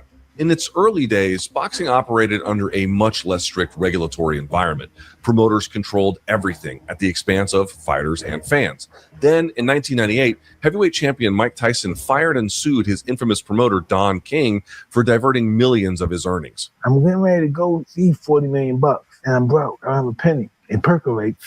Don is dissing me. In 2000, the system changed. The act represents a long overdue effort to improve boxers' safety, reduce conflict of interest, discourage coercive contracts, and create a uniform set of standards and procedures. The Muhammad Ali Boxing Reform Act passed with unanimous bipartisan support. Here's what the Ali Act did. Number one, it required promoters to disclose financial details of contracts to fighters. Number two, it prohibited conflicts of interest, so promoters can't also be managers. Number three, it banned coercive multi-fight contracts that locked fighters up for years. And number four, it forbid promoters from having their own rankings and titles. In short, the Ali Act gave boxers freedom from promoter control over their entire careers. Plus, boxing has multiple sanctioning bodies that recognize champions. They don't have to fight under one organization. It is a more competitive marketplace. Fighters have their pick of promoters, and promoters organize fights, negotiate TV deals, and market their fighters. The result is that boxers have at least some protections against being exploited like underpaid gig workers. You think boxers at the championship level worry about health insurance, or anyone in their family worries about health insurance? Nobody. This is going to be like this is the bread and butter of your striking. So I'm going cross, hook. If fighters are able to move back and forth in between organizations, if I'm able to create a bidding war, which is how boxers make so much money, right? Create a bidding war between 6 different promoters and then take the highest offer, it would lead to a situation where the fighter has the power, has the leverage.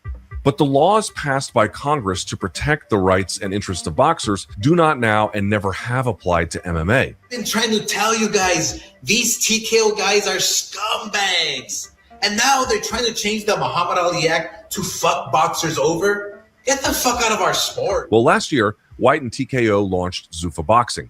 He's got powerful partners. Saudi Arabia's Turki al-Sheikh, the architect behind the kingdom's massive sports investments. We have just done a deal to start a new boxing league with Turkey. The model is proven to deliver the fights that the fans want to see. But with the original Ali Act in place, he can't run boxing the way he runs UFC. So he's backing legislation to change that. Republican Congressman Brian Jack and Democratic Congresswoman Sharice Davids introduced the Muhammad Ali American Boxing Revival Act, a bill designed to revive American boxing. Let's join together in a spirit of bipartisanship and revive one of America's greatest sports in the name of one of America's greatest athletes, Muhammad Ali. On the surface, it sounds good. Guaranteed minimum pay, improved health coverage, enhanced safety protections, and it still borrows the name from the boxing legend. But inside the bill? This Revival Act has some window dressing and a bit of a Trojan horse. Buried in the legislation is something else. The creation of unified boxing organizations. They'd have their own rankings, their own championship belts. And crucially, they could sign fighters to exclusive, long-term, coercive contracts. If you give me control of the entire industry, if you give me the ability to monopolize the entire industry, then boxing will be better. This is what they're putting forth. I'm going to build the thing from the ground up, just like we did the UFC. No sanctioning organizations, and we will have our own belts, just like the UFC. Simply stated, Dana is repackaging the UFC model for boxing. This isn't just about the UFC. It's about what happens when you let one company control an entire industry. It's the same story for Amazon warehouse employees, Starbucks baristas, and yes, UFC fighters. When greed aligns with political power, the workers, in this case the fighters who assume all of the physical risk, and the consumers, all of the passionate fans paying thousands for tickets, they end up on the losing side of things.